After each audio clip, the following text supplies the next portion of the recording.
I'm 1-for-1 against Draymond Green in basketball knowledge. Who the F cares? Now, back to Steiny and Guru on 95.7 The Game.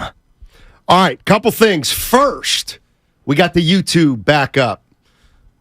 And I saw our numbers fell a little, so we're back. We're back on YouTube. Oh, Lord. Just search Steiny and Guru. Oh, God. Get our channel up there. Yeah, the guys in the morning Steiny and Guru, Yep. YouTube. We had about 900. Yeah.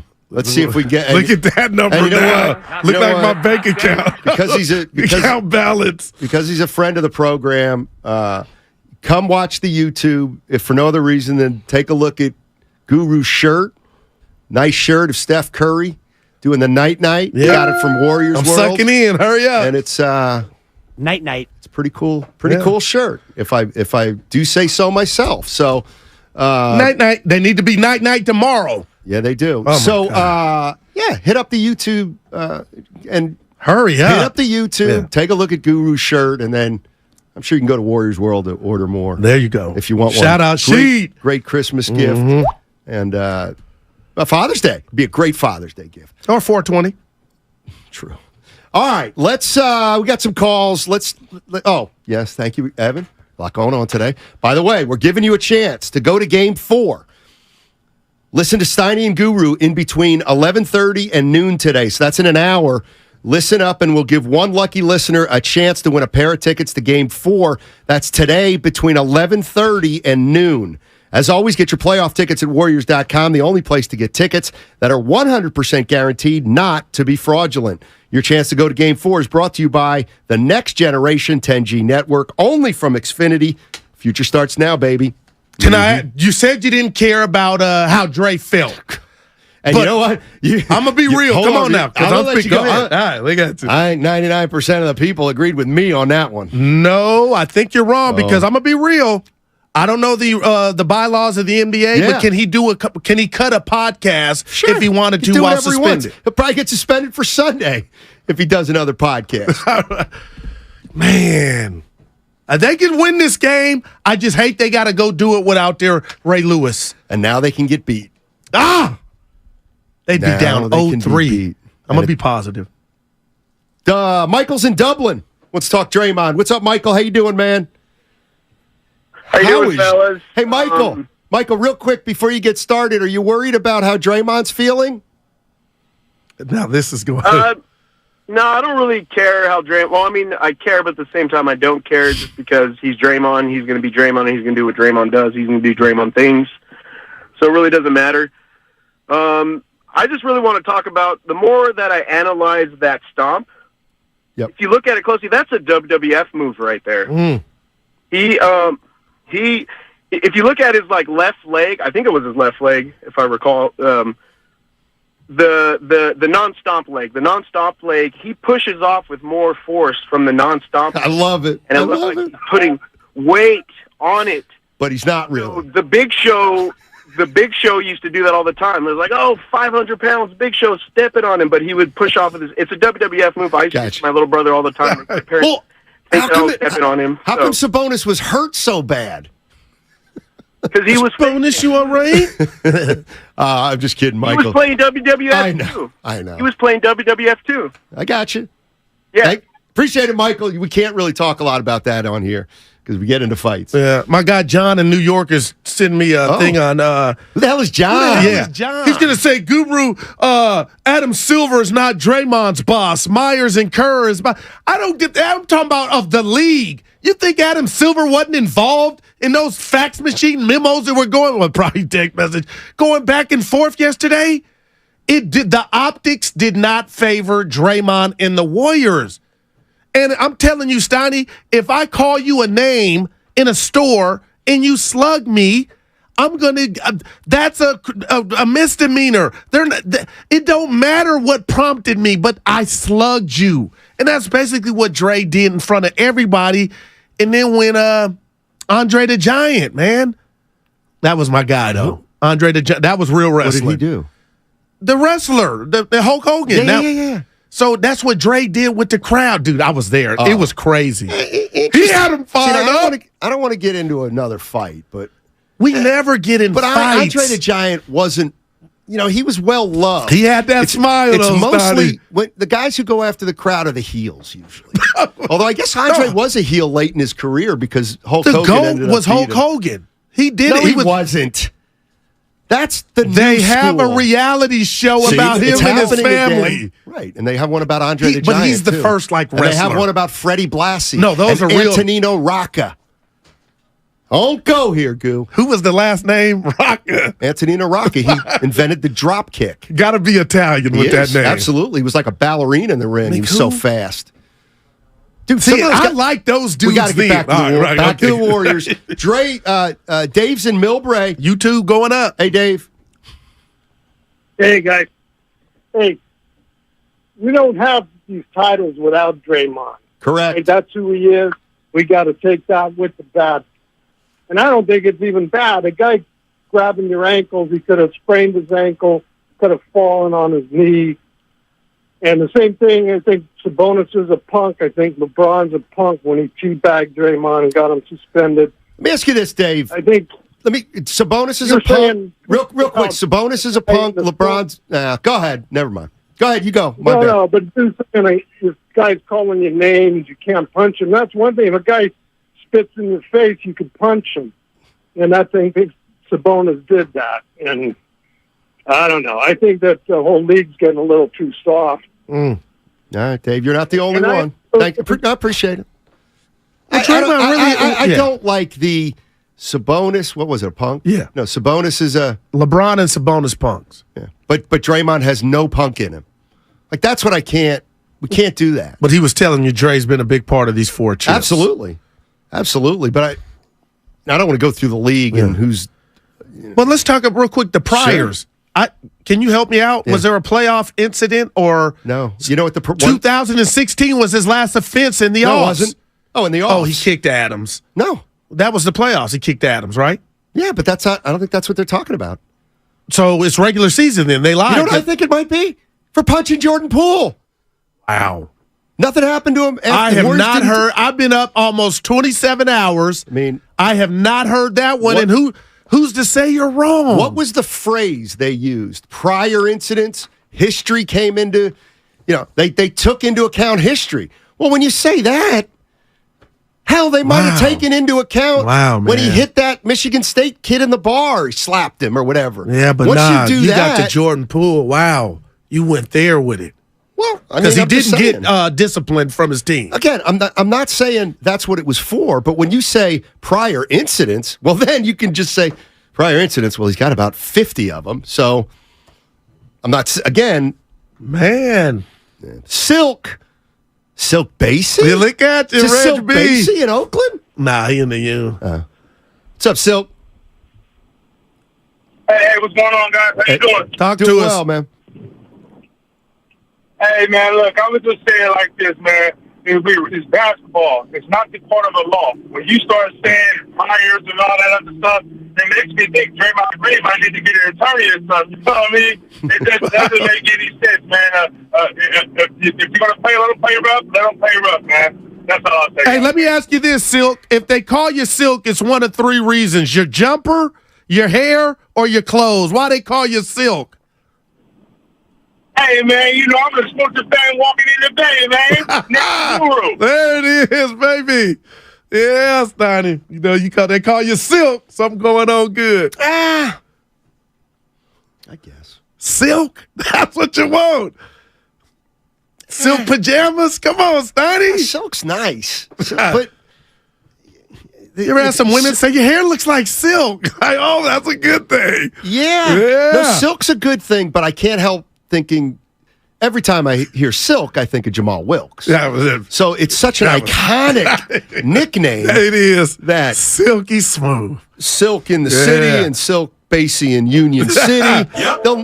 They are great people. Yeah. They're just never going to be the original. There you go. And it's not their fault. Right. I got you. 10 years from now, there's going to be another Steiny. But there really will only ever be one, if you know what I mean. City The Boy. original What's up, That's your City best Boy? word. Yeah. Only a Spider-Man. Oh, buddy. Hey, what's up, City Boy? Sorry I didn't get to you yesterday, man. Let's not forget Silk the Shocker, too, you know? Yeah, rapper. And Who knows that one. Yeah. Anyway, hey, so this whole Draymond thing just has me so frustrated. This whole season has been just painful from the very beginning. And now we got, the Bob Myers thing has been hanging over us. Let's not forget, this may be the last series Draymond plays as a Warrior. Sad to say, and it's all coming, it's all kind of, the picture's coming clear right now, and it just feels like, it kind of has me down a little bit. I'm bummed out. Wow, man. That chip last year, thank God they got the chip last year. But I will say this about the Draymond thing. He was provoked. Yep.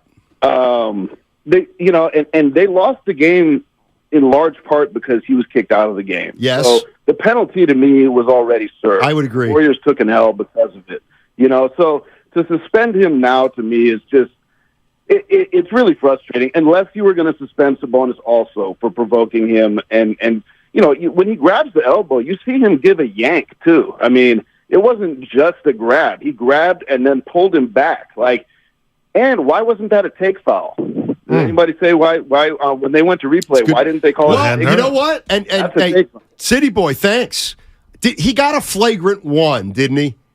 Yeah, he got a technical. Yeah, he got a flagrant one. He should have gotten a flagrant one because it was a non-basketball. He didn't play the ball. So, shoot, I should know this by the back of my hand because Fitz says it every time it happens. Flagrant one is this. Flagrant two is unnecessary and excessive. It's got to be a basketball play. That's not a basketball play. So You better your job. They were worried about one thing. That stomp, it looked bad, and Snyder, I was going to ask City Boy in real time, did he know? Draymond didn't go and leave the arena quietly. Maybe that parade, whatever he put on, that show, Steiny, I'm telling you that had to be part of this. Maybe. You trying to clown the league? But here's what and I don't you're smiling, which I liked. He was smiling at the board as they were waiting the verdict. But here's the thing: if that were the case, it would have been so easy for the NBA to say Draymond Green is suspended one game in Game 3 for stomping on Sabonis' chest, and then unsportsmanlike conduct or detrimental to the game.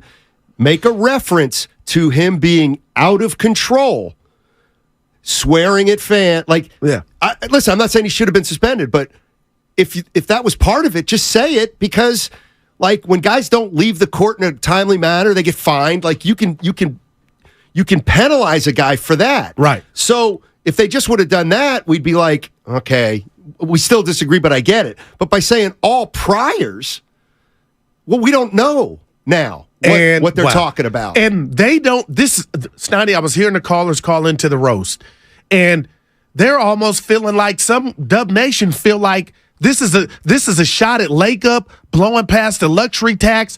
They're like, this is all Warrior related, like it's bigger than Draymond. But I can't go there because nobody knew. The league did not know that this play was going to take place. But I will tell you this: when you try to get over in life, corporations, wrongful terminations, you're on your P's and Q's and you're dotting your I's and crossing your T's. The way I read that memo was like, we don't give a damn if we left something looking bad. We are going to get Draymond. That the NBA, Steiny, it didn't. They were like, whatever, and that's why they threw up priors. We ain't got to explain to you, Steiny. Well, it don't make sense. He shouldn't have did it. That's what I don't like about this. Is it's almost like a FU to Dre. We don't care. Hey, yeah, they don't. We normally don't do it this way. Right. It don't add up, but we don't care. Don't stop anybody. But Sabonis milking it. I need an X-ray. Oh, by the way, thank you for. I need an X-ray. Thank you. Sabonis has a sternum contusion. What is that? What? And Evan, did we get a report on What Sabonis? is that? He's questionable, but is returning to form.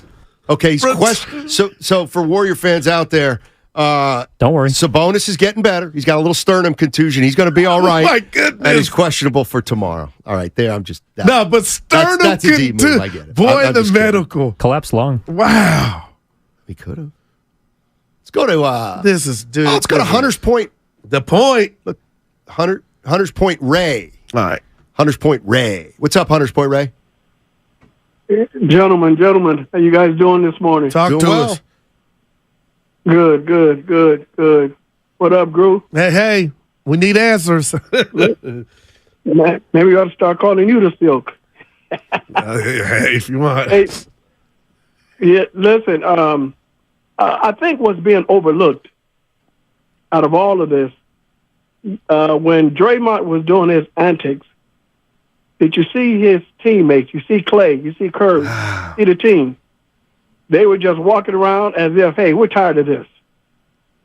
And I think what Draymond did on yesterday, he made it easier for Lakeup and for Myers to make their decision on next year. And I really think that he has the approval of Curry and not bringing him back because enough of this, period. No matter what happens, no matter what the outcomes come, enough of this. Hunter's Point, Ray. Man, Steiny. I'm subscribing.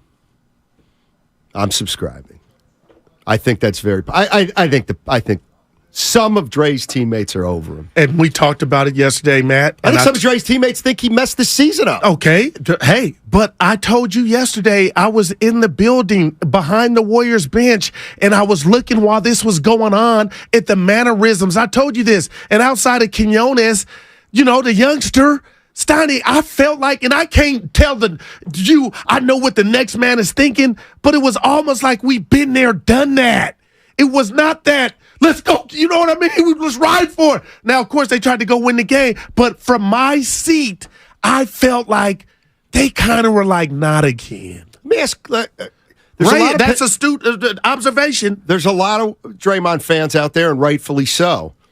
My question is this, though, and what if Curry's and Clay are sick of this? What if they are? Well, they haven't been up until this point. And what if Draymond either opts out and signs somewhere else, or the Warriors trade him in the offseason because it didn't end well? And after Draymond's gone, it just becomes clear that, it was just time. Nobody's going to badmouth. It was just time. Yeah. Does the fact that Curry and Clay might be sick of this guy, does that leave an imprint on anybody who loves Dre? Well, that's not the... My point is this. If you're going to ride or die with Dre, which they have, Draymond Green, well, guess what? Curry may be sick of it. Curry may be done riding with him after this year. So if Curry's done riding with him, who the hell else is going to ride with him? But I'm telling you, Steiny, there's a thing called graveyard love. You ride to the end. And if Jordan Poole's punch didn't get anybody off his wagon, nothing's going to come between those guys. And I just told you and shared with you all what I thought they were thinking, but you love your brother to the end. And if it has not happened now, after 16, after the punch, you're right, we'll never know. And this can naturally be, hey, I'm going somewhere else, but we'll never know if they're fed up. You said Hunter Park, Ray got a good point. Right, but my point is, I can be mad at my brother, but not give up on him. And if they haven't given up Dre yet, Steiny, I don't think this was one that's going to put him over the top. And guess what? There's going to be a game 4, and guess who's playing in that one? Draymond. And they'll come back, we'll forget about it, just like we forgot about him punching his teammate. That's just it. That's called love, Steiny. I don't think it's outside the realm of possibility to think that Clay and Curry are sick of this. And what about Kerr? We heard him 2 years ago on TV say, I'm sick of it. I know. But they got past that because the love is greater than when you get mad at your brother. Not always. Who? Joe in Walnut Creek. Sometimes you got to just cut ties. Sometimes you can no longer That's a song. Drake, I think, cut ties. Sometimes you can no longer enable. You know what they say? Well, sometimes you got a kid that's a drug addict. You got to kick him out at some point. Thank God I ain't experienced that. Shout out to all the parents, man, that have gone through that. Did you do drugs? No, I'm saying that I haven't. Oh. Yeah. What's up, Joe? I agree with that. Sometimes you do got to cut ties. Look, everybody keeps saying Draymond's a smart player. A smart player doesn't get baited like he got baited by LeBron, costing them a series. A smart player doesn't get baited like Sabonis baited him. He's an emotional player. An emotional player wins you a few games and loses you a few games. A smart player really knows how to control their emotions, and he can't do that. He physically can't control his emotions. I think maybe you do cut ties. Honestly, he gave the Warriors an excuse to do what they've been wanting to do this whole series, this whole year, which is just kind of give up. Now they have an excuse to lose this series, which they were going to lose anyway. And that's what an emotional player does. And I think, he's great. We love him. But they're making a huge mistake if they sign him. Even if they sign Clay to these max contracts, they've been losing all year because they're underperforming every one of their contracts. And if they're smart, they're going to cut those guys loose, and then they're going to sign some guys that don't underperform. But honestly, this season ended the way it started. Thank you, Draymond. You started it horribly. It screwed the whole season up, and now you're going to end it. So it's a fitting ending to this season and this dynasty. Thanks, Joe. I think a lot of fans feel that way. Man, Stoney. I do. Yeah. And listen, I want to make it clear. I'm not saying Clay and Steph it's a thought. Are sick of Draymond, but to think that they might be sick of it is not out of bounds. But that's who he is, Stoney. The good outweighs the bad. No, and this does it? Does it anymore? Okay. Now, hey, I don't have the answer, but I'm telling you, you would bet your right arm that not anymore. Maybe not anymore. And I'm the same guy that said I don't think they can win it without him. Do you remember a time where the Splash Brothers, Bob Myers, to our face, Steve Kerr, they said they know what they're dealing with Dre? I mean, they like it. But, no, I'm not saying that. I don't like what my wife does half the time. Has we still a together. Point. Everybody has a tipping point. And that's where I'm at with. I get you. In summer, the fans can already. It's been broke. But the organization, man, I don't think this put them over the top. I do.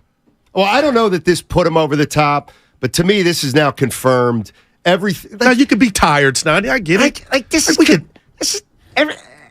This all confirms the kind of year it's been. Oh, it's been an S show. No doubt about that. You know what? Let's cut it out. I'll give you that. But they got his back.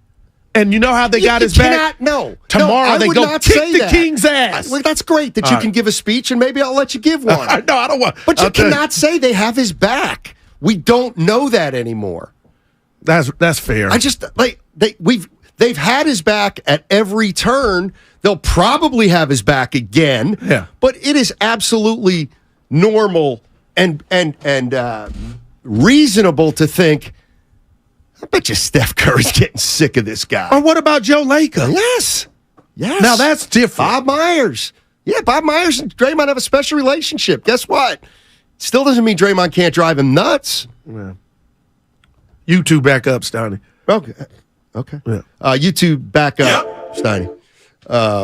40 water are going to be in the house tomorrow, I'm sure. And that'll mean nothing in terms of the strategy of the game. Dude, the dudes in Sacramento, our sister said they're getting too big-headed. Like it was cute. Stoney, it's out of control. I'll save it. Yeah. Listen, dude, it's out of control. Both media regions are showing their true colors. Now, what do you mean by that? But we've been here four times. Series has brought the... We've done this, Joe. Brought the worst out in Bay Area media. I can't believe you've been and it's brought the worst. What part? Hey, media, you're not playing. But what? Kenny Caraway, Dan Dibley, Matt Steinmetz. We ain't playing. Stop. The guys in the morning, Bontemps have been fine. I've actually been proud of them. The dudes in Sac or I was at the game. They're trying to change. I had to say something like, "You acting different. I'm feeling something." So's the Warrior media. Look at the Warrior media. I need names. But what do you mean? We ain't been down here before, but nobody's out of control. No, but everybody, 99% of the media in Sac, 99% of the media in the Bay, they're spying on us. Bottom line, lean toward their team. That's what I'll say. Everybody. Warriors have been a meal ticket. Including to me. The Warriors have been a meal ticket to the media in the last 10 years. A meal ticket. Don't you think for 1 minute that there's some media members in the Bay, maybe even me, that doesn't want this to end because the interest isn't going to be there when Steph Curry leaves. And you think I'm serious? You think I'm kidding about that? I'm not. And I'm throwing myself in there. Warriors Wednesday brought to you by Kirby, your driveway mechanic. Check out Kirby at CURBEE.com. You can't host movie night on your phone's hotspot.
Curry's been the best thing to happen to my career. Now back to Steiny and Guru. Take it away, Steiny. Those are facts. The chef. Steph Curry's been the best thing to happen to my career. And you know what? Dozens and dozens of media members in the Bay Area can say the same thing. Wow. And because of that, we need an explosion tomorrow from the chef. Because of that, he's very easy to support. The Warriors are a team that's easy for the local media to get behind. They're a dynasty. And the same thing in Sacramento. Yeah. I wouldn't expect anything different from either. Well, the media, we're calling them out medias. because they've been acting funny, Stoney. How so? They haven't been here before, and now they're like eating their own. They're doing too much. So it's the SAC media. So you're doing the same thing. No, I've had enough of it. Yeah, exactly. So when I went to the you game, guys think you're playing? No, see, when you look at it like that, wow, I thought of it SAC media is not doing anything Warriors media hasn't done or did.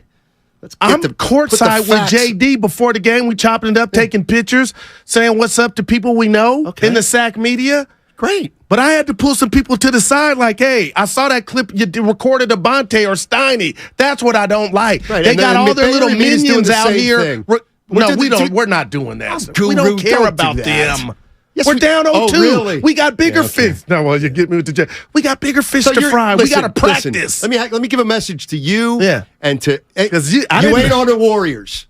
Okay, you ain't playing. You all but we're in the from media. the Bay. Oh, okay. So there is a bias. No, I'm just be professional. That's right. Be professional, Goo. Don't have spies clipping stuff you say and take it out of context and then plaster it up on. Single out a couple people from SAC. I ain't dropped no names. Well, don't single out SAC. It's both. It's both. Oh, I haven't seen it from this side. Oh, of course you haven't.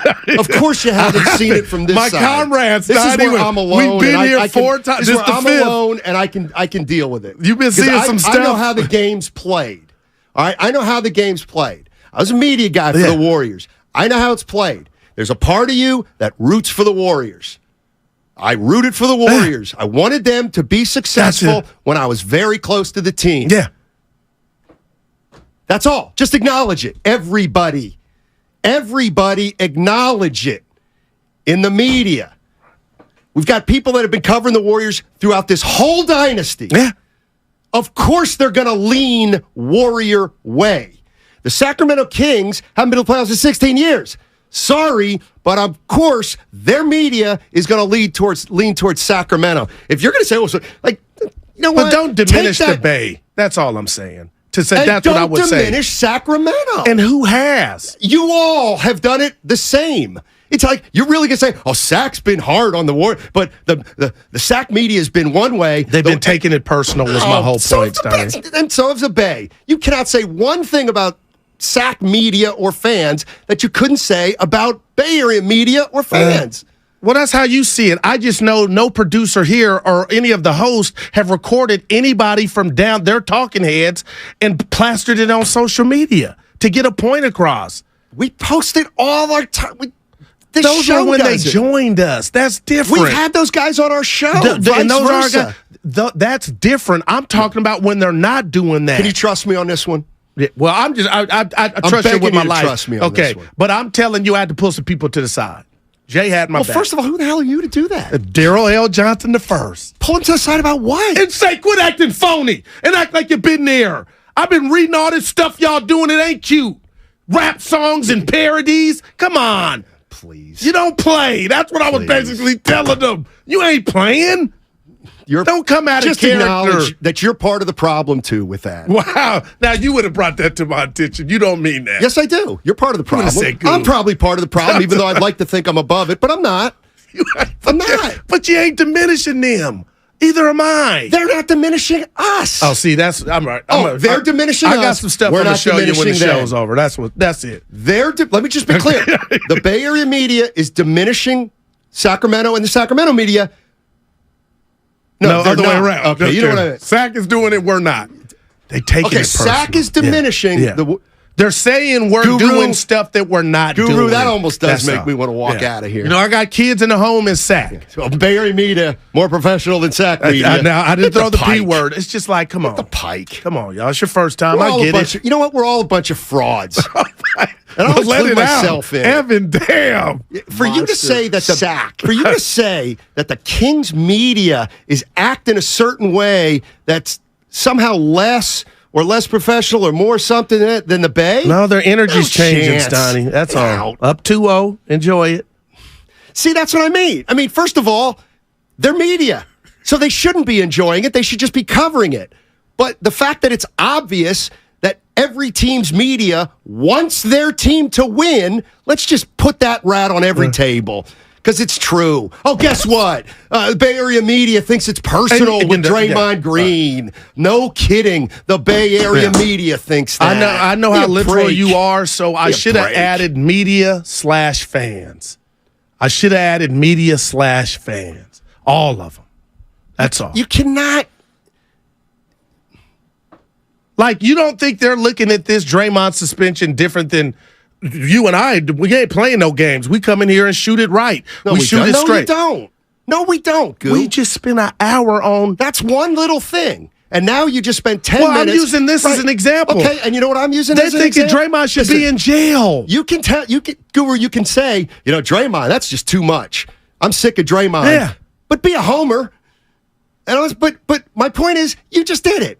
You basically said the Bay Area media is professional and the SAC media is not. They're getting too big for their britches, and we're here, and they're like, no, I reject that categorically. Okay, but categorically, as somebody who's been in the media for 30 plus years. But I just told you, I backed up and said it's media/fans. That's fine. But we live two different lives, Stoney, and on my path and what I do when I leave you and what I look at on the internet is different than what you see. So some of the examples, it's obvious to me that you haven't seen what I see. That's all. I'm not saying nothing about, but I'm just let me just be the clear. people that I know. know. The Bay Area media is every bit as unprofessional as the Bay Area media. And the Sacramento King fans are exactly the same as Warriors fans. Period. Dale in Cupertino. What's up, Dale? Hey, I'm loving your show as always, and media, it's me. I ignore that stuff. But good for you. Let's make a comment and ask a question. Yeah, sure. My comment is, my dream now is the Warriors win on Thursday without Draymond and then lose out with him so we can close that chapter of this book and get rid of it. My question is, the draft years, when we got Wiseman and we got Kuminga, one of those years we drafted right before Mats Wagner from Michigan. Why did we go with not even playing 1 year college and pass up a big when, we had already lost Bogut, we needed a big? That's the second time his name's come up in the last couple of days. Who's? Wagner, Franz. Oh, man. Easiest thing in the world. Come on. It's what it's built into back to Wiggins. Yeah, the right. beast. But you know what? Certain people are on this earth to spread a different perspective that might be closer to the truth. That's all I'm saying. Right. So, and I don't use Wagner. I use LaMelo Ball. Fair, fine. Yeah.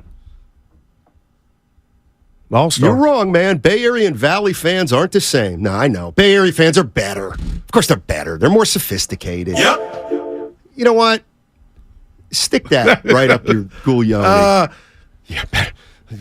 Well, I know their security is worse. Right. Because a security guard in Oakland didn't push the general manager of the Toronto Raptors, did he? Now, that was a hell of a pull. What do you mean? But that was a police officer. It's right in the bottom of it. That was OPD. Security. I did. See, you're the one that ran Earl. You're doing it. Don't justify running Earl. And don't justify pushing the general manager and president of the Toronto Raptors. But that was OPD. And I'm just telling you. I can't believe you're doing this. We got folks at Chase. That guy's in San Francisco. What's up, that guy? Hey, good morning, fellas. Appreciate you having me on your show. Mm-hmm. You guys always keep the Bay talking. I appreciate that. Hey, a couple of things. I'll make it quick. So one's kind of opinion, but also how Kerr can approach this. And by the way, Goo, I called I called yesterday to JD and requesting your speech maybe tomorrow. But my opinion is I think two guys ought to be embarrassed in this whole situation. And two of them, the unexpected, is Joe Dumars, who was part of the Bad Boys. Now, they used to do that type of stuff on every play. So he shouldn't be coming down Draymond's road. I got my Draymond jersey on right now, in fact. And also Mike Brown. Mike Brown could have got on the phone after that game and said, hey, look, that's my guy, Draymond. I got rings from him. Let this go. I'll talk to Sabonis. We'll squash this before it gets out of hand. So those are my opinions. And then as far as what this does for Kerr, now this kind of forces his hand. I'm not saying they're better without Draymond because Draymond's my guy, but I'm saying this forces his hand to change something. Now, Mike Brown, good point. Going back to the Olympics, had Kerr's number. So Kerr's got to do something Mike Brown's not expecting now. He's got to do it by committee and substitute for Draymond. So I think this kind of forces him for this game to find a new look. Appreciate it, guys. You guys have a great day. Thank you. Thank you. Brown ain't doing no favors. The only two guys who should be embarrassed are Sabonis and Green.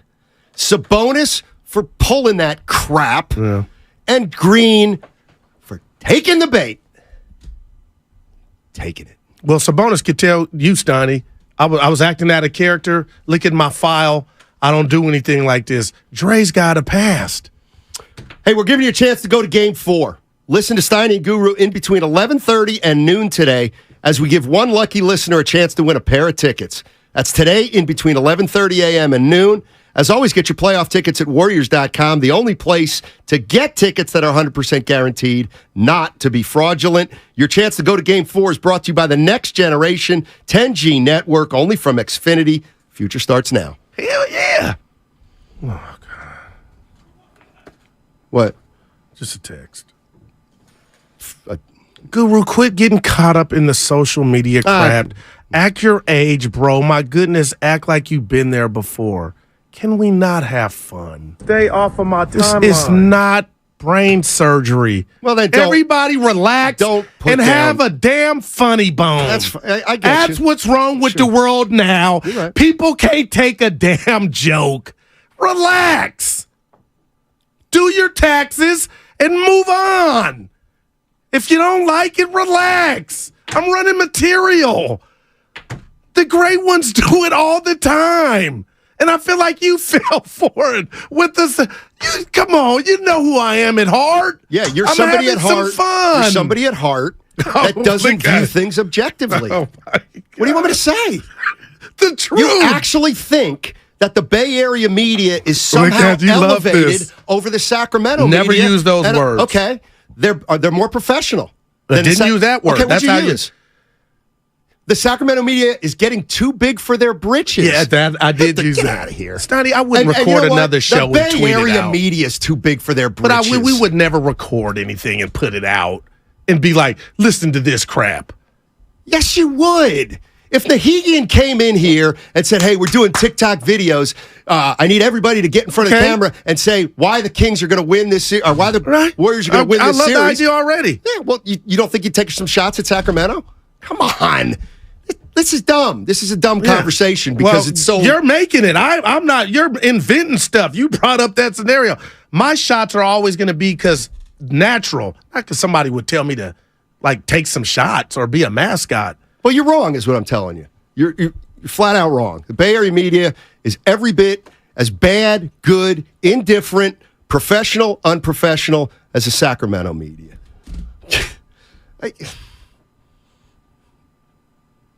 And I know you don't believe it.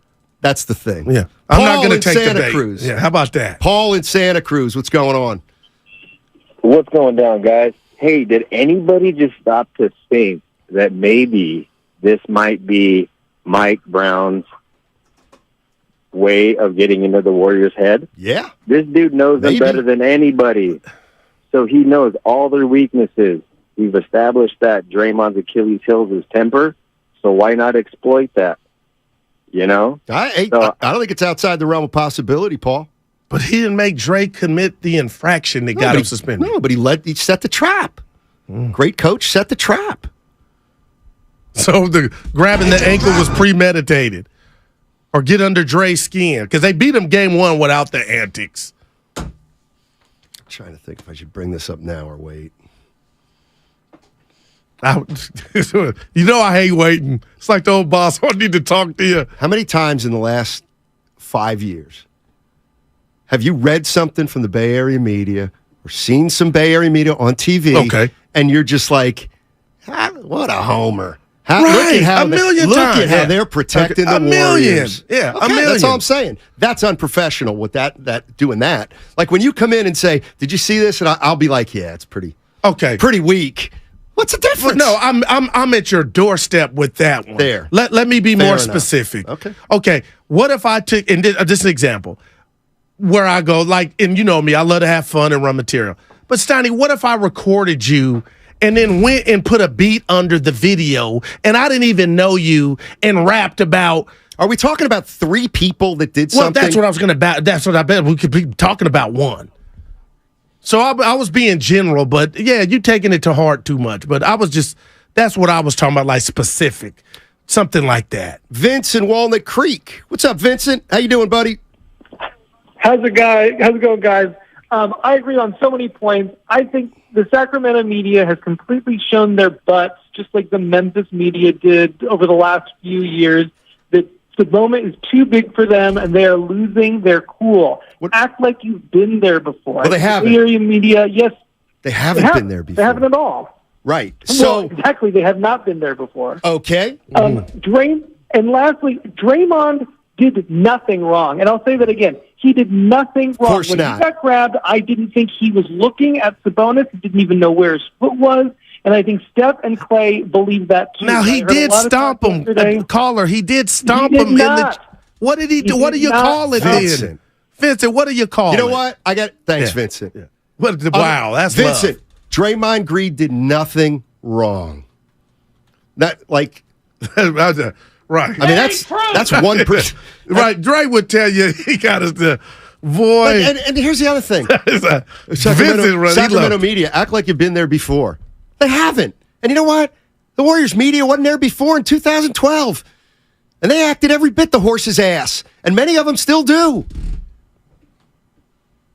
Mike. Mike's in Oakland. Hey, Mike. Hey, man. Talk to us. I got a question. I'm going to throw this out here. Why was Adam Silver there? It just bothered me that he was even there. When I saw my wife and I seen Adam in the club, I said, why is he here before the Draymond thing went down? I just wondered why he was here. Well, I know this thing went down, and then Draymond acts a fool. If Draymond doesn't jump on a chair, if he doesn't play to the crowd and just sit down and be quiet, he probably would be playing today. But he played Adam Silver's hand, and that is exactly why he's not here. Because he did nothing wrong as far as I'm concerned with Sabonis. Sabonis is grabbing his leg. He's trying to protect his own self at that point. So what happens just happens. He was the initiator, and the initiator should be the one who shouldn't be playing tomorrow. Thank you. Thanks for the call, Mike. Appreciate it. We get why Silver was at the game. That's what good commissioners do. Silver will be at a game tonight. Yeah. He'll be at another. That's what the commissioners do during the playoffs. It. They pop in and basically see a game. I almost think they're what does the and I heard Bonte talking about it earlier, the 40 and 40. I know that might not be their slogan anymore, but remember when the playoffs started, 40 games, 40 nights. 40 nights. Yeah. I think there's something where Silver's probably at 25 of them. Yeah, Sack's a good story. I mean, up-and-coming team. He's going to be in the house. The caller wasn't insinuating he was in the house to know Dre was about to do something. Maybe he thought Draymond was due. Oh, man. I just don't think that helped Dre, the commissioner being there. Steve's in San Francisco. Hi, Steve. Hey, guys. How's it going? Thanks for taking my call. I want to touch back on whether, the rest of the team is kind of tired of the antics. And I think we'll get a big indication tomorrow. I agree. And what's going to happen is you're going to have to see the fire and the anger and the intimidation that the Warriors are capable of doing. We've got to get back to the reaction we had after the GP2 and Brooks thing. We got to get Clay in Brooks' face, that kind of clay, that kind of anger. We got to get Kuminga with his anger at Clarkson. We got to get anger and fire and intimidation in our home court, and strike a little fear in the Sacramento team that's maybe a little too confident. I love all that. Yeah, I think that's. But you got to do it without the guy that masters all that. You know what it reminds me of a little bit? The Gobert, Kyle Anderson thing. And that's what you hope happens. Oh, boy. And they came out and played L.A.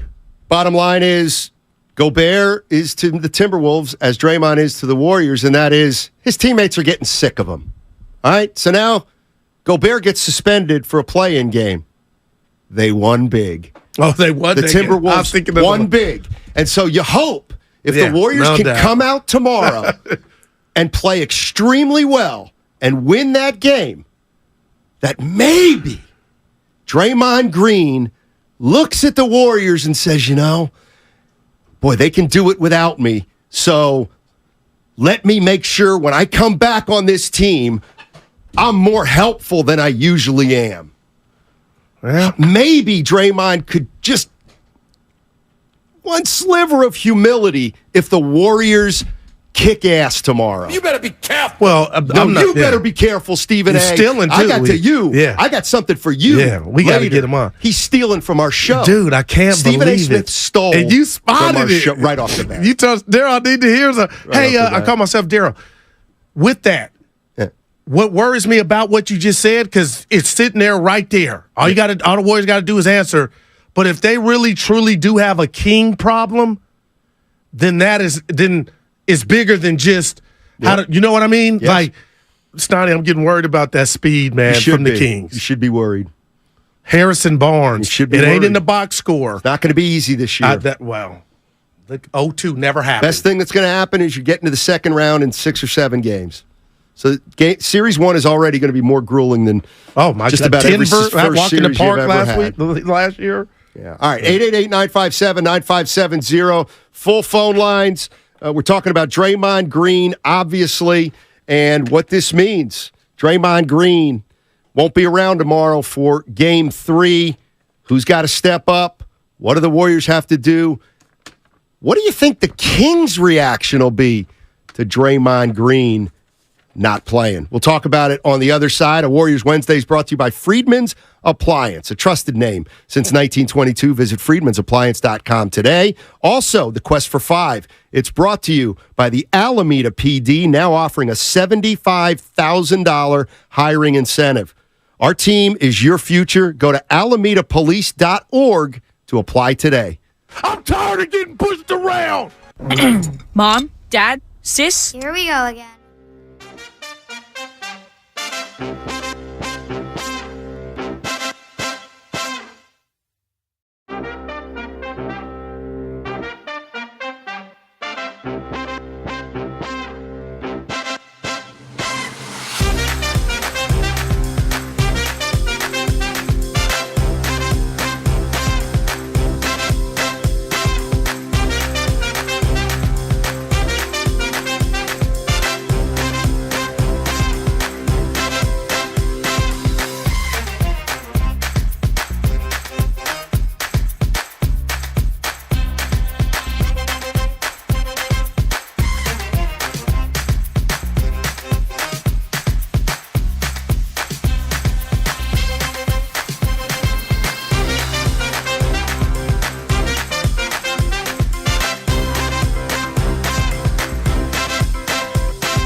Don't let us win a championship.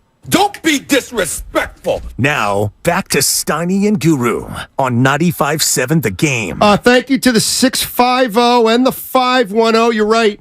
I got the Gobert thing wrong. The point pretty much stays, and that was Gobert got suspended for the Minnesota Lakers play-in game. Minnesota loses it late. They play a great game. They should have won that. They had a great shot at it. In other words, it was obvious they were playing extremely hard without Gobert. Gobert sees that, comes back, and you hope he can just, that's what you hope. Yeah. And then they won the game with Gobert. So what I'm saying is what you want to see from the Warriors is fire tonight, see if you can get the win, and then Dre comes back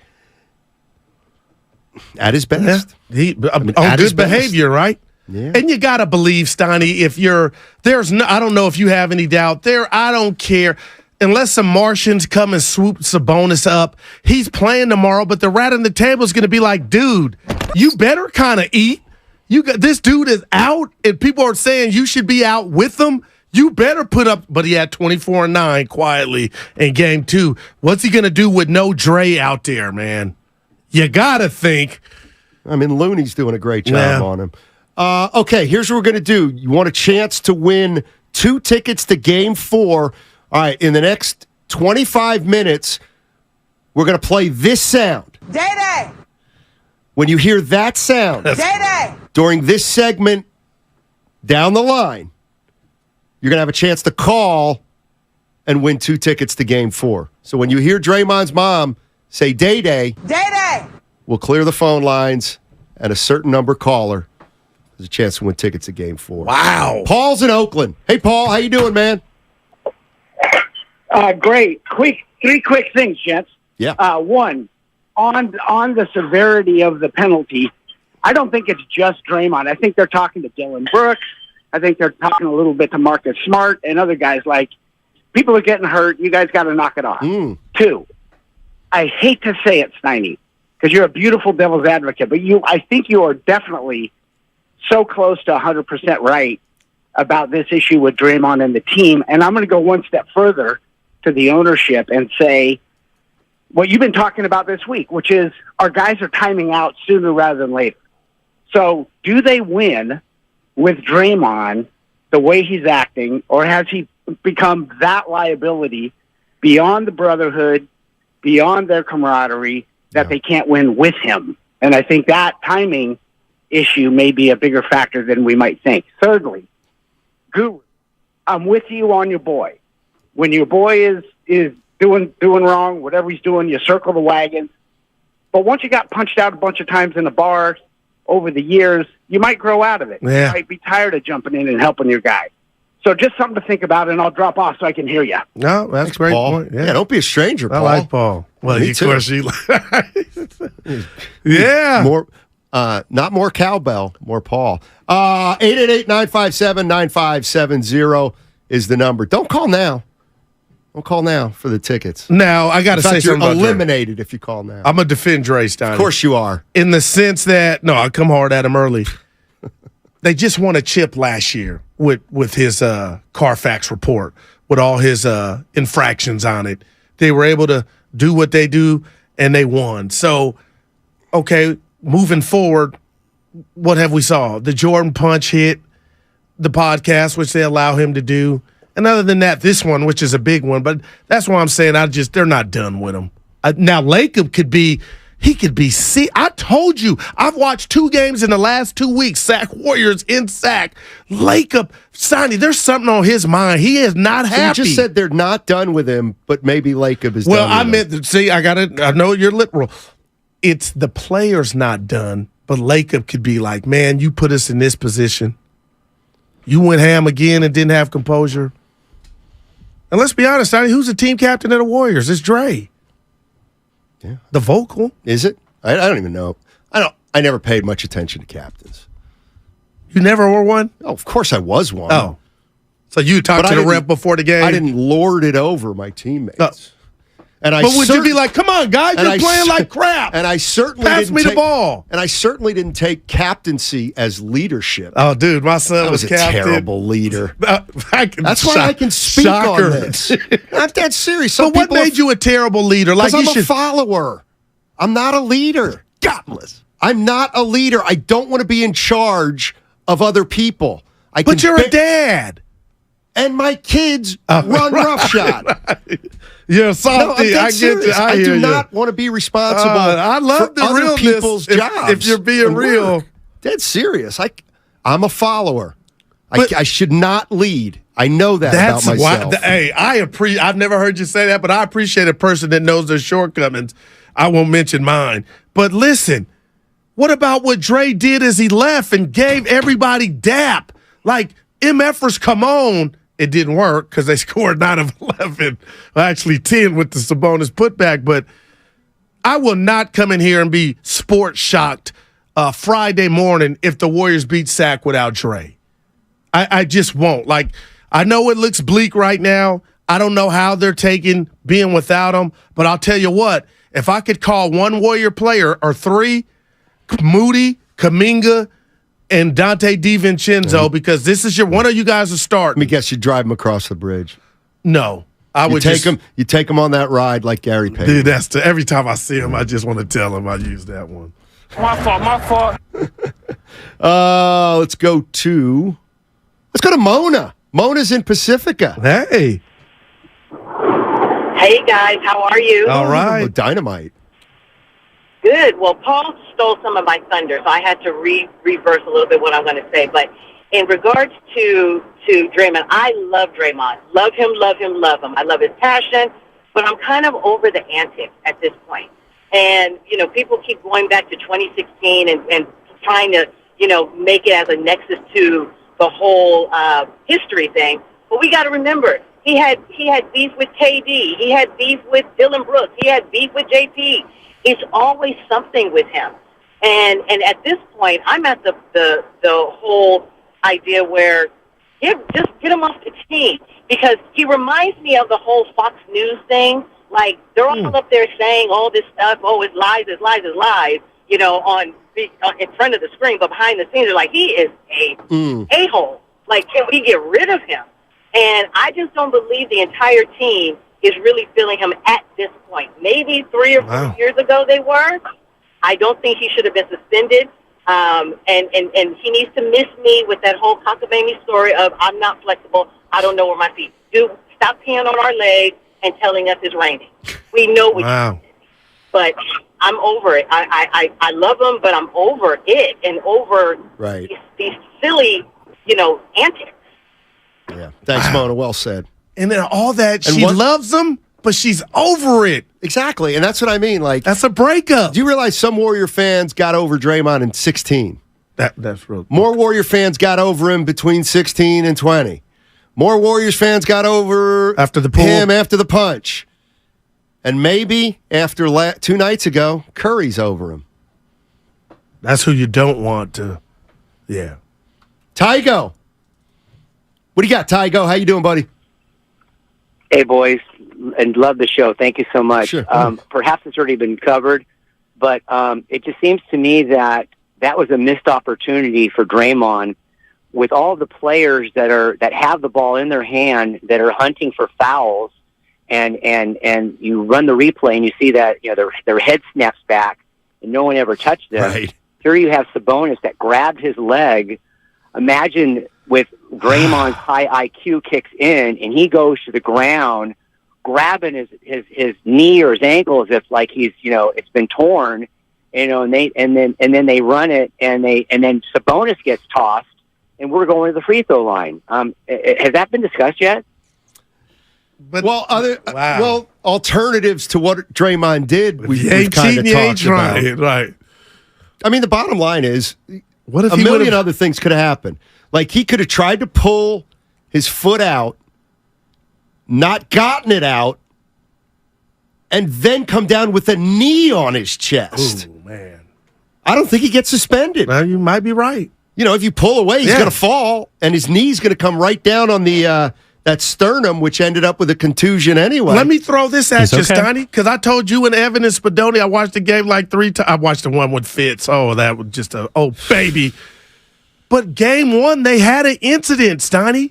It almost looked like Draymond. They were in the same place, and their ball was going down court. Draymond sat on Sabonis. That's ain't been talked about. So I'm just wondering if the league kind of looked at that like, and I don't know what was going on. I ain't faulting Dre, but it was another incident.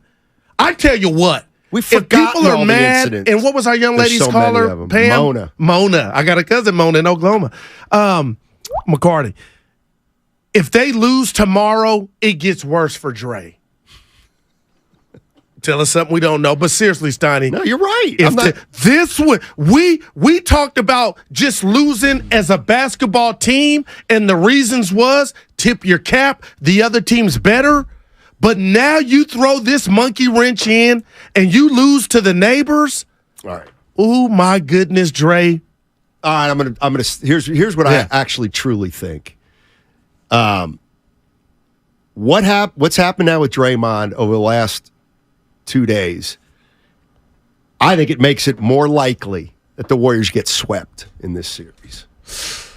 I want to say I disagree, but go ahead. I'm listening. I think the chances are a little better that the Warriors get swept. That's what I think the position he's put them in. And what I mean by that is, if this team's fragile, and I think it's been very fragile at points this year. Like, this is where I want to say, don't you get it? Like, don't you get it? Sometimes this is how it ends. I'm not saying it's going to end this way, but what I'm saying is what he's done now is pushed it to the brink. Because if the Warriors struggle tonight and the Kings start knocking down threes and the Warriors just don't have it, Oh, my goodness. We got a big, big problem then. And you got an arena full of Warrior fans that are going to watch that, and it's going to be like surgery. I'll throw this on top of that. Boy, and I'll tell you what, if I and this is where people may disagree with me. If I'm the Kings, and Mike, let me tell you something about Mike Brown. He ain't letting up. I guarantee you. Go ahead, I man. actually think the Kings might play more free tomorrow than they would have if Draymond were playing.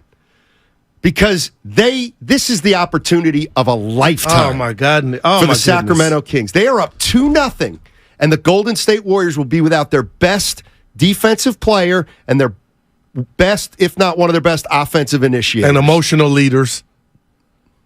Now, somebody on YouTube just pointed this out, Snotty. Now, who's really losing? Another caveat of that, we're not really talking about the series today. Yeah, exactly. So everybody loses in that sense, but well, that's what Draymond does. That's what he does. Hijack the spotlight. That's who he is. He's got to be in the spotlight. I mean, look, we've watched this guy his whole career. I'll tell you what, he's been nothing but consistent. KC's in Marin. What's up, KC? How you doing, buddy? I'm doing well, gentlemen. I'm going to go a little bit different way. First, I do agree with the gentleman with the WWE kick reference. It was well scripted. He did let up at the end, made no contact. What I am most excited for, I'm giddy. I cannot wait for this offseason when the Warriors implode this team because there are so many trade assets that they have to play with. From Draymond to Clay, from Kuminga to Poole, from every trade asset that every other team has, that every trade possibility, the Warriors are going to be involved in all of it, which means we're going to be talking Dubs in the off season a lot. That's true. Which it's just going to be so fun. But let me ask you this, Casey. I don't know if it's going to be fun. Let me ask you this, and I kind of don't want to go down this road because we are going to have all summer with it. And I think I may have forgotten what I was going to say. But if you're on another team, like who's the most attractive Warrior other than Curry? Because I'm a little different than you. I don't see a boatload of great assets. You don't think a team like he's still on the Knicks would love Klay Thompson shooting? Or the Clippers, like that's I think Clay has got a line longer than maybe Dre. Okay, we got everything else covered, Clay. You just gotta go ahead, Casey. Let you answer. That's fine. Yeah. Guru's on fire. I think a lot of teams would start lining up for Kuminga and offer fair enough boatloads. I think people will come for Poole based on the offensive prowess he possesses, and they don't care who plays defense. I think that Draymond package with a Kuminga, a Clay package with a Poole, and there are so many different things. All right, Casey. We got all. Casey, thanks for the call, and I'm not disagreeing with you at all. I just am wondering.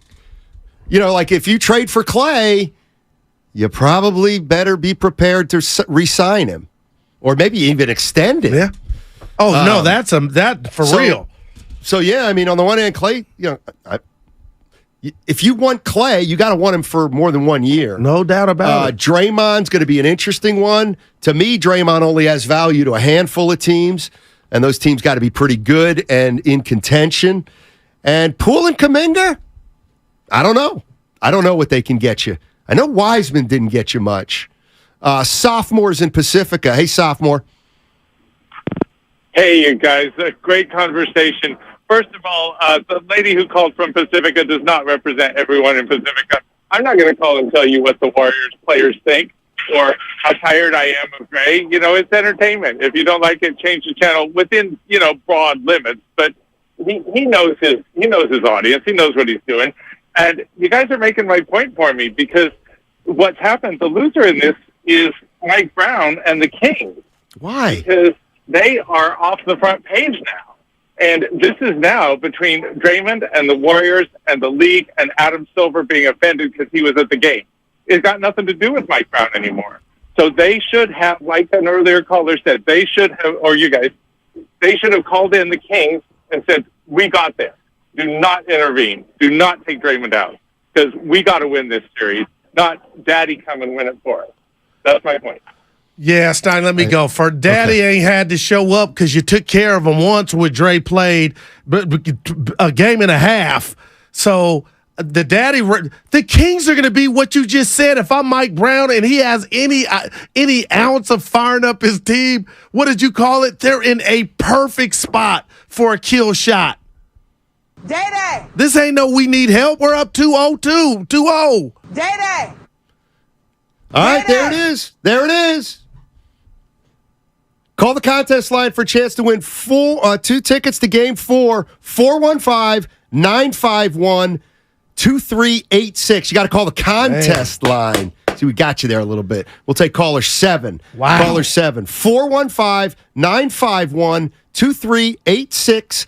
That is for a chance to win tickets to Game 4 on Sunday. There will be a Game 4. Question is, in the afternoon. I keep hearing you say, I think I'm going to go up to Sac for Game 5. Better make sure there is one. Ooh, man. I'm just kidding. Yeah, nah. The chef won't let it happen tomorrow. But what you said out about the fans tight, and we seen Chase Center tight and quiet, and somehow the Kings are playing that Steiny, that could be ugly. And then Sunday would be the day that they just could not lose that game. 206, no slander about Mona, who had a fire take. No slander will be tolerated. We had a lot of women the last few days, man. Absolutely. Where we need the shot. I know you go. It's the hair. We got every color it's the represented. Hair. It's the hair, every age group represented. Hey, by the way, I noticed hasn't called in Mateo. He's in school. It was spring break. You can never get that back. You can't write that wrong. Back. You could have fixed it to where he won the contest. I'm not going to fix it. I'm going to say, hey, where's your boy? Oh, wow. How come your boy can only get 4 minutes, Mateo? He's going to call on Friday. You know why? Because Kuminga is going to be starting. I would like. I got to give Evan his credit. That. Yeah. Why? Because he predicted the Kings to win Game 1. He just felt it. I didn't have him winning Game 2. Well, you're right. Appreciate the honesty. Joe's in San Jose. What's going on, Joe? Hey, guys. Thanks for taking my call. My prayers have been answered. Draymond Green is out. I actually think the Warriors have a better chance without Draymond. He just put too much pressure. And what do you guys think about that? I guess we don't have a choice at this point. But the score was 91-87. The Warriors were right in that game right before that play, and the momentum was kind of shifting right before that play. And Draymond if he just think team player, I think he was just being selfish and just made that play. He didn't have to make that. And you just think about the team. They were in the game. They were in that game. And for him to do that and to do that to the fans, not just to himself, but to the fans, I think that's just very selfish of him. And I just think the Warriors, even last year, I think he was out a few games. The Warriors won without him. They can win without Draymond. They played. What do you guys think about that? Yeah, remember last year they played long stretches without him. And in fact, they won 9 in a row at one point without him last year. And then I recall correctly. Then they got ugly a little bit to where they needed them back, Stoney. But you're right. Absolutely. You know what? That's not a bad point at all. At least, you know what? At least Kuminga and Poole and Moody, they get to play without Draymond on the floor. But is that a good thing? It might be. It might. So I wonder in Draymond's camp, like Brownie Blends, I tried to get him on the show. Like, are you telling Dre he was wrong? Or are you know what I'm saying? Like, I want to know, that's the core. That's his people. What are they saying to you? Or do you feel like they were done wrong? It doesn't matter. I'm sorry. And I don't want to say Brian, but it doesn't matter what his inner circle's saying. Because his inner circle has been his inner circle for 12 years, and nothing's happened. He's just Draymond Green. And Draymond's defiant. But he didn't. The next time Dre didn't Draymond think he was comes getting to suspended, Stoney. Hey, yeah. He didn't. You could have stopped there if Draymond wasn't thinking. Man, this is a tall task. It is. But I don't put it past the Warriors. Alex in Oakland. Hey, Alex, what's going on, man? Yo, what's up, fellas? Talk to us. I got a different perspective. Give it to me. I got a different perspective that nobody's thought of before. Well, not nobody. Nobody said it. Number one, they're coached by Mike Brown, who knows the strength and the weaknesses of this team. Their weakness is if you put pressure on Curry, you put pressure on Clay, you force the ball out of their hands, or you force them to take less shots, number one. Number two, a good thing that may come from this whole Draymond thing is not only is the league reviewing game one, believe me, when they review game two, they review game one. Sacramento has been holding, elbowing, pushing, and shoving the first game and the second game. How do you beat the Warriors? You play them tough. This may be what the Warriors need to free up that space because, trust and believe me, game three is going to be called way different than game 1 and 2 was. All that stuff that Sacramento's been doing, they're not going to be able to get away with. And that's going to be the difference in this series because Warriors need to play free. They don't. That's the reason why they don't score a lot of. That's why they go to the free throw line. They like to shoot jumpers. Good, yeah. Great stuff. Alex, you're right on the money. And I'm glad you talked about the game because you brought up something that's been a huge factor is Clay and Steph are under pressure. And J.J. Redick spoke on why, pressure. though. We'll play that on the other side. Go ahead, because I got Give me a break with J.J. Redick. Man. I'll tell you why on the other side. But let me tell you what we do have. We got Zaza Pachulia, the executive show. He's coming up at 12:30. Brian Geltzeiler, XM Radio, 1 o'clock. If you know our show, you know him. We've taken a liking to each other. I mean, when I say we, I mean our show. And Monty Poole, NBC Sports Bay Area at 1:30. So there it is. Zaza Pachulia, Warriors executive at 12:30. Brian Geltzeiler at 1. And then Monty Poole at 1:30. The number, 888-957-9570 is the number. Warriors Wednesdays brought to you by Kirby, your driveway mechanic. Check out Kirby at curbee.com. Also, that segment was sponsored by the Department of Healthcare Services. Nothing easy.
first I was on Drew's team, and then I was on Steiny's team, and now I don't know which way I'm going. This is Kevon Looney. Welcome back to Steiny and Guru on 95.7 The Game.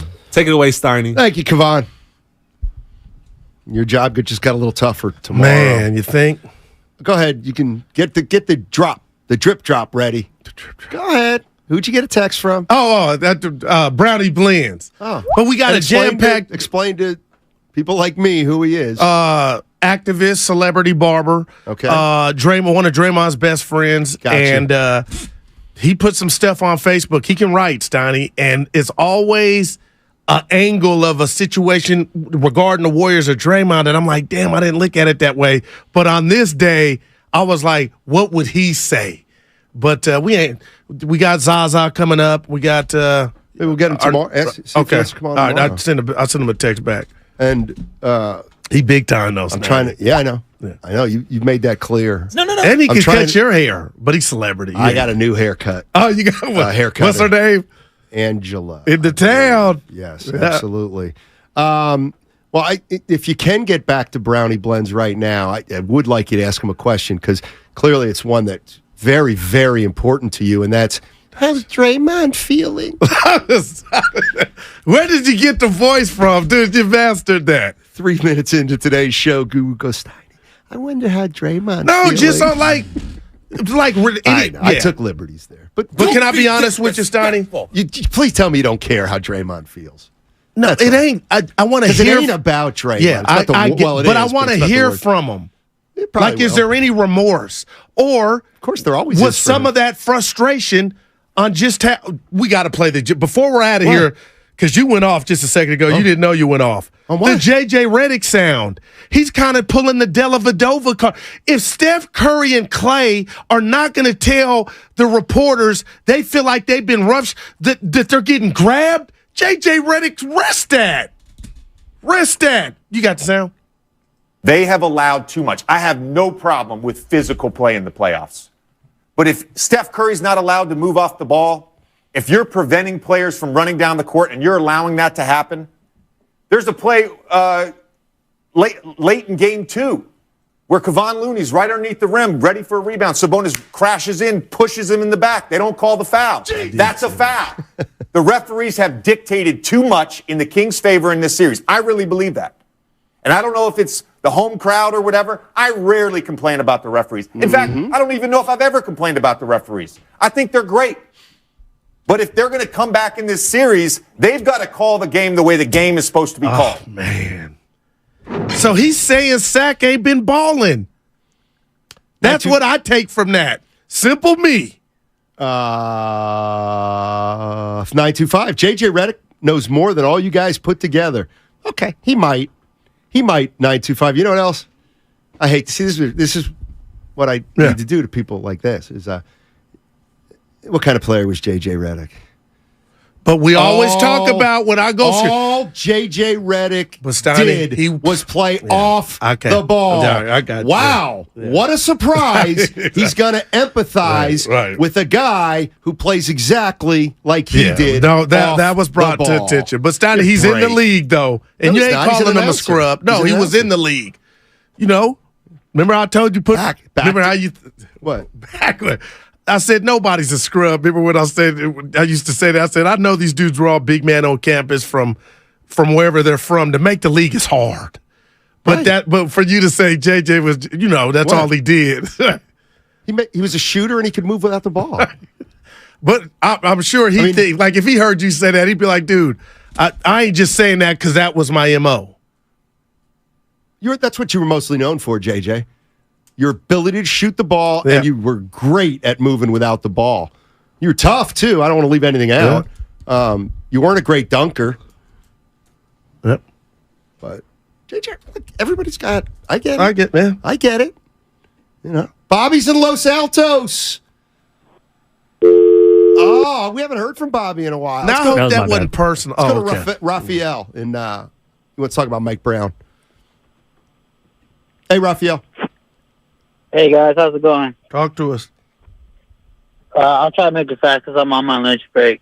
But I wanted to talk about Mike Brown, how he's being considered for Coach of the Year, but he's allowing his players to literally grab other players and stuff, which is unlike basketball conduct. You don't do that type of stuff with plays like that.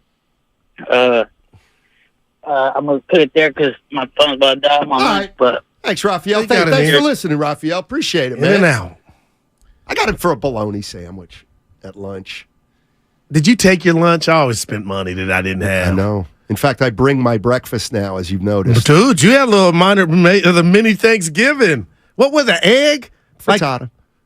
I make a big well, I don't. Oh, so you made that. Susan does. Oh, that's awesome. At the beginning of every week, and it usually's got about 4 or 5 helpings for the week, and I bring that in for breakfast rather than That is dope, man. Now, when will you eat again? Because you ain't a lunch dude.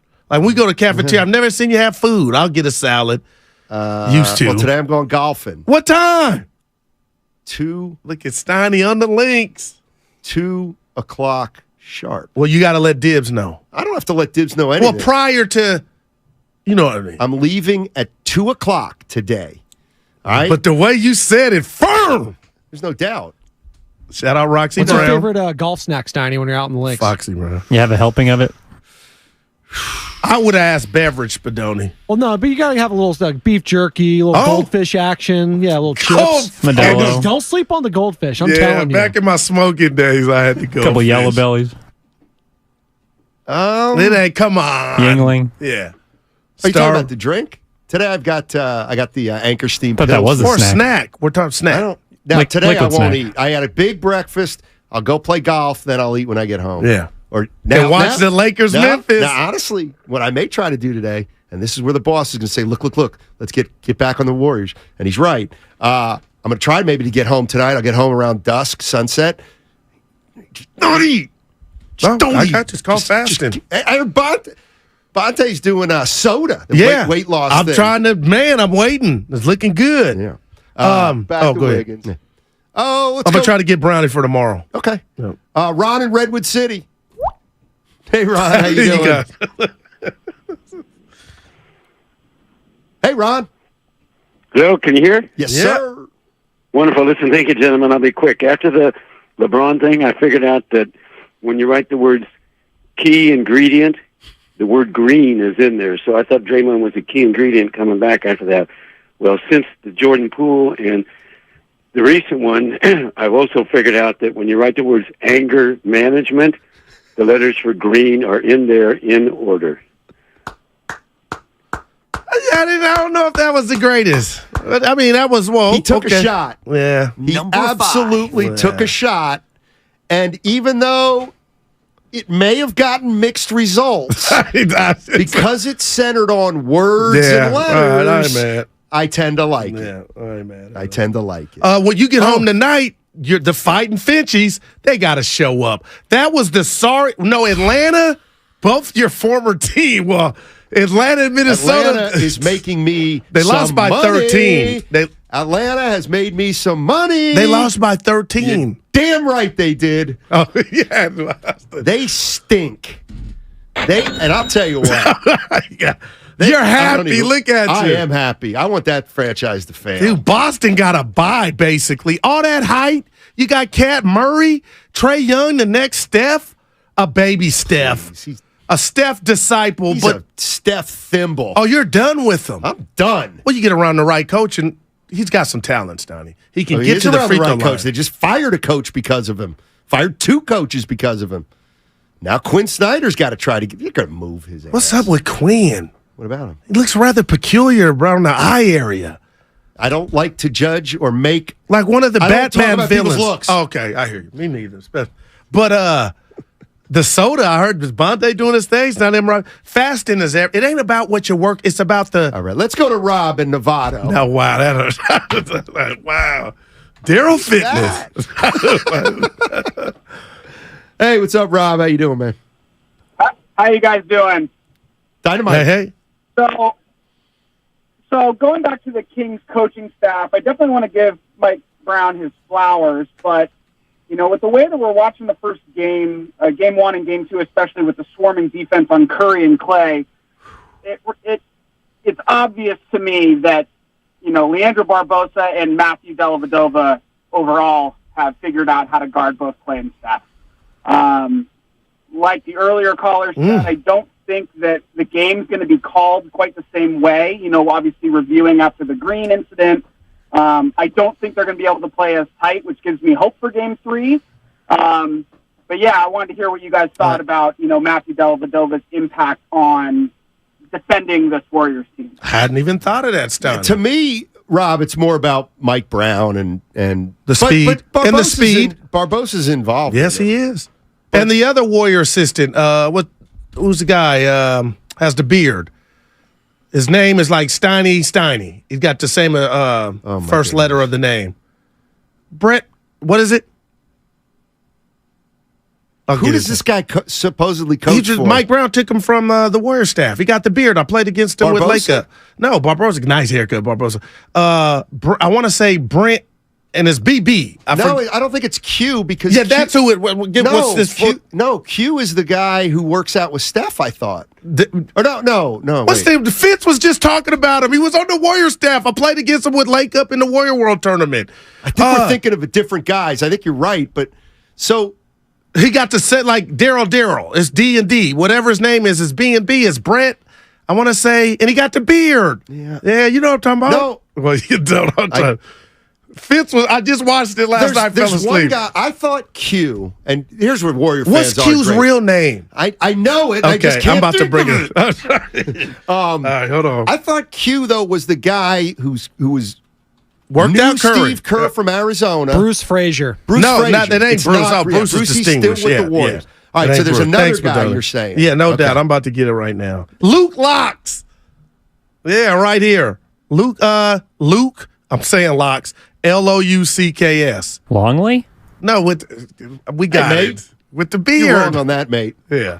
Whoever. Whether it's him, Barbosa, Locks, whether it's Vivek, there's a lot of overlap. Harrison Barnes. No, but that wouldn't hurt the intel from Dellavedova, especially if you're giving it to a guy. But why Dellavedova? Because the streets say he kind of messed with Curry. I've got 7 guys more. Like, he was never a Warrior. No, he's on the Kings, Dellavedova. I know, but he's a 0. Like, if you say Mike Brown, okay, well, he was with Steph Curry for 5 years. Right. If you say Luke Locks, well, yeah, he was on that bench. But Dellavedova guarded him for 1 quarter. Yeah, but you know so what do you think Dellavedova's saying? Hey, you got to keep moving your feet. No, grab and pull is where I was getting at. But now, if you got these dudes like Mitchell, Davion Mitchell, and they're fast, Donnie, and they are making it difficult. So we'll see. I cannot wait for tomorrow, man. That's my first one. Bobby's back in Los Altos. Hey, Bobby. Hey, I apologize for the dropped call. Look, let's just do a reset here. The only thing that's happened, the only thing that's happened so far is the home team has won their first 2 home games. The games have been close. I fully expect the Warriors to win their first home game with or without Dre. And honestly, what I feel like is that Kavan, when we need Kavan, he steps up. The way the Kings' offense is set up, he's not going to get a ton of rebounds just because the rebounds are so long, but I fully expect Kavan to play a critical role, step up, and I'm going to say he's going to get 14 rebounds, which for any other team would be like 20, but they do so many long balls, it's hard to get rebounds. Now, let me say this about Dre. The fact is someone grabbed his foot, and whatever stupid actions he took afterwards, they were questionable, ill-advised, but he did not initiate these shenanigans. So I can't imagine that this team is actually upset with him. I really don't think they're sick and tired of it because they can point to the fact that he was prodded. But Mike Brown, Bobby, real quick, what do you think they thought of him inciting the crowd? That's where I thought they were like, oh, God. No, I like it. I like that he owns it, that he's not intimidated. I mean, what are they supposed to do? Is he supposed to say, hey, I'm really sorry and feel meek? I mean, we're the defending champions. I know you hate that, but until someone else takes the crown, we are the defending champions. Bobby. This little plucky upstart team. Bobby, I don't hate defending champions, Bobby. But no, what I gather. Okay, so Draymond does the thing where he grabs Sabonis' leg and da-da-da-da-da. You're right. And they kind of know he's getting ran. You're right. I don't. Maybe that's fine. But to me, I do think when he gets on the bench and he's yelling profanity at the crowd and he's screaming at the top of his lungs, I think at that point, it's fair to say if you're his teammate, are you thinking, all right, Drake, cut it out. You know what I mean? That's all I'm saying. I mean, of course, I see your point, but I mean, he is who he is. It's not like it's some surprise he's out of character.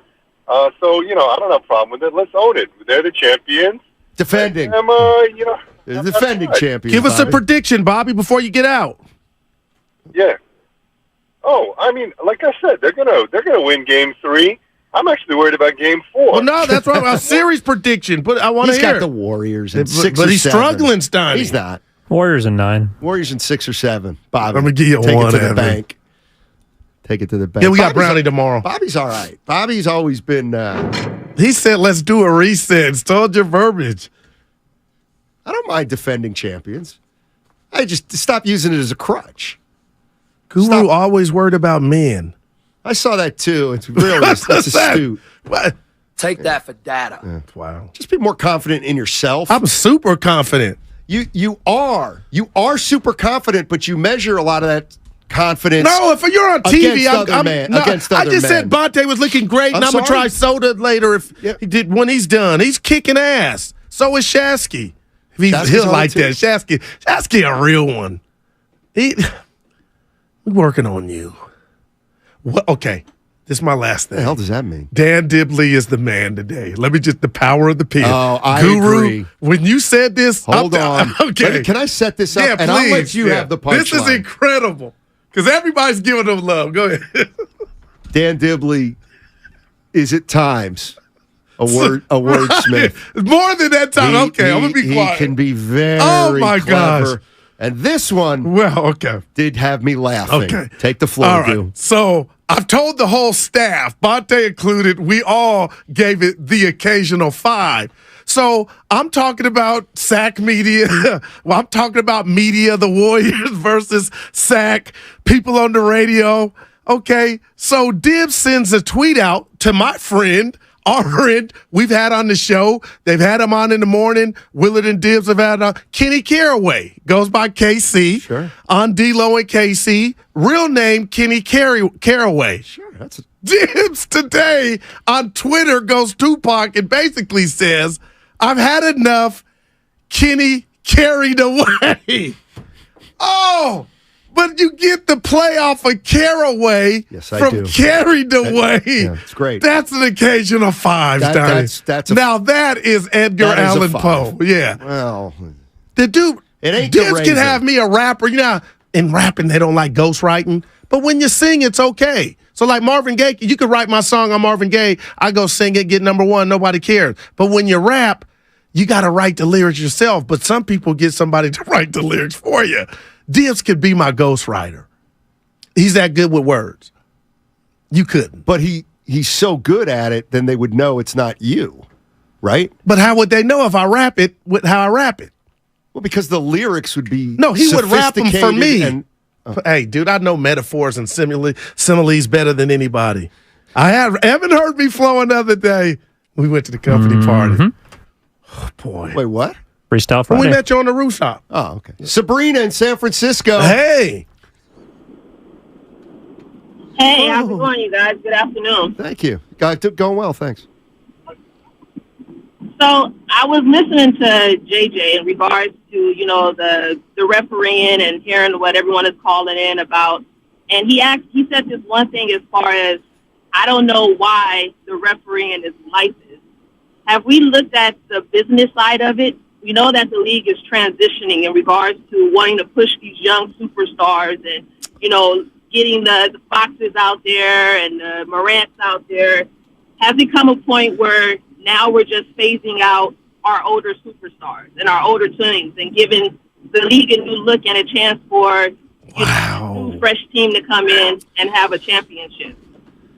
No way. Here's what I think. That's just a different take on it. Yeah. No, it is a different take. But that's bad defense, Donnie. That's a reach. Steph is still the golden cow, one of them. Here's the truth is that, and I'll do it, back in the 80s, after every game, every coach would fight for his team and his guys. And physicality in the postseason and how it's officiated has always been a constant debate. Constant. Cooper, is he allowed to wrap his arms around Bird? And so it always happens to Steph Curry, to Clay, to Reggie Miller, to Michael Jordan, to the greats. How far can you take it? Yeah. How far can you take physicality? And I'd say right now, the Kings are taking it apparently right up to the line and perfectly tightrope walking it. So how will they ref tomorrow? But this is what kills me. I can remember the great Popovich when they were going up against Miami and winning their titles in the finals. Phil Jackson was an artist. They would go to the podium after the game to tell you.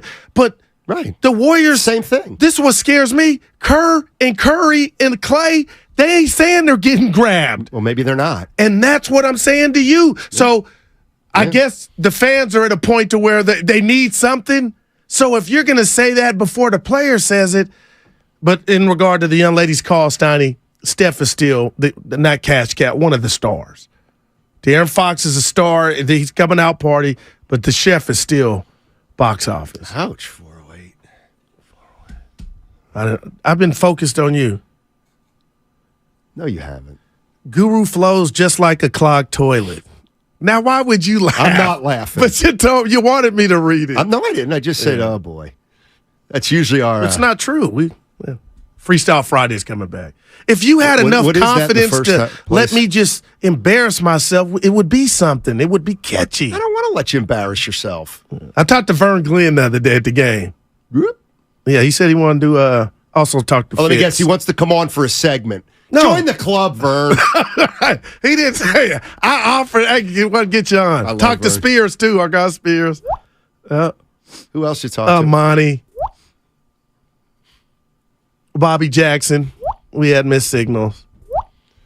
Steph was shooting. I saw Whitley.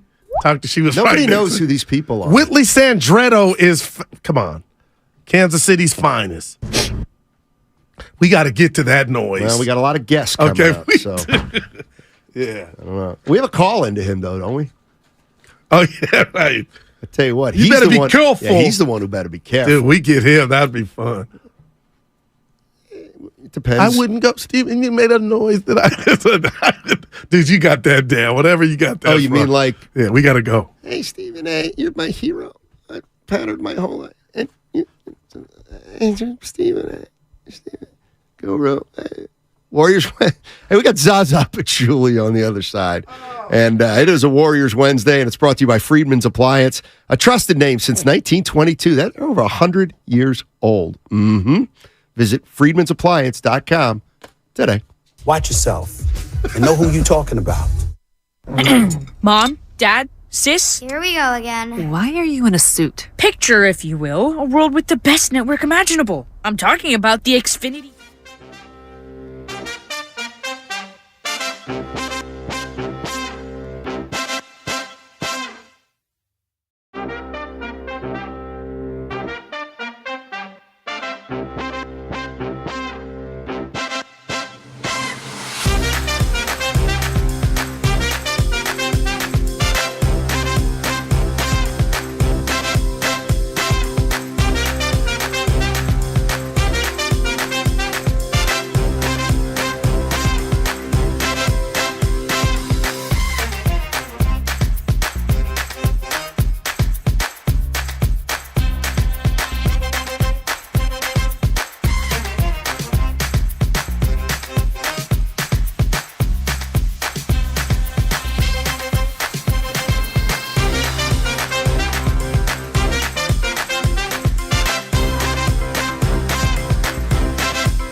Warriors beat during those years. And take a seat at the conference table. Guru's great too.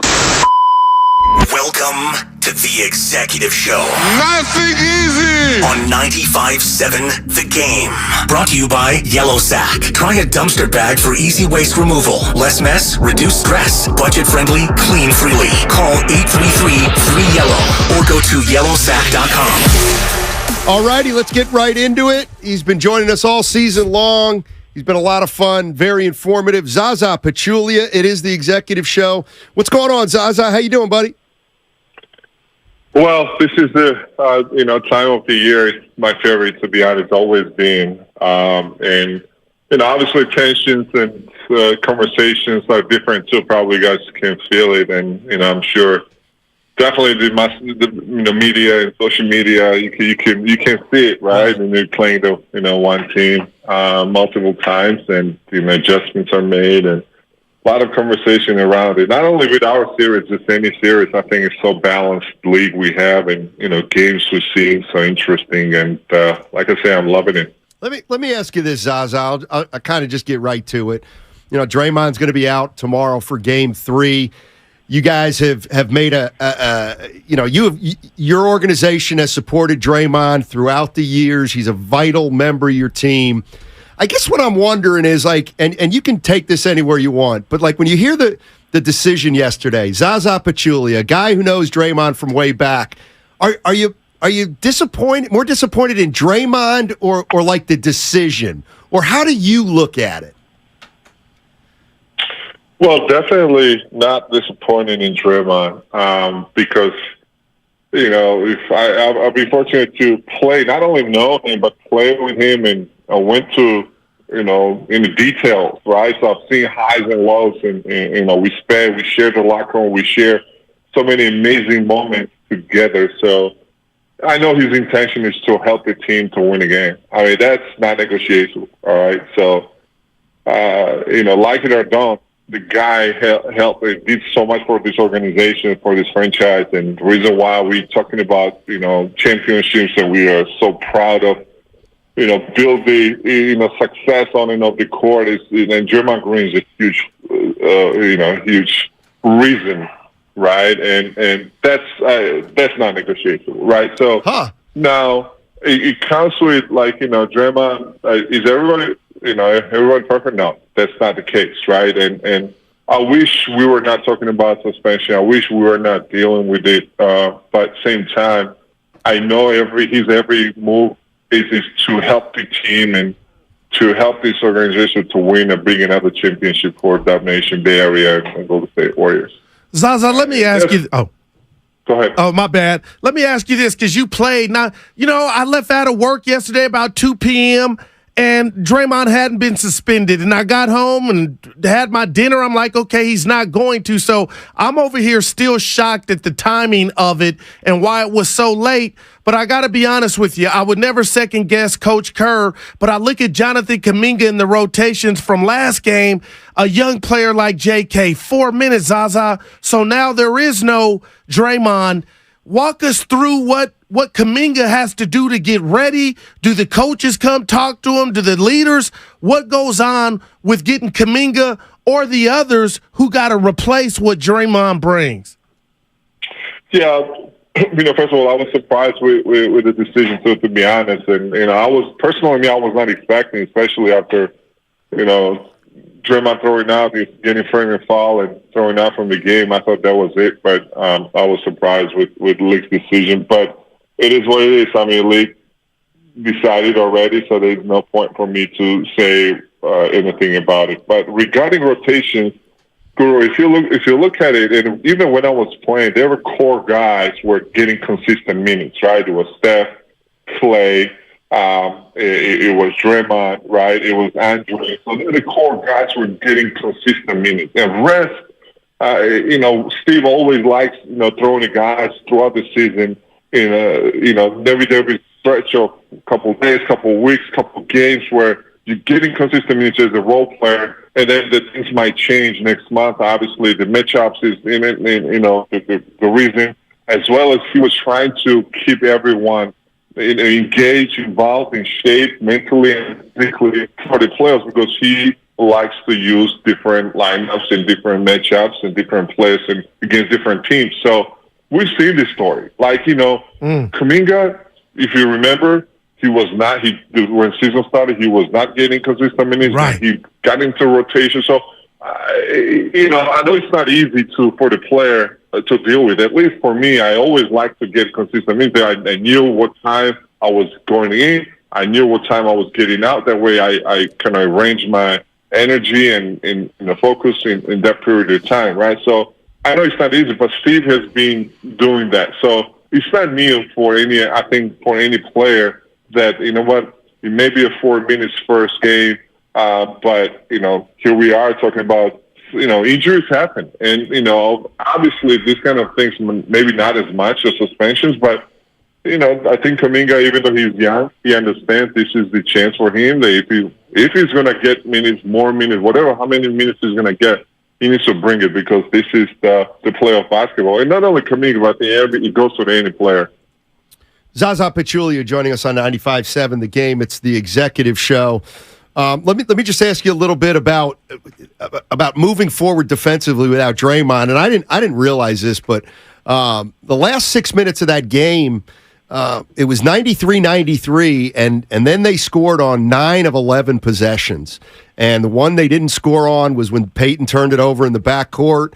The other one they didn't score on, Sabonis had a follow right up. I guess what I'm saying is there was clearly a connection between having trouble getting stops and Draymond leaving. Now you got to play a whole game without him. How do you make up for that? Yeah, good question. Obviously, there's something that Steve, Steve's question, sure. Right? But same time, one thing was put yourself in Looney's spot, knowing because you could do that, right? No, absolutely. Looney has, she's smart, but obviously his value is more than than before. He needs to really be careful with it, getting foul trouble, and obviously Michael Green also going to be this huge contributing, coming off the bench. It's so hard to replace Draymond, right? I mean, especially when we're talking about defensively, and that's you mentioned, last 7 minutes since he was out of the game.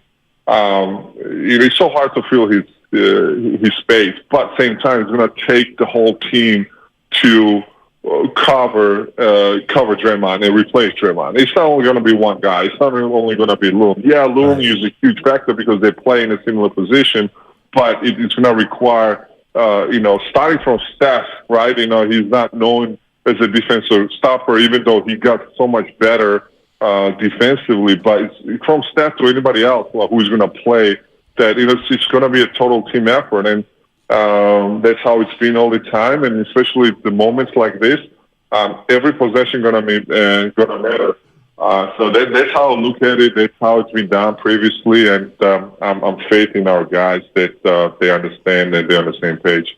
Zaza, tell me what you think of this, because the first 8 quarters of this series, and I never disrespected Sacramento, but they look a tad bit faster and more athletic man for man. What can the Warriors do to combat that?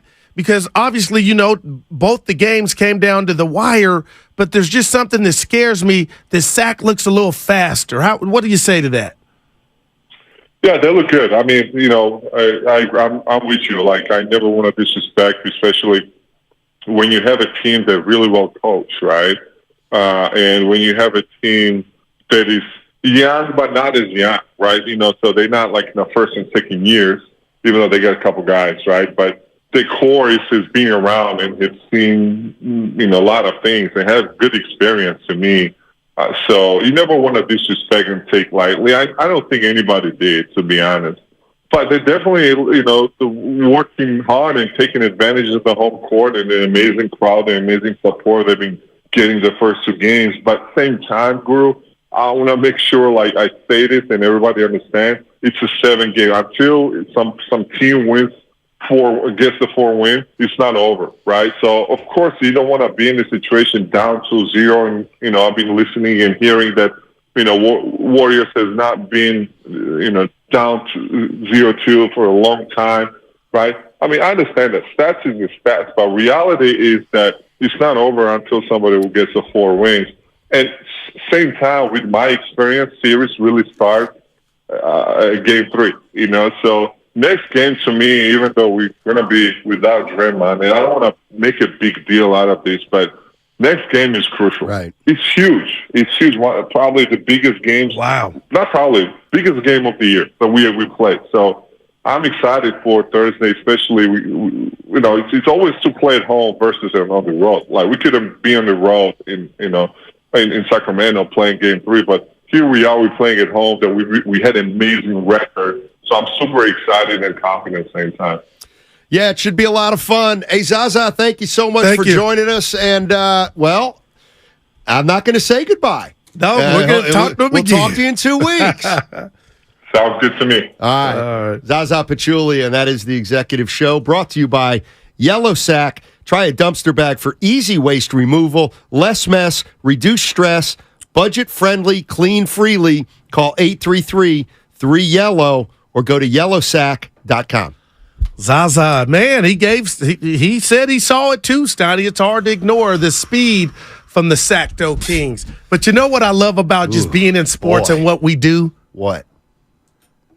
When, I got my friends, they like sports, but they don't love it. Oh, the Warriors are down 2-0. No. Let me take you to the telestrator. They're down 0-2.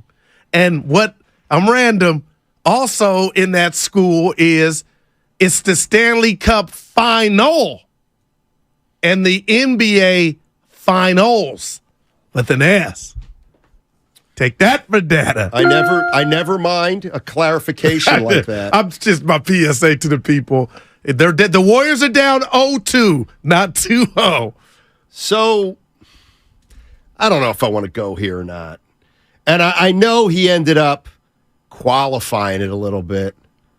Oh, but the first thing he said was, Timmer. I'm definitely not disappointed with Draymond. Yeah. And that's how the relationship is what it is, Stoney. He had his back right there. That's right. He did.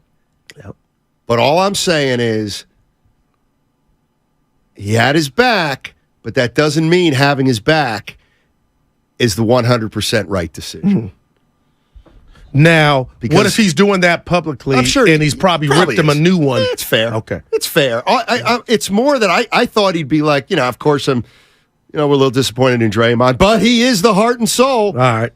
So. Yeah, I hear you. Well, definitely not disappointed in Draymond. How do they get that so fast? Because let's go to Shane.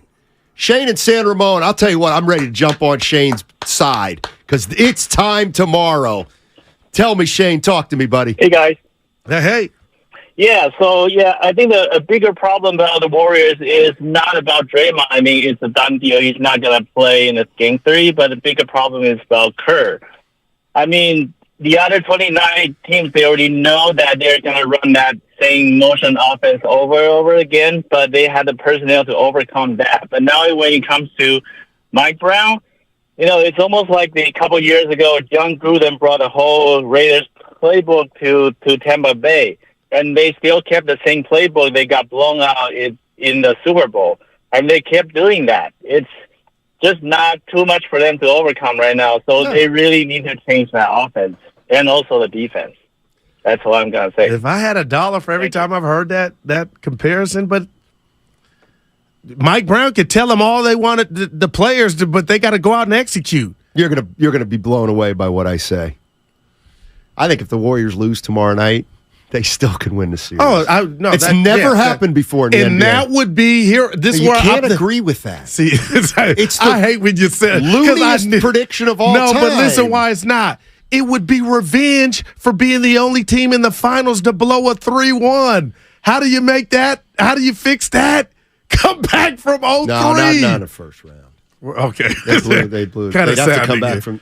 But I love when you're disappointed. You didn't want me to. Didn't it never happen in baseball till the Red Sox did? Now it should be ever. Huh? Yeah, 2004. Yeah. What should be ever? When you said never.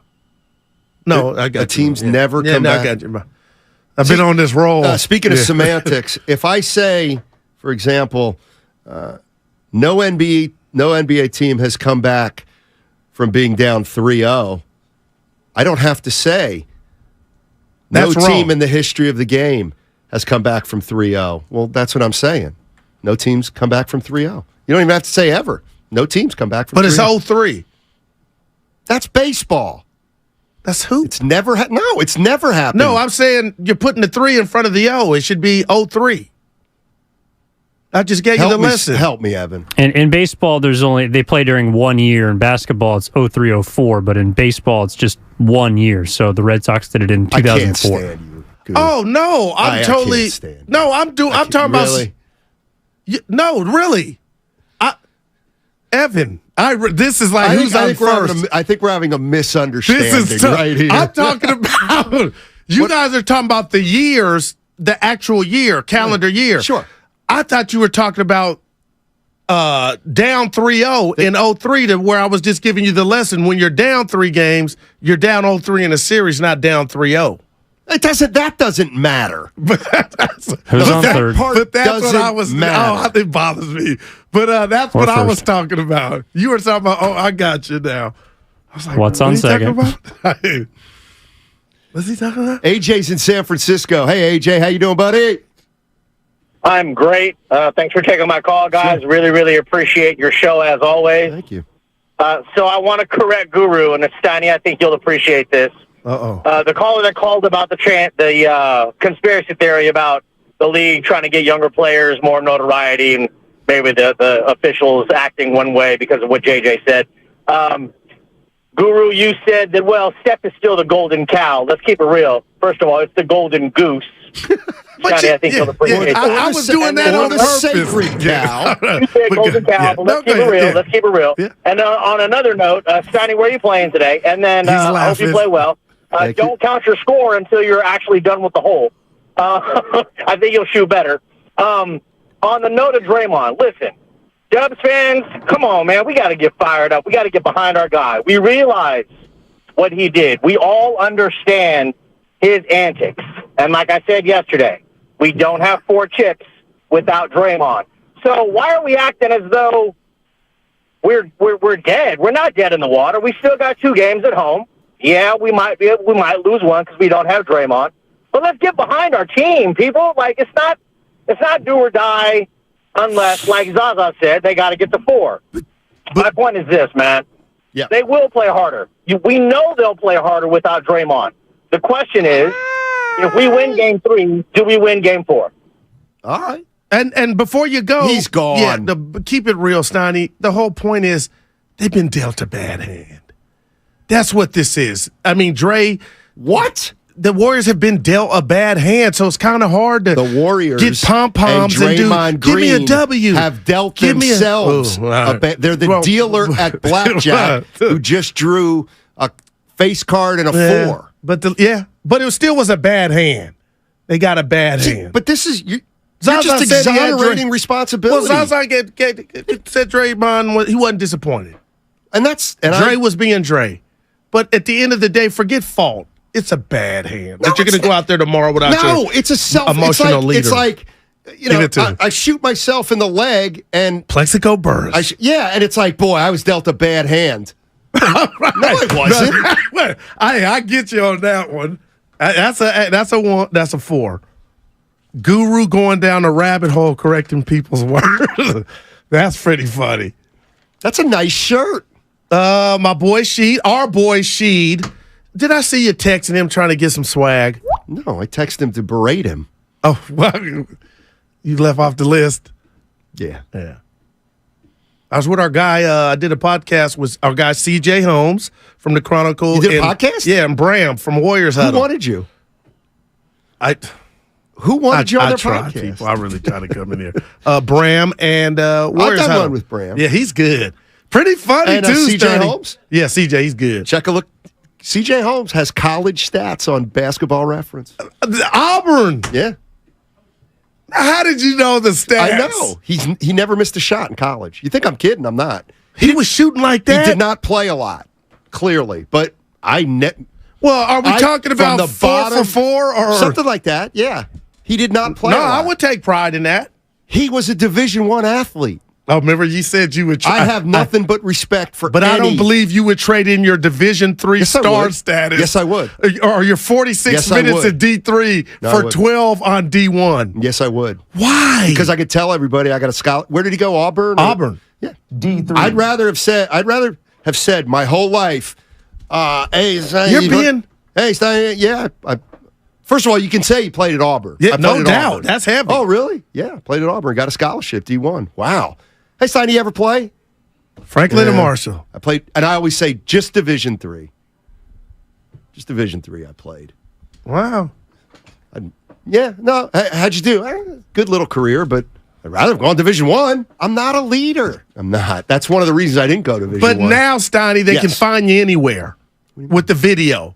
Like if you got a young cat at Franklin and Marshall putting up 28, they'll be noticed more than in your day because of the internet. 650. I'm sorry about this. It says you have to search the station name in the YouTube. We've been having trouble with our YouTube channel. It's all fixed. It's all fixed right now. So you want to go to YouTube. You can check out Guru's shirt with Steph Curry on it. I actually think it's really cool. And I'm irritated.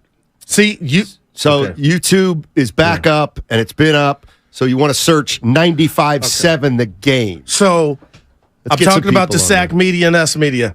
Yeah. The guys were at 1K this morning. We were at 946 when it crashed. So now we're at 544. When it crashed, you got to get back on the bike. Some little smart ass on the YouTube chat goes, the guys in SAC got 100 more than you. That got to me. But I had to type that we were at almost 1,000. So we had to start over. So miss me trying to stick it to us. That got to me, though. Go. Well, you were trying to get it up. I just want people to know when they see the number now. Oh, look at Lucas, the infant. You know what's funny? You said, I was just trying to get it up. And they were like, oh, hee. Work with a bunch of children. Shout out Bluetooth. Absolutely. Yeah. Infantile. Just chew it and do it. I'll tell you, he's not infantile. My main man, Brian Geltzeiler. I can't wait for him. Sirius XM Radio does a show with Eddie Johnson. And by the way, the Suns, they won a game. That's right, they did, which is more than the Warriors have done. What do you like? Turn your mic on if you're going to laugh. I thought that's remember Radnich always used to do that. You said that to me. Where is he? Grow up. We got to find him. No, he's unfindable. How do you just vanish for something? Because you're one of the goats. It's something you believe in. Look how you say something you believe in. And who's got a line on him? Ultimate respect for that. He walked away and he said, night.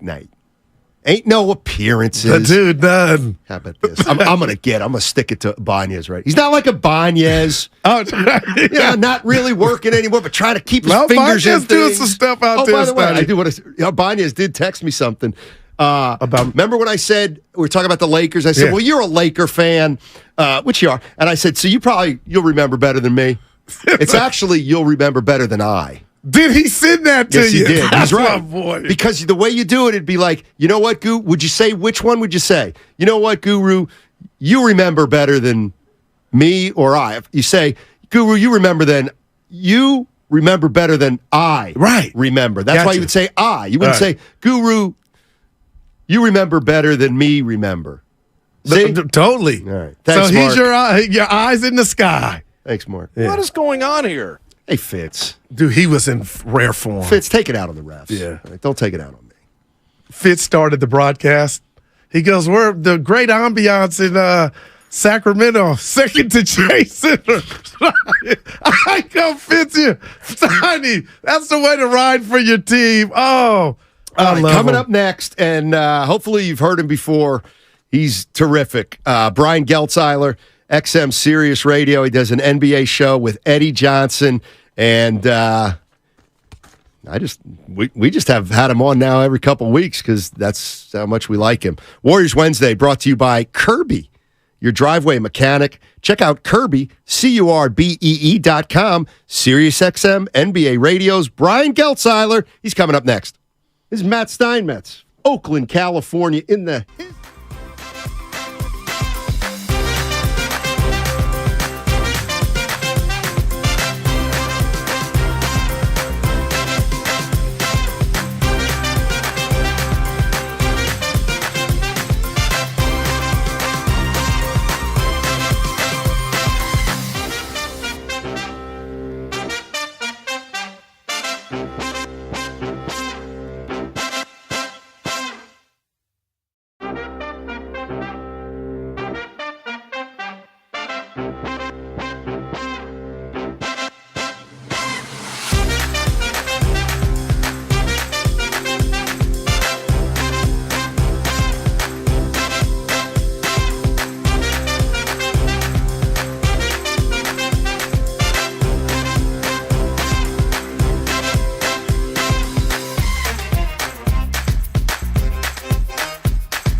no Chase Center, no Draymond Green. He's been suspended. And we're going to go out to a guy who's quietly become one of our favorites Our man. here. Brian Geltzeiler, XM Sirius Radio, NBA expert, and now friend of the program. What's going on, man? Yeah, I have to. I'm always flattered when I come on with you guys. I never get described anywhere I go in my life as quiet. To be able to say that I did anything quietly for me means that progress and years of therapy are finally getting something done. Well, I can tell the East Coast accent. I'm from Pennsylvania, so you always get it. You always get the benefit of the doubt with a guy like me. So let me here. Thank you, Matt. Yes, I'm just going to throw this at you. You like Draymond Green? It's so interesting because Ryan Russillo was talking about this on his Ringer podcast yesterday, and I feel the same way he does. Yes and no. Like, there's things I love about Draymond Green. The guy, as a basketball player, is the height of unselfishness. And as a media member, his transparency, his willingness to state his opinion no matter what it is, I find refreshing, even inspirational. I love it. But some of his on-court behavior I find reprehensible. And I have to tell you, I think they got it right with a one-game suspension. I think, there's other ways to get off that guy when he's holding your ankle than stomp on his chest. I think that crosses a line of what is appropriate or not appropriate in that scenario. If he gave him a little kick, an ejection's fine. He didn't give him a kick. He stomped on his chest. The guy had to go get an x-ray. So I look at all of this. The answer is yes and no. There's more things about Draymond that I like than I don't like, but the on-court antics, to me, run too far over the wrong side of the line too often. Brian, let me ask you this, man. I hear you, and I was a guy here in the Bay Area with my partner saying, you want to play Sacramento. I don't care about the third. You want to play Sac. And good Lord, Brian, they're down 0-2. The Kings look faster and quicker, and Fox is a star. How shocked are you after 8 quarters in this series from what you've seen? Well, I'm not shocked in this respect. And we've talked about this, guys. The Warriors, there hasn't been a ton of consistent things about them from this season. One of the consistent things about them is that they've been a bad road team. So are we really going to turn around and be totally shocked that they just lost 2 games in a row on the road? And if you kind of sit back and take a look, the one that was gettable was game 1, and they had 2 shots in the last minute and change of that game, one from Wiggins, one from Curry at the buzzer, that very well could have tied the game, sent it into overtime, and had them with a chance to win it.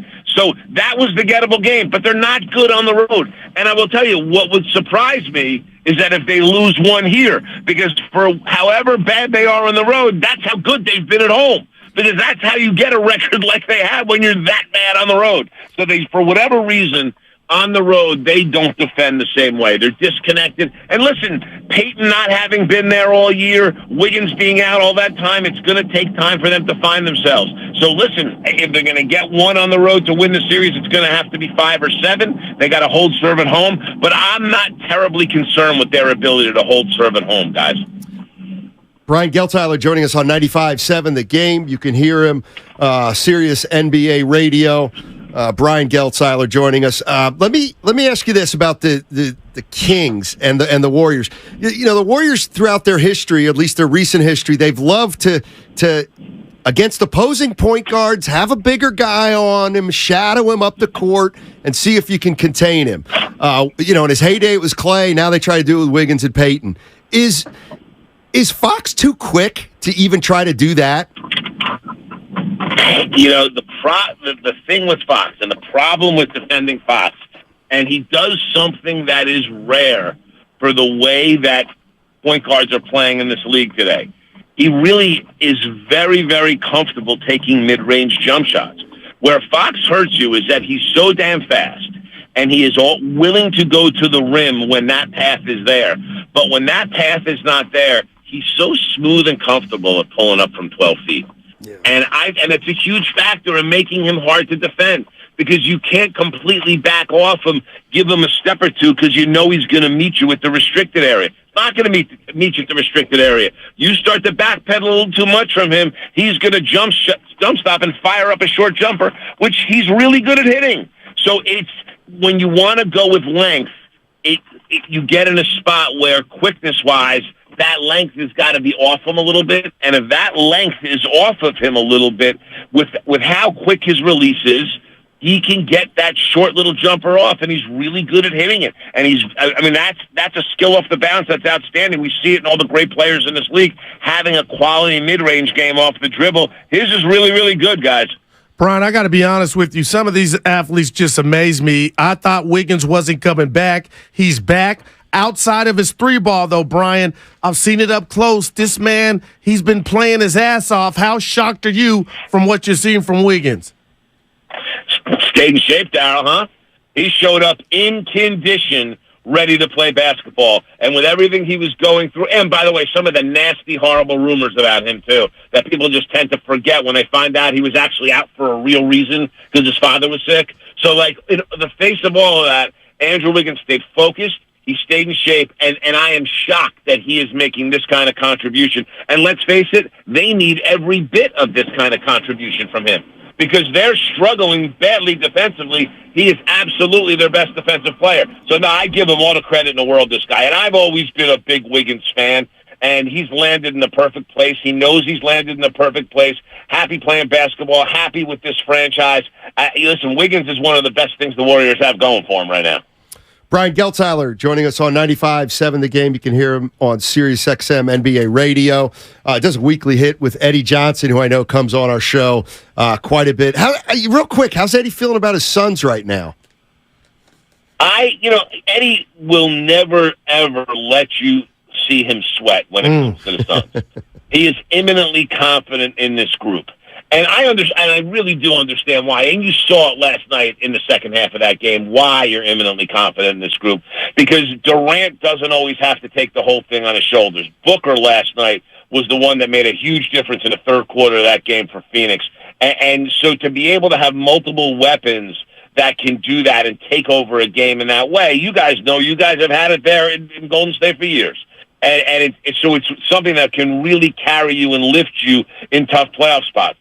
But you do have to look at what the Clippers were able to do in Phoenix and worry a little bit if you're the Suns. And Eddie will never tell you he's worrying, but you got to worry a little bit if you're the Suns. First of all, Leonard proved himself in Game 1 unguardable. They had no one that could take care of him. And listen, Torrey Craig has had 2 really good games at home. The old Hubie Brown role player theory. He's not likely to do that on the road. And these were contributions that for Phoenix to come out of this 1-1, that was vital that Craig played as well as he played and shot as well as he shot. So, again, with all that said, I'll never worry about this Phoenix group offensively. If they can guard well enough is my big worry. And I think one of the things that would scare me for Phoenix, not only what Kawhi did, Eric Gordon looks pretty good right now. And between Westbrook and Gordon and Kawhi and the way this group guards, Phoenix is going to have its hands full. This is going to be a long series, guys. Yeah, Brian, I agree with you. I got to ask you about what's going on with Milwaukee. I saw Giannis fall. It sounded ugly, and now he missed a game. They're down 0-1. He may be out tonight. How concerned are you about Giannis? Well, all right, so I think that in the long run, I'm not concerned about Giannis, and I will tell you I'm not concerned about the Bucks in this series either. The Heat's offensive performance in Game 1 was such an outlier on everything they've done this season. They shot 60% from 3, which is something they never do. Everything they threw up went in. They're without Tyler Hero now going forward, who is their best shooter. And this team spent an entire season. The reason they were in the play-in tournament is because they couldn't throw it in the ocean. They get stops when they need to get stops. They're not a great defensive team, which they've been in the past, but they're still a pretty good defensive team. And certainly when the game slows down in the half court, they tighten up. That's the nature of how they play defense. Spo's constantly running zones through there, so they're switching defenses all the time, and they keep teams out of rhythm. I never worry about them there. It's on the offensive end of the floor. And as good as Giannis is defensively, Milwaukee just rolls so many good individual defenders at you. And I don't want to say they don't need Giannis to win this series, but they probably don't have to rush him back, and they're going to advance to the next round. I just don't see this Heat team being deep enough, big enough, or being able to shoot the ball well enough to beat a Milwaukee group without Giannis. That's as long as Middleton plays like he did in Game 1 and is healthy. Middleton has to be on the floor healthy. Without Middleton, the whole thing changes because he doubles as another go-to guy there that's willing to get a big shot, take a big shot, and he'll get himself his own shot from the mid-range and hit it consistently with championship experience. So as long as Middleton's there is healthy, I think they're fine in this series. And I think if you give Giannis here a week and a half for this bruise to heal, I think you'll see a healthier version of Giannis. And you may want to make the case that if they advance here and get far without Giannis, that it's to their advantage. Bruise heals quickly. It's not one of these things that'll linger, and there's a little less mileage on his legs as they advance deeper into the playoffs. Sirius XM NBA Radio's Brian Geltzeiler joining us. Hey, before we let you go, it feels like you think the Warriors-Kings is going 7 or 7-ish. What do you think? Who's winning it? Listen, I picked the Warriors in 7 when the series started. I'm going to stay there, but I'm going to stay there by a thread because I'm a little nervous of what I saw in the first 2 games. With that said, again, if you want to see me really nervous, it's if the Warriors lose one of these. Then it's over. Right. But I've held to this with you guys all year, and I'm not backing off it now. They're bad on the road. We can tell the reasons till we're all blue in the face. Warriors are bad on the road.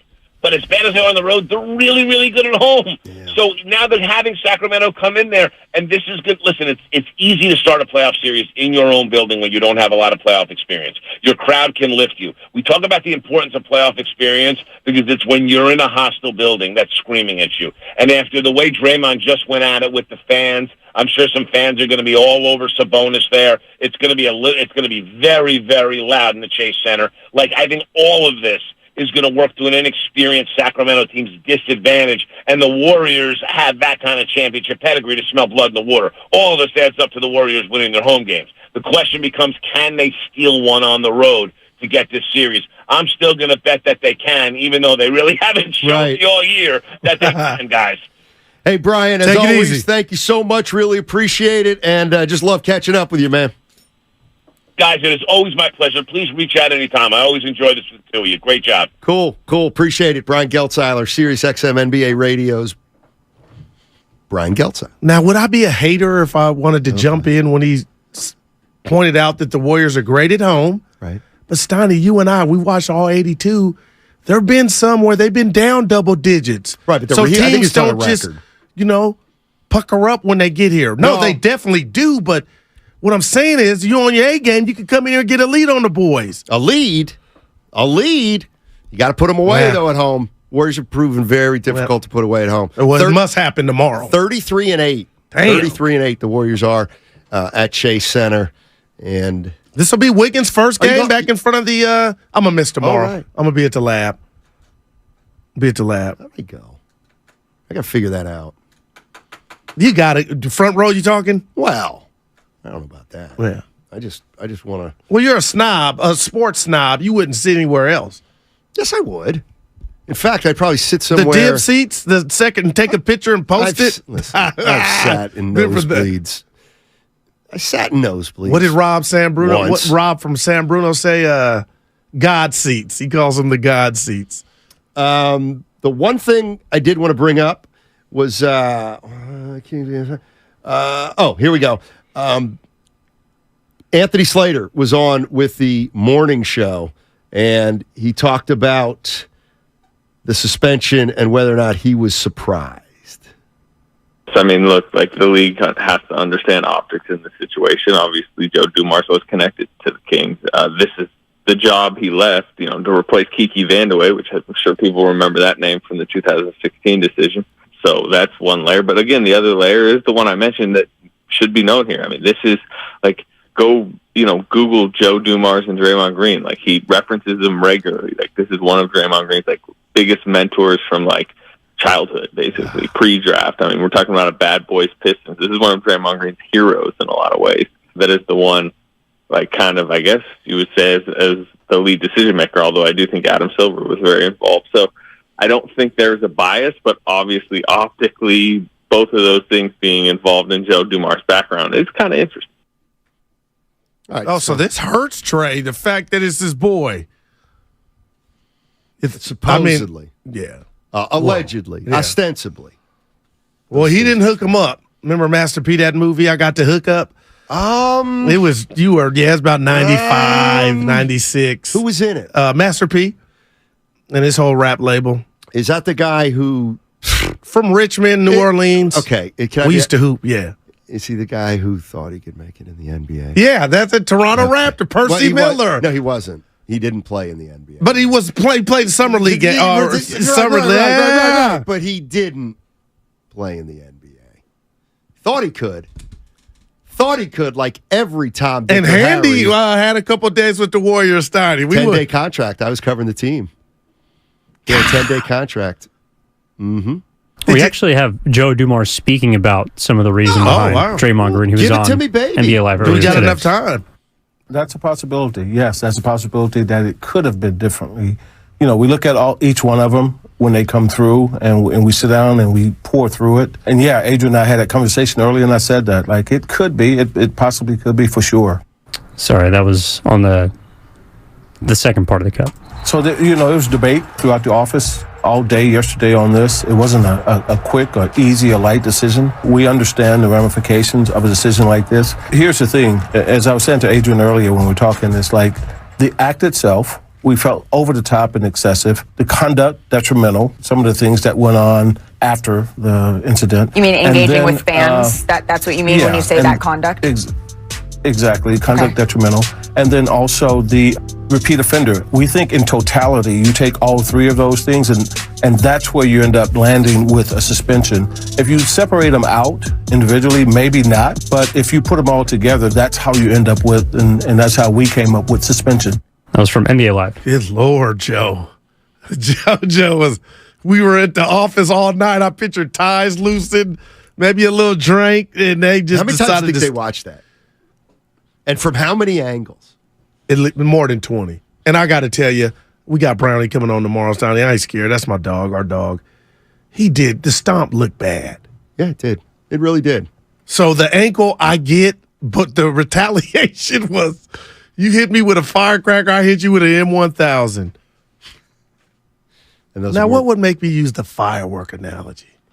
We're getting close to July. I don't pretend to be able to get inside your... I don't know! Fireworks in Pennsylvania? But you have to go to Maryland to buy them. Oh, good Lord. By the way, not quite breaking news. We mentioned this earlier. I know Warrior fans are going to want to know this. Domantas Sabonis, he's got a sternum contusion. He was shooting around today at practice. I bet. Yeah. He's listed, Sabonis is listed as questionable tomorrow. Questionable. And I gotta believe if he guts it out. All right, now he's got a contusion in the sternum. Now that's a big injury. I don't care. That injury can really limit you basketball-wise. I got to believe if Sabonis comes out and guts it out, even the Warrior fans will appreciate that kind of toughness. Oh, he's getting booed every time he touches it. Very well. Yeah. I don't care. Stoney, you got me. He's getting booed every time he touches it.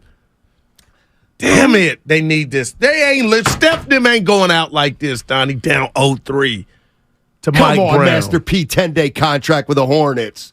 Come on, 5-1-0. Really? And the Raptors. He played summer league. Where did he play in college? That I don't know. We used to play at Cal State Hayward, and he would. Now they Cal called State the ice. East Bay. Yeah, right. So I had some good games in that gym. Well, it was open gym. But I remember it was open to all the non-high school athletes. Oh, we had ballers in there. Apparently, he went to the University of Houston on an athletic scholarship, but dropped out months into his freshman year. Of course. Transferred to Merritt College in Oakland. Wow. Let me guess. He didn't like him and the coach didn't get along at Houston. TBD. But he got, his fame got him with the Hornets in Toronto. Oh, really? So he didn't earn it? Hey, it ain't who you know, it's what you know. No. It's who you know more than what you know. Yeah. Oh, man. What do we got here? I got a plant on YouTube. They're getting to me. You got a what? We got a plant from Sac on YouTube. They coming for it. For who? Me. Oh, boy. But see, I got repellent. Have you noticed that the greats in Sacramento and the Bay understand that I'm objective? They might not like it, but they understand it. I think maybe the text line maybe thinks you're... When you pick Monty Poole at 1:30, Stoney. That's right. And NBC Sports Bay Area. Now, should I give him the compliment now or when he comes on? No, just Stoney. I already told you. When you see him, he never big boys I'm you. sorry. But I won't. I'll do it now. 415, I'm sorry. What happened? Actually, I believe Master P's grandmother passed away, and he moved back to the Bay, and that's when he started No Limits in Marin. Mr. Sour Pants. Come on, I was just kidding. Yeah. By the way, an update from Mike Brown himself. Domas Sabonis likely to play. Wow. Gonna gut it out. I bet Warrior fans look didn't at see his that points coming. prop on that one. He gonna feel like nobody's out there. Looney, you think they're losing after this fiasco? They might. The league has cheated them. Us against the world. Play Tupac. Me against the world. And I'll bring this up now. I'll tell you what I think's really funny is remember right before the show, you used the word that there are a bunch of crybabies. Yeah. And I said, why don't you say that on the air, big mouth? Yeah. And I you hate haven't. to do. And you haven't. Crybaby. I win his sack. No, I thought this was for Warrior fans. We complaining about Draymond. No, the complaining about Draymond is it's over. He's out. We got to move on. It's Right. over. And you said Warrior fans got to quit being crybabies about this. Remember? I said, say that on the air. Oh, yeah, but they already know. The things you remember. Listen, Times. let me tell you something about Master P. Make him say, nah. I did not mean to denigrate him. He's a Bay Area. I don't think you did. I don't think I did either. Because he can hoop, Stoney. He had a game. I know. But that's one of those where if you're a first-time caller. Who was better, him or Handy? Handy played overseas. Well, okay. I mean, like, Phil Handy was legit. I never knew you thought of that game. His game, like, Phil could ball. Hawaii University. Why are you telling me that? Go tell somebody who Why doesn't didn't know about who was basketball. coaching when he had the 10-day? I wish you were in charge. It was. I wish you were in charge. Handy would have been. Tell you what, I might be able to figure this out. I don't think it was Don Nelson. Rutherford went to Europe to fool with him. Somebody. They had a ton of injuries, and they needed Yeah, they needed bodies. I'll never forget. He ran out in the warm-ups. How much time we got? We got Monty Poole on the other side, and then we got to crossover. Right, and we're you're leaving golfing at 2 today. Yeah, leaving at 2 p.m. today. And trying to stick it to me. JD is in for Willard. Willard's got some voice problems. I don't know if he wanted you to go public with that. I'm sorry if I did. No, you didn't do it maliciously. Because when I tell you to tell the people where I'm at, well, that's where I got mixed tune in 10:01. Guru, Guru he's out. wants everybody to know why he's out. I am not regardless. Wiggins. I'll tell them. Tell him. Regardless. By the way, who's in for you tomorrow?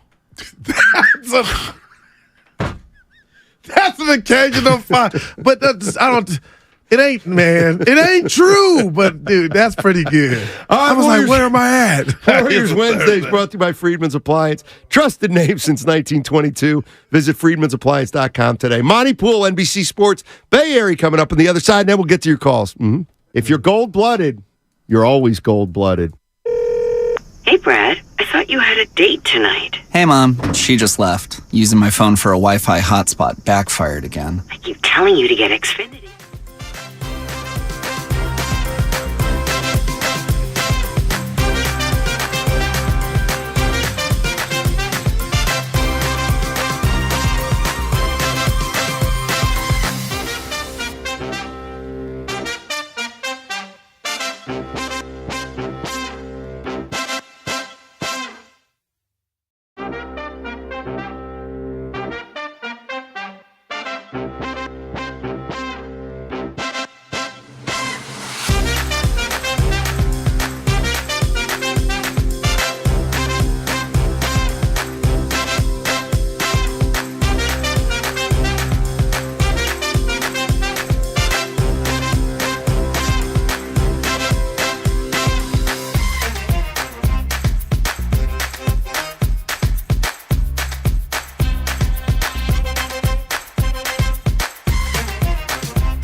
State Warriors. Now back to Steiny and Guru. All right, Matt Steinmetz, the Guru Johnson with you. We're here for another half hour, and let's go talk to Monty Poole, NBC Sports, the man, Bay Area, joining us. Monty, I'm obviously going to start with Draymond Green. I'm actually not going to get instead of asking you what you think about it, I'm going to ask you more because you're there. Do you ever get this? You think there are people in the organization or possibly teammates of Draymond Green that are just rolling their eyes about all they've been through with him? I think there have been times when that happened. I mean, I know that happened back in October when Draymond punched Jordan Poole. There were some people, at least in the moment, that were just headed up the ear, as they say, you know. And at the same time, those same people a month or two later were like, you know, we need Draymond, and you know, he's important to us. But yeah, I think that he has worn his antics over the years has worn on them. They always have, but they felt it was worth the value because of what he brought to them on the court. But as the years go by, yeah, it becomes harder and harder to say, yeah, you know, it's Draymond being Draymond. It gets harder, and I think the other night when you know, I don't think we did Sabonis was the thing that got to people. I think it's what happened after. You know, and he's done it before, and, you know, it's Draymond being Draymond. But I think these are all issues that contributed to him being suspended for Game 3. So, yeah, I think the Warriors know they've walked a fine line with him for a long time, and they're at the point where, you know, he's up to this season. He can opt out if he wants.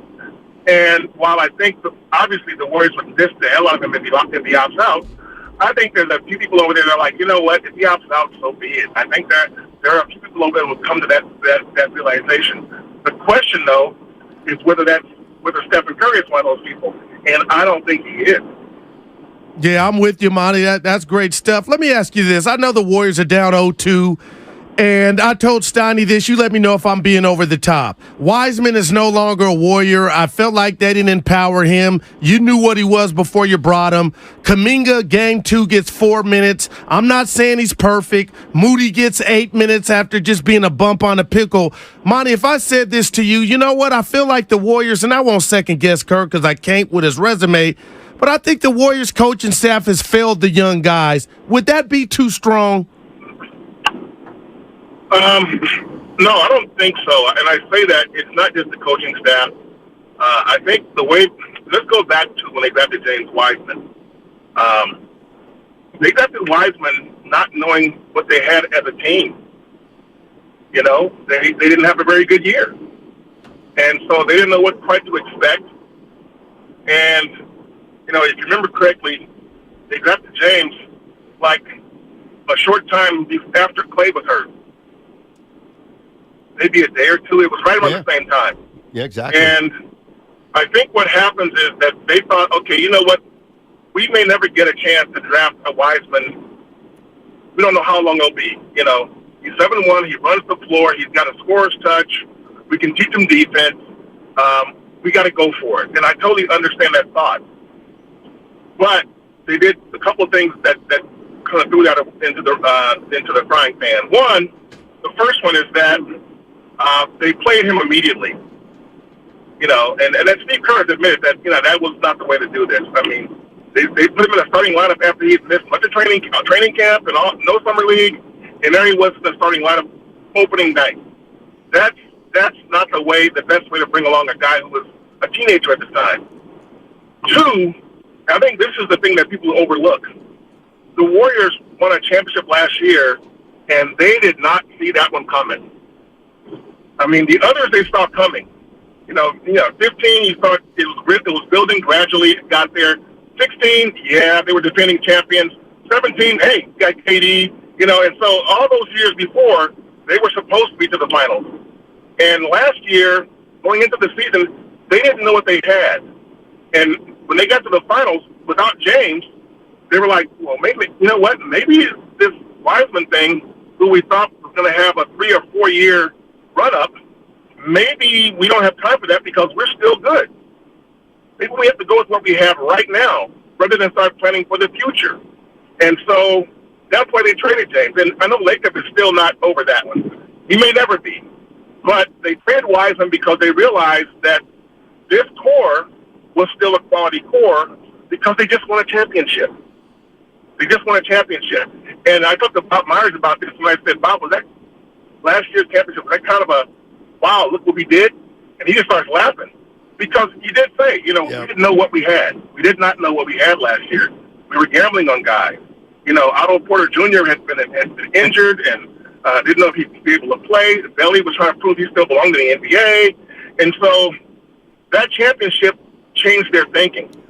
And that's why Wiseman's gone. I really believe that based on what I get from them and based on the logic of the fact that they think they can still win without him, which they did. And so they're going to try and play out this core. Now, I think, a couple of years from now, could they regret the trade? Absolutely they could. Absolutely they could. But they went for it now. They went for it now thinking, you know what, we have a shot this year. If we fix our point of attack defense, we have a shot this year. And one more thing about Wiseman. I'm not sure they played him properly defensively. I don't think they did. They couldn't decide, and Barry was often in drop coverage and looking like he was lost in no man's land. And they never really quite corrected that or had a direct approach to, here's what you need to do, James. We want you to do this. And if they did that, it didn't last more than a few weeks because there he was backing in drop coverage, and he just wasn't good there. I mean, how many teenage big men can be in drop coverage and excel?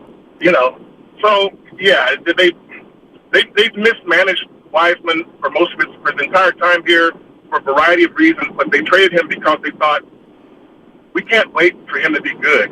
So they think he'll be good, and I think he'll definitely be good offensively. Defensively is you still there, Monty? That, you know what? We won last year, but this year's a whole different year. Yeah, it really is. Monty Poole joining us on 95.7 The Game. Before we let you go, Monty. They need to, at this point, if they get bounced in the first round, I think they've got to say, okay, we got to start resetting. We got to start resetting right now. And like I said, they could begin. There's some regret about Wiseman among the people who are there now, and there could be more this time next year. Because the rebuild or whatever they do, whether it's this year or next year, whatever they do ain't going to be pretty for a minute. Steph's going to be 36 next year, 37 the next year, and I don't doubt that he can play very well into his late 30s. But after that, we don't know what Jordan Poole is yet. They paid him to be a star. And we've seen this year, he's been a star one week, and he's been a disaster the next week. Yeah. And it's been like almost all season, up and down, up and down, up and down. And so far in the first two games of the playoffs, I know he's playing hurt, but he's been borderline unplayable. And that's reflected in his minutes. Monty, thank you so much for joining us. And, you've done it all year, and hopefully we'll catch up with you if there's a second round. There you go, buddy. Talk to you guys later. All right, Monty Poole, NBC Sports Bay Area. You know what? We'll talk about it on the other side with the changeover.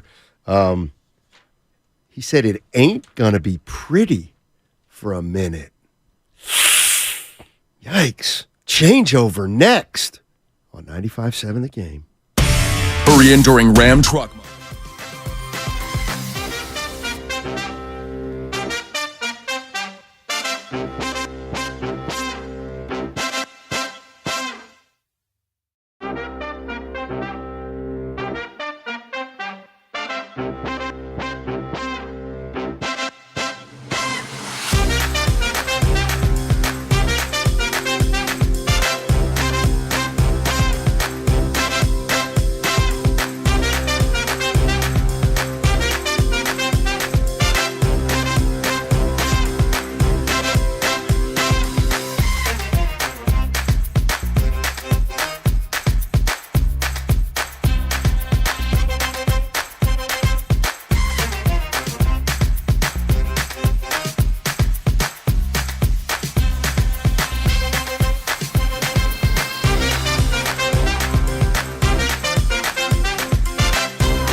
I'm not a leader. I made it up.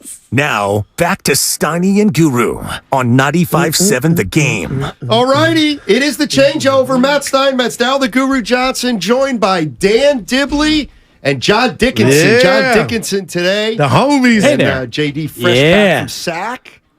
He'll be at the Warriors game tomorrow. And obviously we have huge news about Draymond Green. Have at it, guys. It's a shame. It's a shame that we are now adjudicating what happened in the past. And if they would have come out and just said, hey, you can't go out there and incite violence from the crowd, and you can't drop P-bombs and B-bombs on the fans, you can't do that. That's why you're getting suspended. I would be okay with it. But the fact that they went back to what happened 7 years ago in the playoffs, because the whole system, Goo, is that you've got points. Yeah. It's all about points. And Draymond gets a flagrant 2. That's 2 points. You get to 4, you get suspended. So they go from 2 to 4 over what? Over him clapping back at fans who were out of control? I didn't like it then. The I don't like was it now. in the crowd. JD and I were there. And you know what? Yeah, and Skeletor was mad. Daddy was mad with his arms folded. To me, Get out of here. That's the part that the fan and Adam Silver part is the part to me that's the biggest joke You don't like of it. the whole thing. Who joke. cares if Adam Silver was in the crowd and he got mad? Adam Silver's the worst commissioner in professional sports. Wow. Speak on it. And part of the reason he is the worst commissioner in professional sports is because he runs a PTO league. He runs a league where it's cool for stars to take nights off and have no intensity and not give a damn all year long, playing gutless basketball on a night in, night out basis where it's first to 1:30. Yeah. And then there's actually playoff level intensity with an awesome crowd in that building and Draymond Green getting into it with him. He didn't go at a fan. I don't give a damn if there was some salty language. You got 18,000 freaking people in that building giving him the double bird, and all he does is smile for the camera, and that's part of the reason? That's a freaking embarrassment for the NBA. Wow. Pace yourself, and JD. Adam Silver is a freaking embarrassment because Adam Silver doesn't like competitiveness. That's the biggest. He likes oh, take your nights off. Everybody's got this voice. I love it. Injuries. I need you till 6. Pace yourself. Here's the way. Dominique. Embarrassing. When I see the phrase for past. You know, I don't just think 7 years ago. JD. When they say past, they open the door to everything. Right. Like, the past might have been the punch to Poole that the league thought the team should have punished him for. They didn't. And you know what? That's part of the past. What? Like, anything's part of the past if you want to play that game. And why, when I left you two gentlemen yesterday, all three of you, Sham said there was no suspension imminent. They're New York. It was 10:30 at night when this thing dropped. What took so long? Well, they all got together and they all looked at it again and they all talked about it. And Skeletor, the commissioner, Adam Silver, and he looked at it and he's like, well, I felt personally disrespected and we can't have Draymond Green carrying on like that. If we don't suspend Draymond Green, then Draymond Green wins. And so it felt to me very personal. Yes. The reason why they wanted to suspend Draymond Green. And look, there are other incidents. Even the Brandon Clark, he grabbed the jersey last year in Game 1 in Memphis and had a very similar, I think, back and forth with the crowd. Yeah, no suspension, Jay. In Memphis. Although, again, being in the building in Memphis on that Sunday afternoon, I thought that was good for ball. To be perfectly honest, right? As long as you're not attacking a fan or going at them in that vein, I thought Draymond conducted himself pretty composed, to be honest, considering the circuit. Like, who says he can't dance around the court or sit there and laugh or whatever? Like, who cares? Let's honestly, I know I'm getting the WWE. He didn't punch somebody. How vicious was that stomp? Like, is that what this is really truly about? It was a flagrant 2 stomp. Garden variety, no doubt, flagrant 2 stomp. So that's kind of heavy. It's heavy. It was a heavy stomp, and he stomps, and then he jumps off it, and he does a split in the air. The curb stomp, as the kids are saying. Exactly. But, and shout out to Goodfellas, where there was a curb stomping in that, which is and truly the curb stomp is when you put somebody's face on the curb, and then you stomp their face in the curb, and you knock their teeth out. Yeah. Thank you. That's a true curb stomping. It was a classic flagrant 2. Okay. And you move on to Game 3. And the optics, and I said this yesterday, I'm going to remain consistent. And I think in this very segment, I hit you guys with, well, if it was intentional, then, like, to me, the optics of it were so bad that my initial thought was, well, he's getting thrown out and he might get suspended. Like, that's what I felt in the moment. But then when you get the full look at the replay and you hear what was said after the game. And Sabonis holding the ankle. And Draymond kind of intimating that it was, part lost my balance. Again, I said it. Sure. I think he took liberties to be able to, he could awkwardly fall over him. Had an x-ray on that ankle, too. He could step on him. So that part of it, I think, you could make more of a case of, okay, that potentially could warrant a suspension. But I think the key to this is, and I know you guys have talked a lot about it, is, all of this being said, and to me, there's like 5 or 6 different components to this, and I think 4 or 5 of them are completely a joke, as I've laid out. But this is what happens when PTO you bring, this is what happens when you have somebody that has had as many incidents as Draymond. Like, you run the risk of potentially in an individual situation getting screwed, if you want to use that term. And I think a lot of Warrior fans and the Warriors themselves may be using that term. Yeah. I mean, here's the thing, though. If you believe, and this is where you made me think about it yesterday. If Joe Dumars and Adam Silver come to the conclusion, you know what, he did that on purpose, you're suspended. And that was my point. Right. Throw everything else out of it. But they haven't. Think it was that control. And I don't think they can prove it. And here's the thing: they can't prove it. They may have looked at it and thought that's what it was, but you can't prove intent. And I thought that's where Draymond was going to skate.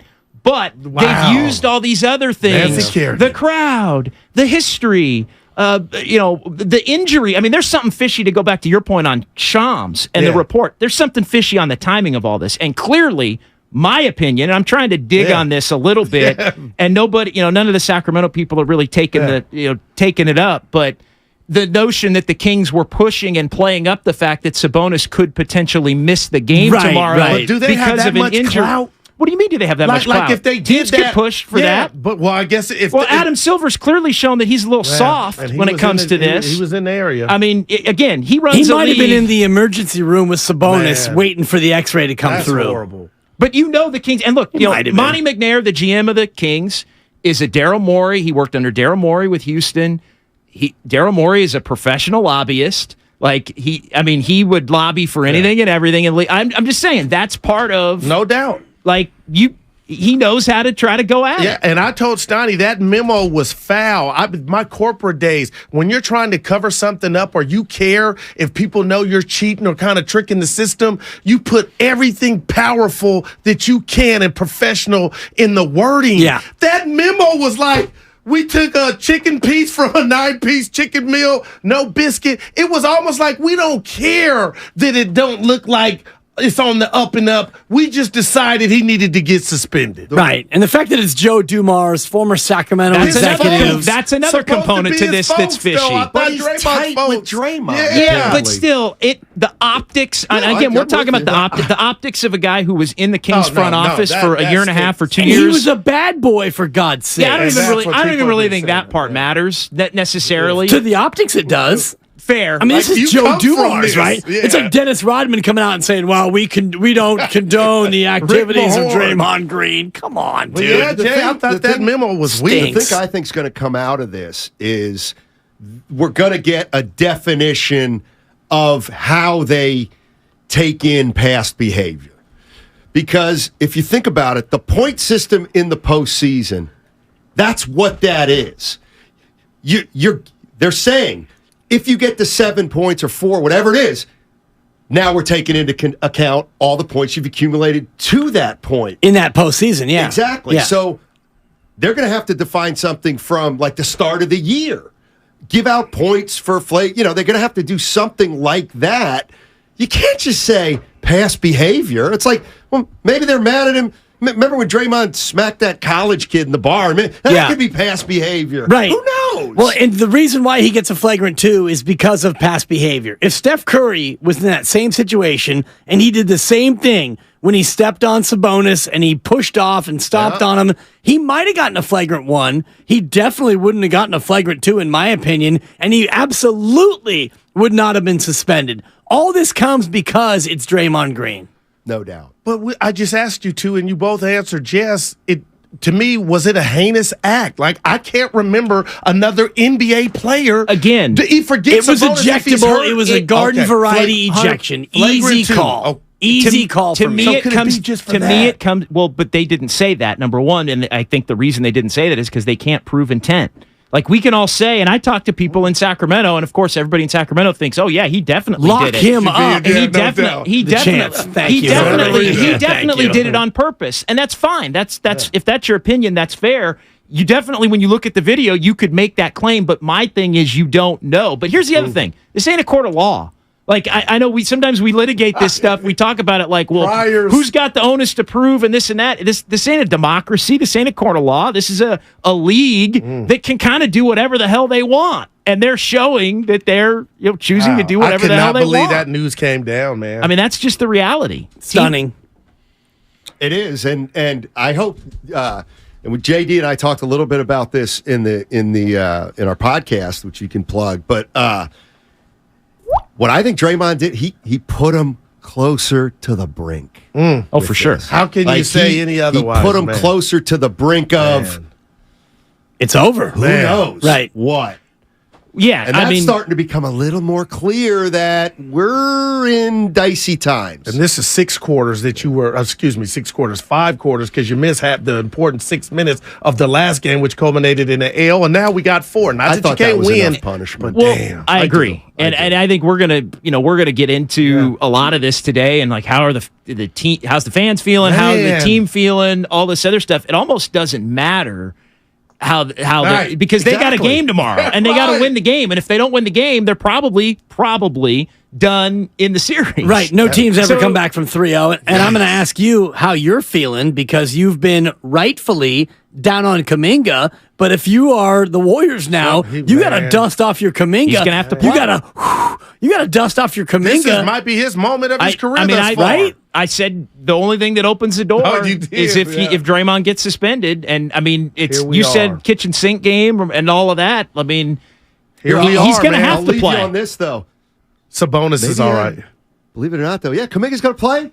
but he might be on a shorter leash, even. Yeah. Because you got to empty the chamber if he's not playing well to start. But what do you have in terms of length and height? Lamb, JaMychal Green. Well, the kitchen sink dips, I'm just saying everything's on the table. I got a bunch of things. I'll save them. We got a long way to go, but listening. You can stay. You guys You can stay. stay. No, Jay wanna stay. I forgot this was Jay's Wednesday. fine. No, it's Wednesday. I forgot this was Wednesday. Hit him straight, Steiny. Hit him straight.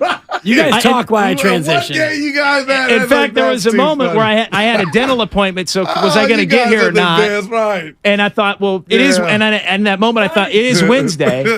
So maybe I won't. But Jay, you're right. The players, they got a game to prepare for. You know, you guys are such great teammates. I may buy you each a Rolex, like the quarterback does for the offensive line. I forgot it was Wednesday. That was last Sunday. Yeah.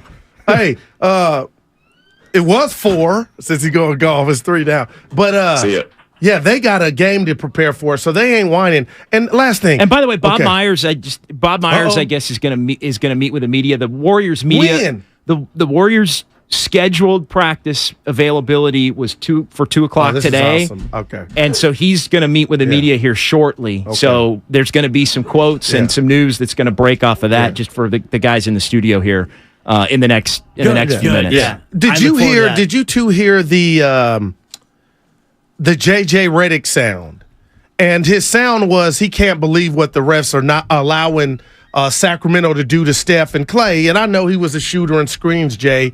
But what I wanted to throw something at him for was like, hey, dude, how are you going to speak for the Splash Brothers and the physicality and the grabbing from Sacramento when Curry, Kerr, and Clay, to their credit, ain't even went there? So who's JJ? I know you got a job to do. I don't know, Evan, if we could play the sound, but he's talking about they're getting away with it and almost like that's why Sac is up 2-0. Well, look, it's the Kings. They haven't said that, Jay. No, the Kings have been the better team through the first 2 games. I mean, that's why they're up 2-0. We can get into all the reasons why the Warriors haven't played well and have the Kings gotten away with a little bit. Like all of that is part of the conversation. Gotcha. But you got to, I think, preface it by saying the Kings have been the better team. Okay. Right? They've been 2 even games. He kind of got there way at the end, but it was way after. Well, but to be honest, I mean, I think the Warriors would tell you that the Kings have gotten away with some grabbing and holding and borderline dirty play from Sabonis independently of the stuff on the guards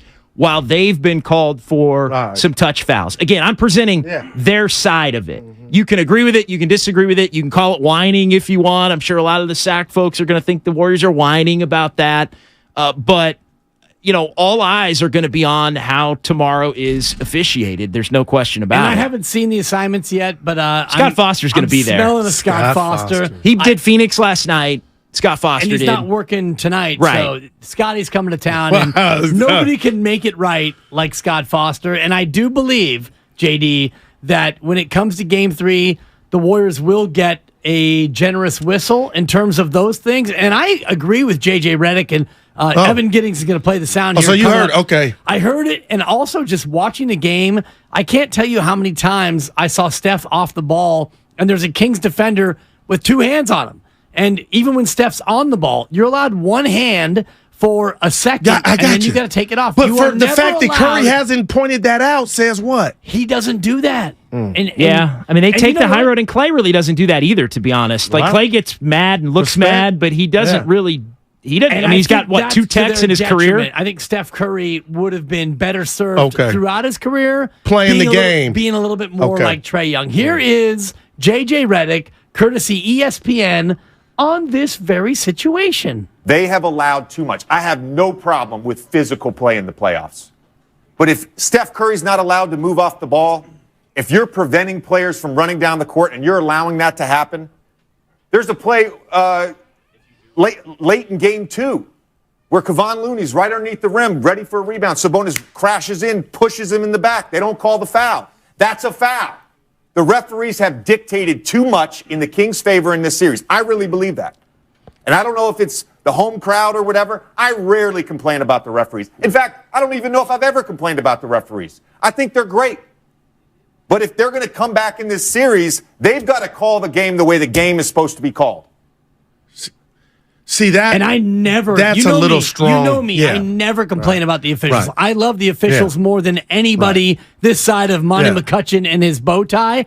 But the freedom of movement stuff, they haven't been calling it. But you got to speak up for yourself. Jay, it's Warriors on mine all day. Of course, the Kings are going to do it until somebody says you're not going to, until you do something. But if the Splash Brothers feel that way and they're not saying anything, then nothing's going to change. Well, I'm going to say this. I think it's going to be called differently for the remainder of this series. And tomorrow, you can say tomorrow as the first part of it, and we'll see. The Warriors have to be good enough to make the rest of this series matter by finding a way to win tomorrow. I've got another don't be surprised if. I wouldn't be surprised if the focus now being so much on Sabonis, because Sabonis ragdolled Klay Thompson on the play where Draymond, that should have been, before any of that happened, there should have been a loose ball foul on Sabonis for the Klay Thompson pull down. But I think there's going to be an incident with Sabonis, whether moving forward. I think there's going to, because look, all eyes are on him, and I think the league, and you've heard this today, and even last night from a lot of players around the league,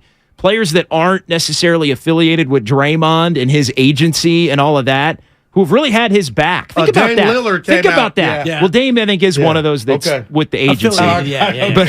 But there's been unaffiliated guys as well. But I think it tells you, like, for people to get Draymond's back in this instance, I think it tells you a little bit of what the league thinks of Sabonis and the stuff that maybe he's able to get away with at times.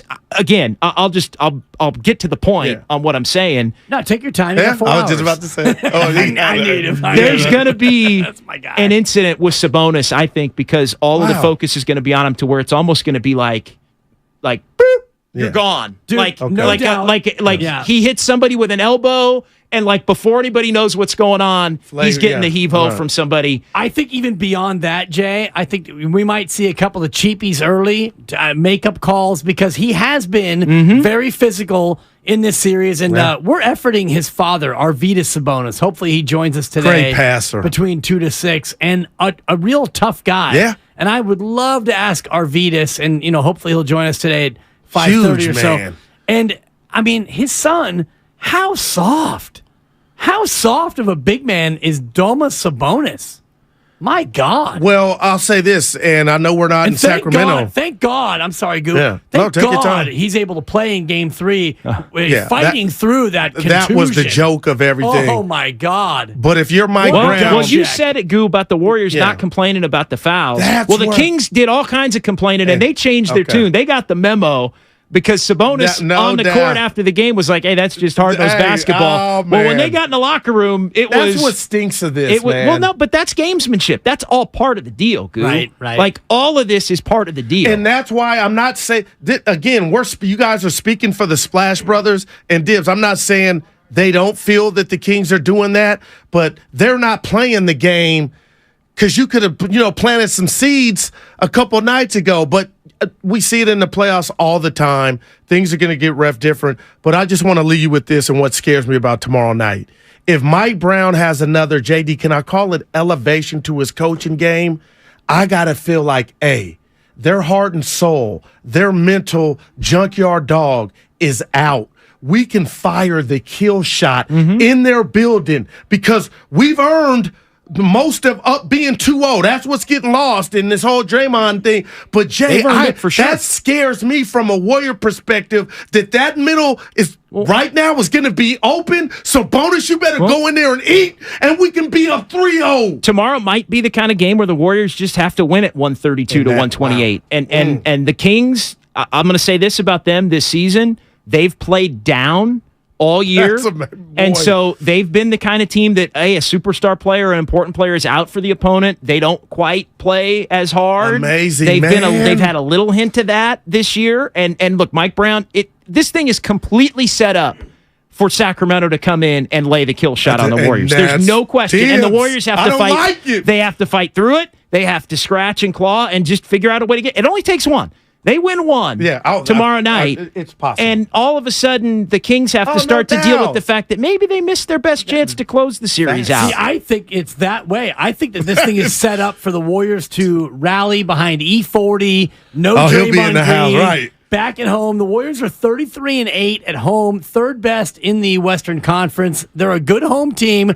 I think this thing is set up for them to get their shells up into rancor and come out and really give the Kings their best punch. They have to be, and if they aren't, if they let go of the rope, if they look like they're defeated, then they're going to be in big trouble. They're going to be down 0-3 at that point. I also, along those lines, just what do you worry about if you're the Warriors? It's the Kings are a hot shooting team, and they are one of those teams that maybe tomorrow playing free and easy. Exactly, they're due. The Kings are due for an 18, 20, 22 point make 3-point game. And they have those just like the Warriors have those. And so I think there would be a little bit of concern, just a little bit of concern that, hey, you better hope that's not the game. Tomorrow's that game for Sacramento. And if it is, the Warriors are going to have to match it. I need these two answers from you before I get out of here. Okay. So I know what I've told you and I told Steiny ad nauseum. I understand what teams are doing right now, especially the Kings. They're not blitzing Dre. He's like Vinny Testaverde looking to get an open receiver. Man. We're a nickel dime. We know what you're trying to do. And I think it's putting extra pressure on everybody else. But 93 pointers in 2 games, to me, you got nobody outside of Wiggins going to the cup. We can do all this rah-rah. Now Dre's not there. Who's going to take initiative to say we got to change it? That's too much 3-point for my taste. The answer is Jonathan Kuminga, and you got to play Kuminga, you got to play Moody, and you got to play differently because the Warriors love to key their offense through Draymond Green, and if the Kings are going to take away Steph Curry, if you have 4 other scorers on the floor, you're going to have to make them pay with other options other than Steph Curry, which means you're not going to play Kevon and Draymond together in Game 3 because Draymond's not out there. Yeah, right. So when Kevon's out there, you got to have Dante, you got to have Jordan Poole, you've got to have other scoring weapons out there on the floor. And to the point on Kuminga, and I said it the last couple of days, he's made himself unplayable in this series. But the one caveat to that is this Draymond suspension, and so I do think he gets another opportunity now with Draymond down, and I heard Anthony Slater say it, and I've said it.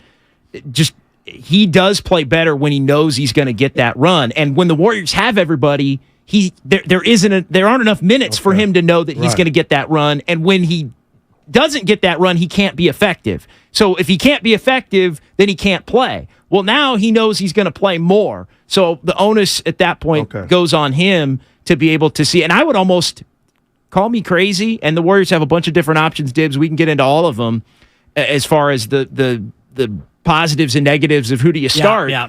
But you have to go ahead. Well, your best chance at getting the most out of Kuminga would be to tell him he's starting tomorrow. There's especially after the Brett Favre 4-minute burger that you got. Yeah, but he earned that. Okay, no doubt. That's the part that mentally. But I have a problem, Goo, and I have a problem. Forget how we got there. I have a problem though with people saying that the reason he was bad was because he got 4 minutes. He earned to play 4 minutes. He didn't get a rebound. 0 minutes in Game 3. No doubt. In Game 1, he didn't get a rebound in 9 minutes. If Draymond Green was going to be up and able to play, I think Kuminga gets 0. But to JD's point, if you need Kuminga for, let's just say 15 to 20 minutes. I'm going to say right now, I would start Kuminga. Steve Kerr today, 5 o'clock, we'll ask him that very question if that's in his mindset. Because I could be totally wrong. I'm just going psychology 101. I got to believe, and I don't know him, mentally, JK's on the mat after that 4 minutes. So how do you got a ball, but mentally what's going on upstairs? So if you empower him with him knowing he's going to start, I agree. then maybe the chances are you're going to get the best version of him. I also think he's helped by the fact that he would be playing with better players off the start too. I think it's twofold. And I also think he's helped by the fact that he's a young player. And I'm going to channel my inner dad right now. I've got a 7-month-old, and occasionally Gaga Goo Goo, my baby girl, she bumps her head and she screams bloody murder for about 45 seconds, and then about a minute or two later, she forgets why she was even crying. And that's the same thing with Jonathan Kuminga. Wow. You've got a short memory if you're Jonathan Kuminga. If Kerr goes to him and says, you know what, JK, Draymond's out. We need you to start. JK's not thinking, I'm only starting because of Draymond. He's thinking, hell I'm starting an NBA and I'm playing with Steph and Clay and Wiggins potentially. This is huge, and the psyche of it is you just bring him in and be like, hey, JK, and let it you're go. Right. Let him hang. You just say, hey, You're getting 5 I or don't 6 care minutes. about the first 2 games. I don't care. Exactly. I don't care about the first 2 See, games. I believe in these talks. You're right. like you're going to get the first 6. Yeah.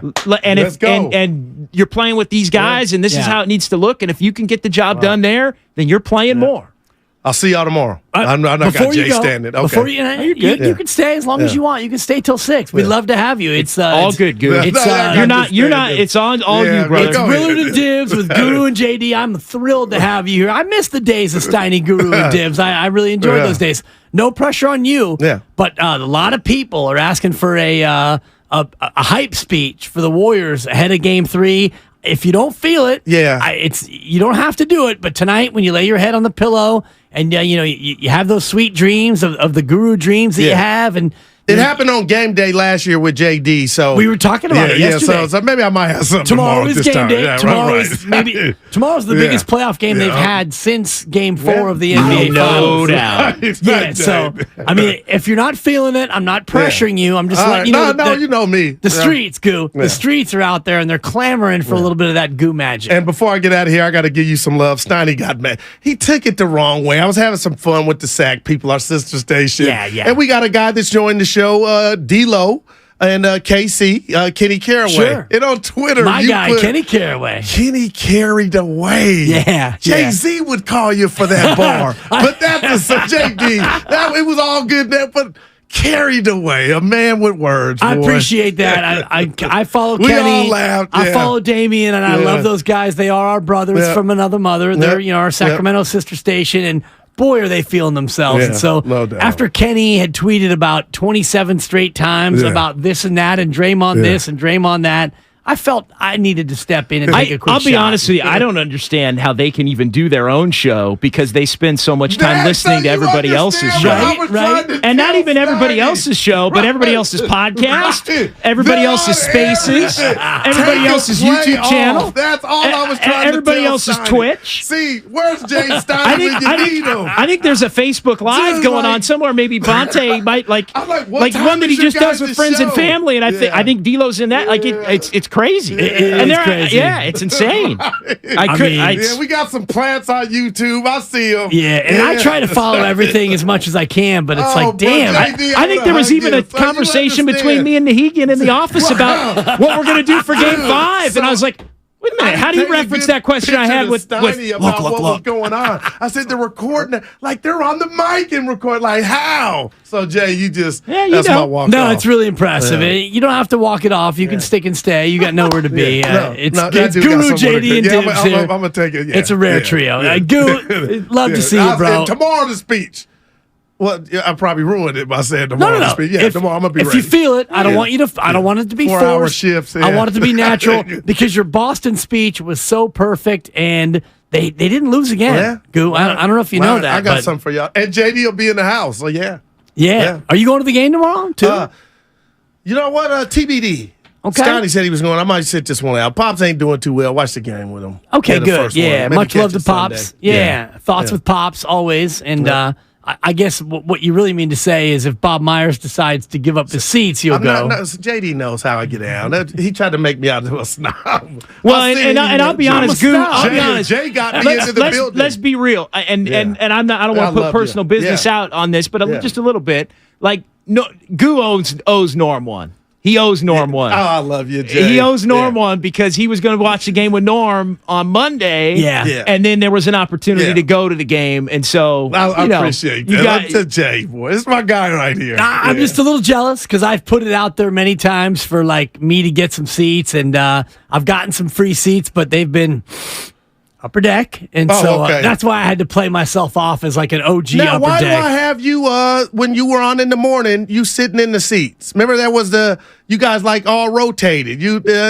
Oh no! Or was that one person that got? We had the bunker suite that time. Yeah, and that was the game that Steph Curry was actually. That was during the Steph injury year. Oh my goodness! And Steph was like doing color commentary from right below. Yeah. Oh, okay. That ain't when he got hurt. It was. No, he was already hurt, and that's when our former coworker held his baby out to get on TV with Steph Curry, which was pretty cool. But we were in the bunker suite. Yeah. That was actually my final outing with the previous I hated wife. to bring that up, but you're here. You're rocking. Yeah, rocking and rocking till 6 o'clock. Yeah. JD is in. Steve Kerr 5 o'clock.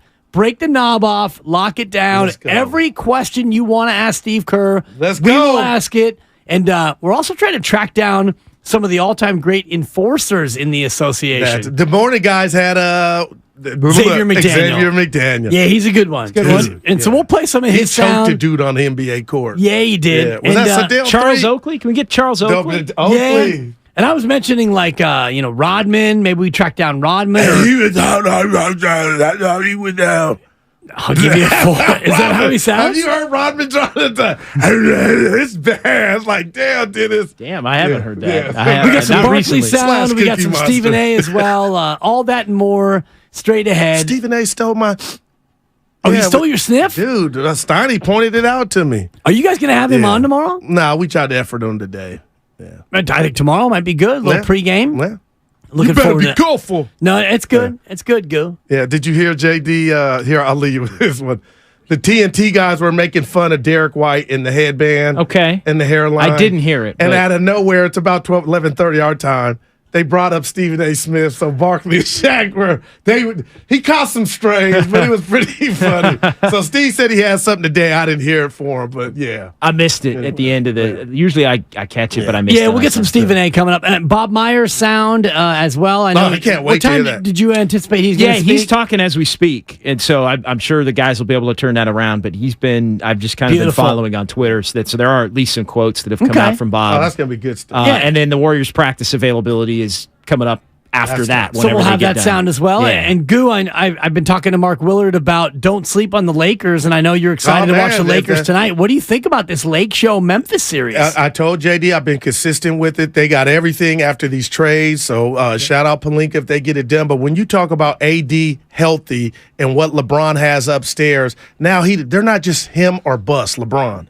I think they got action, and they got length, so we'll see what happens. But I'm looking at Phoenix, and I'm a little disappointed. Snyder's like, they won a game. But, yeah, I don't know if they got enough depth. Right. The Clippers, I just can't not watch them and think about JD's favorite player, Paul George, because he would help him. He's a little hard on PG. He said they both can't function at the same time. I think the Clippers have got I got into a fight with Mark Willard about whether or not he's a superstar, and I'm afraid I might have lost that. Paul George is not a superstar. Well, that's what Mark said. So, well, he's getting paid like one, Jay. But interesting. I had no idea. I had no idea who. I'd missed that. I would love to get the archive. Right now. I'm scared. JD. Dude, JD's he said giving he just me takes it too easy. You don't work hard. They're better off way, having one of the Jay. two, and we saw it a couple of years ago when Kawhi was out and Paul. They went on a run. Have to play harder, but it's not. It in some ways, yes, I've been harder on Paul George because Paul George doesn't have the ring, the hardware that Kawhi does. Yeah. But to me, when you look at the way that team functions, not to get lost in the weeds on that, but when you look at how they function, it's when they have the one of the two. And everybody else can play, and they're all forced to play harder because they have one of the two. Okay, but I'm going to tell you this. They play more effectively. Okay, and that's how you feel. I respected Monty Williams did something after halftime. He doubled Kawhi, and then it was like they got exposed in the bit of if we had PG to get the ball on that double, we can make it. But you know what? If you have both of them, you don't have to double anybody because you know why? They just take turns. And their offense grinds to a halt because they do the Kawhi's going to isolate offense, and then the next time down they do the ball PG's going to isolate offense. Exactly. And that don't work. That doesn't work. Yeah, Kawhi's trying to become, I think, just the second player ever to win titles in 3 different cities. Right now, LeBron is the only one in terms of athletes who have won titles in 3 different cities. I might be LeBron wrong. in Florida, right? No, you got it. Orlando. Right. It's LeBron's got the 3 different cities, and Kawhi would be looking for. I was making a joke third. about LeBron's being in the bubble. Yeah, Robert Horry too. I believe. Lakers, Houston, San Antonio. Oh, he did get a third. He got it. Yeah, okay. But again, more of a fringe player than a star. And Patrick McCaw just one city away from being in that same club. Go, I appreciate you sticking around. About to hit the gym. That's why I was trying to get going. A little 24-hour. Yeah. Hired a trainer. What do you got today? Arms, back, and little legs. My neck and my back? Yeah, neck and my back. Yeah. No cardio for you today? No, hoop on tomorrow. No hoop on Thursday. How's your sternum? Dude, it's fine. Honestly, that's a 4. Just real quick, for them to put out that he's questionable with a bruise. You know what a bruise sternum is, JD? It's a tummy ache. Or a bong hit. Look, I don't know what I was thinking there, but add that to the list of things that are a little fishy about the way this suspension went down. But they don't care. That's what's gangster about what the NBA's doing. No doubt. They're saying we don't care, Jay, if you think it's fishy. And say what you want about the Kings. The Kings have handled this brilliantly. They have. They've handled it masterfully. Whether it's getting away with whatever they're getting away with in game, the after game stuff, like part of the playoffs is winning off the court, and they've won the battles off the court to this point. And I'll say this: they've talked about physicality.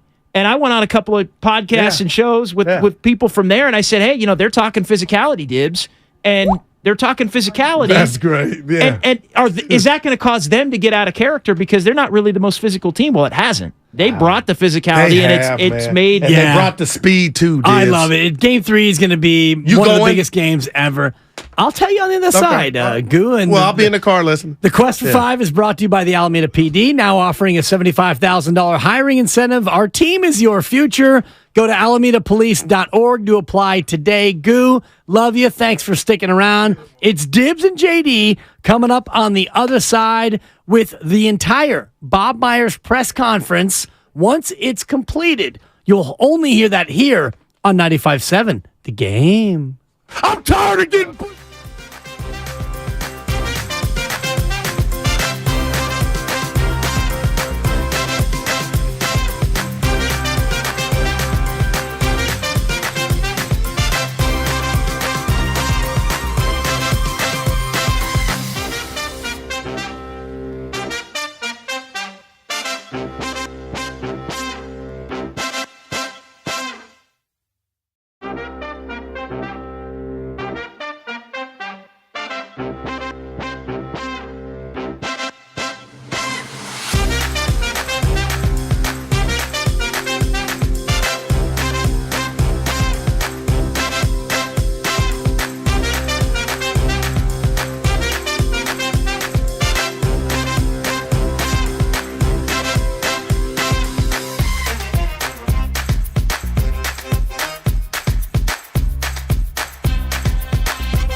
hell off of my doorstep. Major League Baseball, you stink. It's Willard and Dibs on 95.7 The Game. Oh, what a day. What a day indeed. It is Willard and Dibs. My main man, Mark Willard, is out. He's fighting through a little laryngitis, JD, and I can tell you from the earlier texts that we had this morning and last night, in light of everything that's going on, your boy Mark Willard right now is dying to be here. Now, I'll put that aside and just say how happy I am to see you in the flesh and to be on the radio again with you, JD, because you're perfect for days like this. But my guy, Mark Willard, you know he's hurting right now because these are the big days. These are the big days, and win the big days. And all the best to Mark. And that I went through a bout of what he's going through during the finals last year, and had to push through basically the last week of the finals, doing pre and post game and filling in on other shows as I am for him. So it is the absolute worst because you have so much you want to say, and but you just got to get right. And I know Willard, whenever he is able to come back, hopefully tomorrow, will be full bore. Yeah, tomorrow I'm hoping he'll come back and he'll have all kinds of takes. He'll have game 2 takes. He'll have suspension takes. And that's where we sit, and that's where we start today, JD, because you were wrong. I was wrong. The whole damn station was wrong.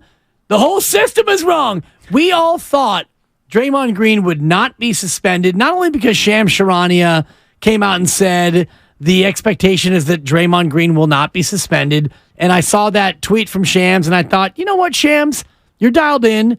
You are a connected guy. You're probably right. I thought that as well coming out of game 2. And then, boom, last night, like a mushroom cloud of emotion, Draymond Green suspended for game 3 and let the reactions fly like bats in the belfry, my brother. Yeah, it was a stunner. And I think because of the fact that it had been reported by a credible reporter that it was looking like that was not going to be the case. And that is a great point at which to jump off, because I think there are so many different little markers in this. You have the actual incident between him and Sabonis. You have the interaction with the fans, which is part of this thing. You have the fact that the commissioner was there. We talked about that in the changeover.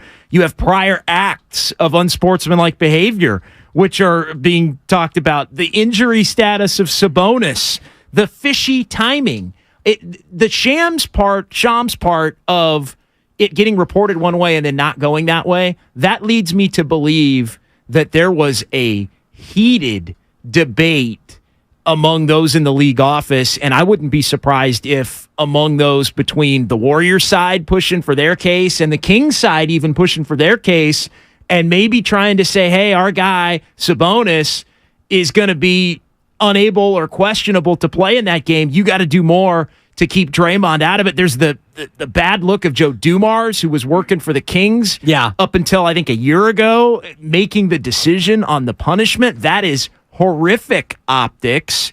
And so this whole thing is it's just a mess. It's a complete mess, JD. And I'll read you the NBA statement coming up here momentarily as to what they said when the suspension was announced. Bob Myers' press conference, we're going to bring that to you as well. It's going on as we speak.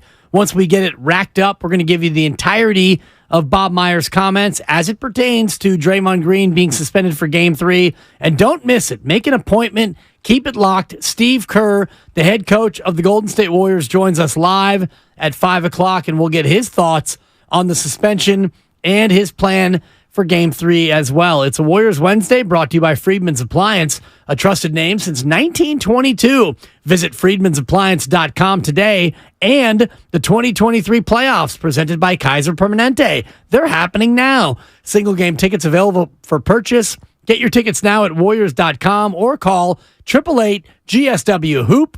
Representatives are standing by. The NBA came out and said Executive Vice President, the head of basketball operations, Joe Dumars, he'd be suspended for 1 game for stepping on the chest of Domantas Sabonis. The suspension was based in part on Green's history of unsportsmanlike acts. Let's start there, JD. What do you think about the fact that he was suspended for, quote, the history of unsportsmanlike acts? it shouldn't have anything to do with it, point blank, as far as I'm concerned. But this is what happens when you have a reputation of the reputation that Draymond Green has. Like, they kind of get put in a position, talking about the league, where they have enough ammo to do whatever they want. So I can sit up here and say, and we both did yesterday, hey, I don't think that should be considered, and we're saying it today, I don't think this or that should be considered. It was, double jeopardy or whatever, as Tim Kawakami wrote. But to me, it's a matter of, like, you can say it's unfair, but the league can kind of do what they want in these instances, right, as far as determining what they want to take into account. It just, the whole thing to me just seems a little off. Like, they picked and chose what they wanted to factor in, what they didn't want to factor in, what they wanted to admit factored in. I know I saw an interview with Joe Dumars today, I think on ESPN, where he made the point that if it had been another player, maybe it doesn't play out the same way, and that the totality of everything involving the incident, the fans, and the prior behavior was the reason that they came to that conclusion. Maybe if one of those things hadn't been in play, it would have fallen just short of their subjective threshold. And that's the thing, subjective threshold. And I'll play the Dumars comments for you here momentarily. But in the meantime, 888-957-9570. We got a couple of phone lines open for your comments. Is the suspension just? And the other part of this, JD, what do the Warriors do now? We're sitting here now about 30 hours away from the start of Game 3, and the Warriors not in a must-win situation, but no team has ever come back from being down 3-0 in a best-of-7. So if this isn't a must-win, I don't know what is. Joe Dumars, NBA executive vice president, weighed in earlier today on why they suspended Draymond Green. So, it was debate throughout the office all day yesterday on this. It wasn't a quick or easy or light decision. We understand the ramifications of a decision like this. Here's the thing. As I was saying to Adrian earlier when we were talking, it's like the act itself, we felt over the top and excessive. The conduct, detrimental. Some of the things that went on after the incident. You mean engaging with fans? That's what you mean when you say that conduct? Exactly. Conduct detrimental. And then also the repeat offender. We think in totality, you take all three of those things, and that's where you end up landing with a suspension. If you separate them out individually, maybe not. But if you put them all together, that's how you end up with, and that's how we came up with suspension. That's how they came up with suspension. All the things put together, and I'll take it piece by piece because excessive and over-the-top actions. Let's start with that. Draymond Green, and I'm looking at the video right now, he goes over to the bench, he stands on a chair, and he's screaming, yeah, yeah, yeah, at the Kings fans, and he's saying, P word, P word, B word, B word, all the consonants. He was picking consonants. Can I buy a vowel, Vanna? Probably not. And that wasn't good. That was a bad look. And conduct detrimental. Fine. The repeat offender part is what I take offense to, because he's already been punished for all of his other offenses. When he flail kicked Steven Adams in the junk, he was punished. When he punched LeBron after getting teabagged, he was punished. All these things have already been adjudicated. So why is the fact that he's a repeat offender matter now in terms of the suspension? Because the league says it does. Thank you. And I'm right there with you. You're like my parents right now. Why do I have to go to my room? Because I said so, Daniel. And that's what it does come down to in this instance, which is unfortunate. It's we're not in a court of law where there's a specific set of rules that are broken or not broken. The whole entire thing is subjective. And I get it. I get the fact that he'd been punished for this incident already, in a sense. I vehemently disagree with the crowd stuff. And from being in the building, and you were there for that, right? I was right behind the bench, where the Warriors bench in that corner. Could you of the hear building. the fans? What the fans were saying behind you in terms of like Draymond? I'm sure that they were being very polite and respectful, right? Oh yeah, no, I mean they were giving him the. Well, I probably shouldn't do that on the YouTube. Whatever, it's the YouTube. They were giving him the quintuple bird. Man, that's a lot of fingers. But I love when you get embarrassed. They were giving him the double bird throughout the course of. Oh, hey everybody. Yeah, thank you. Throughout. Look, I thought he handled himself fine. If you want to yell back, if you want to smile when you're put on the scoreboard and 18,000 people are giving you the bird, to me, that's handling running around it. the court and raise the roof. So great. Like, to me, that's good theater. Like, that's fun. Yeah, that's I agree. embracing a electric atmosphere in a building that hasn't ever before seen playoff basketball before this past weekend in a city that hasn't in 17 years. Like, to me, that stuff, as long as he's not nose to nose with a fan, as long as he's not blankety blank blanking a fan physically accosting a fan, I have no issue with that. I think that what went on there, the fans and Draymond, I think that's good for the league. I think that's great for rivalry. Back and forth, yeah. And we all knew he was going to get kicked out for what he did. So for him to basically get the crowd, he wasn't inciting anything. Like, him doing that doesn't incite. What is he inciting? That somebody's going to come down on the court and try to get out of pocket? Well, let's talk about the whole idea of inciting, because to me, where we've gotten in pro sports, all of pro sports, let's go back to the A's, the opening sequence of the A's when, was it Anthony Rendon got into it with an A's fan, who the A's fan was saying something to him, and Rendon goes up and grabs the fan. That to me, you do that, you're suspended. Right. That to me is more of an inciting. Even what happened with situation. Russell Westbrook the other night in the tunnel at Phoenix. And what came of that? I haven't really followed. Nothing. And the fan was obviously out of pocket. Right. But Russell Westbrook, you can't do that. I'm sorry, Russ. You can't go at somebody in that manner. But at the same time, as a grown man. And I don't know what the fan was saying, but the fan was saying something offensive enough to where Russell Westbrook stopped and was like, you want some? Yeah. You want to come and get me? But that I will say, and I'm not saying Westbrook necessarily should have been punished for that, but that is an escalation of a situation that Draymond did not do.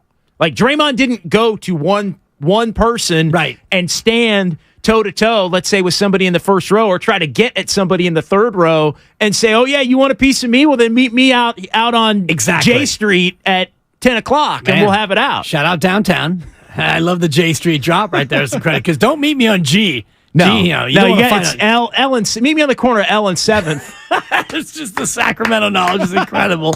888-957-9570. Your thoughts on the Draymond suspension, but I'm having a hard time in general with what we have now between fans and athletes, and I'm afraid that we are heading for another Malice in the Palace type of incident, because, what fans are able to get away with, and I'm just going to use the E40 example where you've got somebody clearly riding him, and there were reports that Bob Myers was being harassed the entire game with a cowbell right behind his head for two and a half hours. There's no report. There was a video of it that was all over the internet. Right. Yeah. So what are these people supposed to do? And I'm not just saying Bob and E40 or Draymond or Russell Westbrook, but we're at a point now where fans feel like they can do whatever they want to an athlete, for an athlete, or near an athlete. And look, all due respect to Bob, and if he felt, and I don't know that he's commented on that specifically, but to be honest, you got to suck it up in that instance. Like, somebody, the guy wrangling the cowbell behind him, as long as he's not physically getting in his face or trying to yell obscenities at him, and that, and it looked to what I at least saw in the video, like that's Bob's just hanging out looking at his phone, embracing it. So I don't have a real problem with that kind of stuff. Like, I don't have a problem with. To be honest, I don't really have a problem with bad language at a game.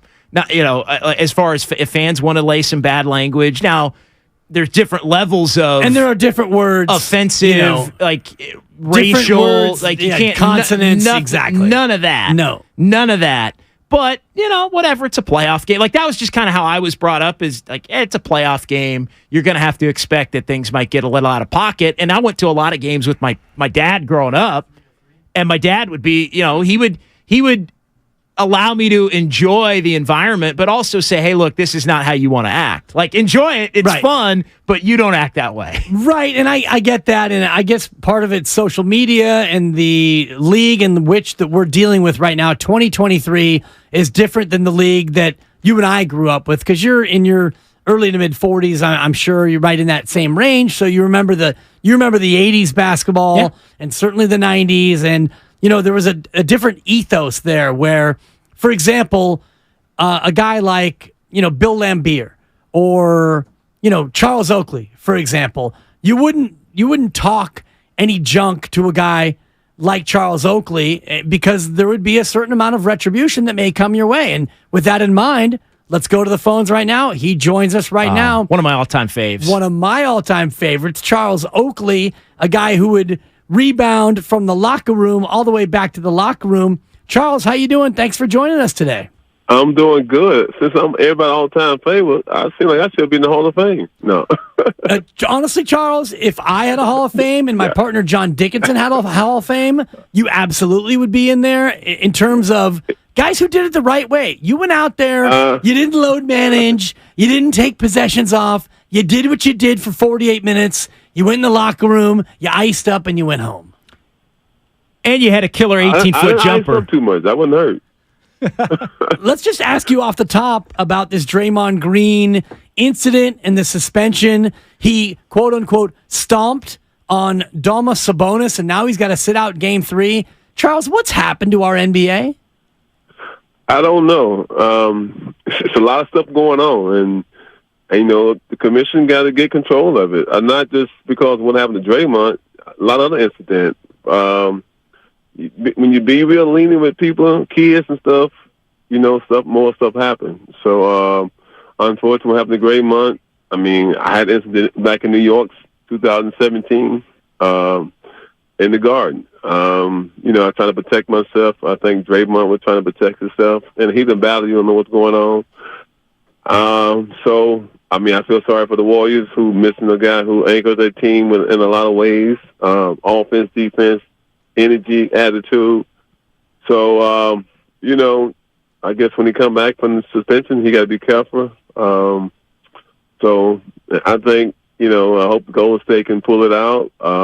You don't want no one to be missing and then team lose, or a guy who really can help the team win. Charles, when you look at the incident and take the fan component out of it, but just the actual, with Draymond and Sabonis getting tangled up, and you've got Sabonis grabbing at his ankle, Draymond's trying to get away. Just what was your sense of everything that happened in that particular scenario? And okay, Draymond gets thrown out for stepping on his chest, but it should that have been the end of it, I guess, even when you factor in some of the other incidents that maybe Draymond has been involved with in the past? Yeah, in life, I guess when you have things on your record and they can keep bringing them up when something happens, that's not good for Draymond as a player. But, you always got to protect yourself. And I think if you go back to boxing, incident happened with Floyd Mayweather, and, the guy try to, give him fired or whatever. And Floyd Mayweather as a boxer, I guess when the ref don't break up a fight, you don't, put your hand guards down. But, I don't know. It's just it's a tricky situation for Draymond. But Draymond got to realize he means a lot to his team. And, you just got to hope that you can play and without getting into incidents like that. Things going to happen in the course of a basketball game.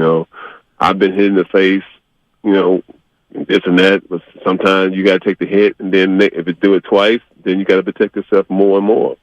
Yeah, and I think part of that in this series from the Warriors side of it is they feel like, and I know you've been in a lot of playoff series and you've laid it on people and people have laid it on you and you've gone nose to nose, but I think the Warriors would probably tell you they think Sabonis in particular has been getting away with a little bit of stuff after the play and pulling some guys down and some sneaky stuff, which is part of the game, of course. How do you handle that when you feel like, and I'm sure you've been there, where your guy you're going up against is getting the better of you or your team, and the officials aren't maybe catching it? Well, you got three officials, number one, and I think the official job is hard. you got players hollering at you after every play. It's a foul. It's a foul. And then, when stuff like this happen and you get caught in the act. I think Draymond got caught in the act. I mean, being a ball player, watching it, guys, and got tangled up and grab one another trying to get down court. But, it's just a bad thing for the Warriors, for him to get suspended. And Draymond got to keep his cool. I think it's more after the incident with the fans because, getting the fan all riled up, on the road, that's not good because something else could have happened. But like I say, it's a bad time to get suspended, and you come home from down 0-2, and you need a win. So now you put more pressure on your team. The stars got to step up. The first 2 games was a battle, and like I said, 2 or 3 possessions in all the games, and now your best defender go out, your lead on your offense. Stuff who get Steph, Clay, and get the guy on the team open. And so Draymond got to suck it up and realize that, help the team go out and get the win and come back for Game 4 and just show, hey, no matter what happened, we still together as a team. We can still fight through stuff and make stuff happen. Former Knick, former Bull, Charles Oakley joining us here on 95.7 The Game. Charles, were you ever ejected from a game on the heels of a tough foul? I'm looking at YouTube right now, and they have a video called 30 Minutes of Charles Oakley Heated Moments. And I'm watching you, and a lot of these I remember. Good old-fashioned physical basketball. Where does physical basketball gone, and did you ever get ejected for a, quote, flagrant foul? I probably did get ejected in the game because a lot of guys come to the rim, and I have to protect my rim on defense. And I go up the challenge shot, and I have got a lot of flagrant fouls. I got an incident with guys on the court. It's going to happen. And I don't think I never got into a real big incident during the playoffs. And I think that because, in the playoffs, you know how much you mean to your team.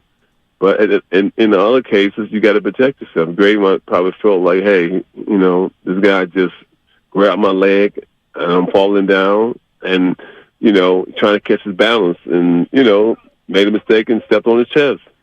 Charles, what do you think of just the difference between regular season basketball and playoff basketball? Because I think you could make the case in the regular season, the game has become real soft, and it's who can get to 130 first, and then it's almost like a different sport in the playoffs.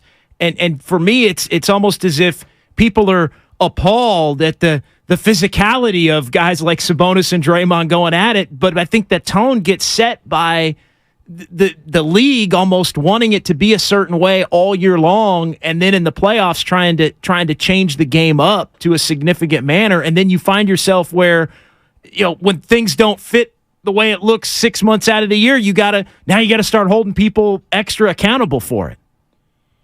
Well, my thing with playoff, I think that it's more about possessions and playing a core that can make, you give you a chance at all time on the court. That's why most teams go from a 10-man rotation down to an 8, trying to find the best 8 and produce on the court. I know back in our days it got real physical because everything was more half court. I think it's not too much half court now. There's a lot of running gun, a lot of pick and roll, high pick and roll. But you still can get tangled up and stuff still can happen. But I think, like I say, I don't know what the NBA, for the official-wise, how they want it to be called. But when you're good, you're going to get the benefit of the call. When you win championship, I watch Lakers, Bulls, Miami, even the Golden State Warriors. They get away with more. Sometimes they can catch up to you and be bad because I think that they let you grab more. When you got a winning team, I watch over the years, and I'd be like, wow. When we watch a lot of tape. When you play a team, you see like they don't call certain things on certain teams. So Draymond's on the side checking a 7-footer, so he's gonna be doing a lot of pushing and rooting under the basket, and you're gonna get tangled up when give up 4 or 5 inches on a big guy. Charles, appreciate you joining us. Career double-double in the playoffs, 10.8 and 10 rebounds. JD and I were talking about it before the show. We both admired the way you played the game, and man, if you played in today's game, how many flagrants would you get, I wonder? I mean, I don't think I would get challenged because, like I say, if someone in there they know that ain't going. Well, look at Ja. He's a smaller guy. He's going to the hole. When you small like that and frail, you can't keep going in and trying to dunk on 7-footers. Sooner or later, somebody gonna step up and you're going to take the hit. When you take that fall, being a smaller guy, AI lasts a long time. He was a real. He played football in high school, and he might have been a little stronger than some guys at that position driving to the basket a lot. But Ja go to the basket a lot, and he making highlights, they dancing, and so sooner or later a big man gonna step up and I don't want you to dunk on me, so I'm not gonna let you just get a bucket going to the hole, and you're gonna have to take a hit. So you can't be disrespecting these bigger guys, and you're a little guy, and when you make a bucket, you dance and showing them out. And like pitching in baseball, you throw one inside, you keep throwing them inside. The guy at the back, with the back, gonna try to let you know that I'm not gonna take too many inside pitches. So they just gotta be careful on the court and realize that the NBA is watching. Draymond know they watching him because he's been in 4 or 5 different incidents. So your record's gonna travel with you, no matter what. Especially in sports, they got rules and regulation. And like I say, some guys, this is their first incident, we give them a break. I don't believe in that because, like I said, it costed me some money when I played because, they said, well, I'm big and tough, rough, and, when guys come to the basket, force against force, I mean, if I'm stronger than you, I'm automatically going to win the battle, but you're going to fall in a way that they say, well, there's a flagrant 1, flagrant 2, and that's not good sometimes. Charles, thank you so much for joining us. And, man, we appreciate what you brought to the court. We appreciate what you brought to the air today. And enjoy the rest of the NBA playoffs. Yes, I'm definitely going to watch tomorrow. I don't watch all the games, but tomorrow is a must-watch game. And I think the Lakers game tonight. So I'm going to see what happens. With Golden State, got to put someone else in the lineup. And I think that they might start Payton. Payton's been playing great for them for the last couple of years because he understands defense. He know how to get in the guys. So I think the Warriors are going to play strong. And like I said, they got shooters. They got a great coach, Steve Kerr, and they know how to operate. So they home. They play great at home. Appreciate it, Charles. Charles Oakley played until he's 40, averaged a double-double in his time in the playoffs. One of the true great big men in the history of the association. You're listening to 95.7 The Game, KGMZ FM, and HD1 in San Francisco. Always live on Twitch, YouTube, and the free Odyssey app. If you've got some time, JD, go ahead and Google 30 minutes of Charles Oakley heated moments. I'm watching it right now on a loop. Going to be 6:01 for me. Oh, my God. You forget like the after the whistle physicality, but think about those New York Knicks teams. Anthony Mason, physical. Charles Oakley. Charles Smith at 6'10". Patrick Ewing, yes. And John Starks, the former grocer in the backcourt. That's one of the toughest teams of all time. It is. And then they added Derek Harper and had Greg Anthony in the backcourt. I mean, they had a bunch of dudes that they even had Xavier McDaniel at one point for a year or two in that mix. They had a bunch of different guys that could really lay the wood, so to speak. And would lay the wood. And would lay the wood. Yeah, and no surprise to hear him come out and basically say, Draymond Green, essentially, it's basketball. And if you think about back in Charles Oakley's day, and he started with the Bulls back in 1986, and he played all the way to 2004. So he spanned multiple eras. He caught the tail end of what we would call the 80s with Magic and Kareem and Larry Bird. He played all the way through the Jordan Bulls days, and then he got even into the early 00s, which was, pretty much past Michael Jordan, right? 2004, and kind of into that new era of finesse basketball. So Oakley knows what he's talking about. Definitely does. And he also knows how to handle a situation when you're going up against somebody that maybe you think is getting over on you a little bit, and to try and draw some of that attention back to what they're doing versus maybe what you're doing, or you think you're getting called against you, which I do think, again, I'm not here to speak to just an opinion on necessarily the officiating, but what I can present is what I view the Warriors' thoughts on it to be. And that's the thing that I keep coming back to is the fact that I think their take on it is they're getting called for some cheapies, and Sabonis in particular is getting away with ragdolling Klay Thompson and hooking and grabbing, Draymond and Looney and others, and the ankle grab and all of that. And then, they always catch the second guy, right? And in this instance, they catch the second guy, they throw him out of the game. And now because of all of these past indiscretions, Draymond finds himself having to take a seat for tomorrow night. Right, and transgressions from the past. And if you add that in, and Charles Oakley actually mentioned it, the carrying on by Draymond Green and how that might have been a factor in terms of whether or not he got suspended. And, you and I are kind of the same mindset in terms of whether or not that should be a factor. And we both agree that it shouldn't be a factor. But bottom line is it is a factor. And the commissioner was in the house, Adam Silver. And I don't know if you saw the tweet, but there's a camera watching Draymond carry on. And then the camera goes up to Adam Silver in like the 6th or the 7th row. And, he's clearly acting the fool. And you see Adam Silver with his arms folded, kind of shaking his head. Yeah, well, it's interesting because Adam Silver was also on record going back to the finals saying he, quote, loved the energy that the Celtics fans were bringing when they were yelling, bleep you, Draymond, which, again, I'm fine with. I have no problem saying, bring it. I enjoyed it. I thought the atmosphere in Boston was tremendous as well, but you can't have it both ways. You can't say that, and the atmosphere in Sacramento was awesome. I have no problem with anything any of their fans did or said in this instance with Draymond. But Draymond should be allowed to react to it within reason, even in a scenario where there's this play that's being adjudicated in that moment. 888-957-9570. Bob Myers' press conference, his press briefing, JD, coming up here a little bit later. And Steve Kerr joins us at 5 o'clock. You don't want to miss Steve Kerr live. 888-957-9570. Let's go to Charles in the 01.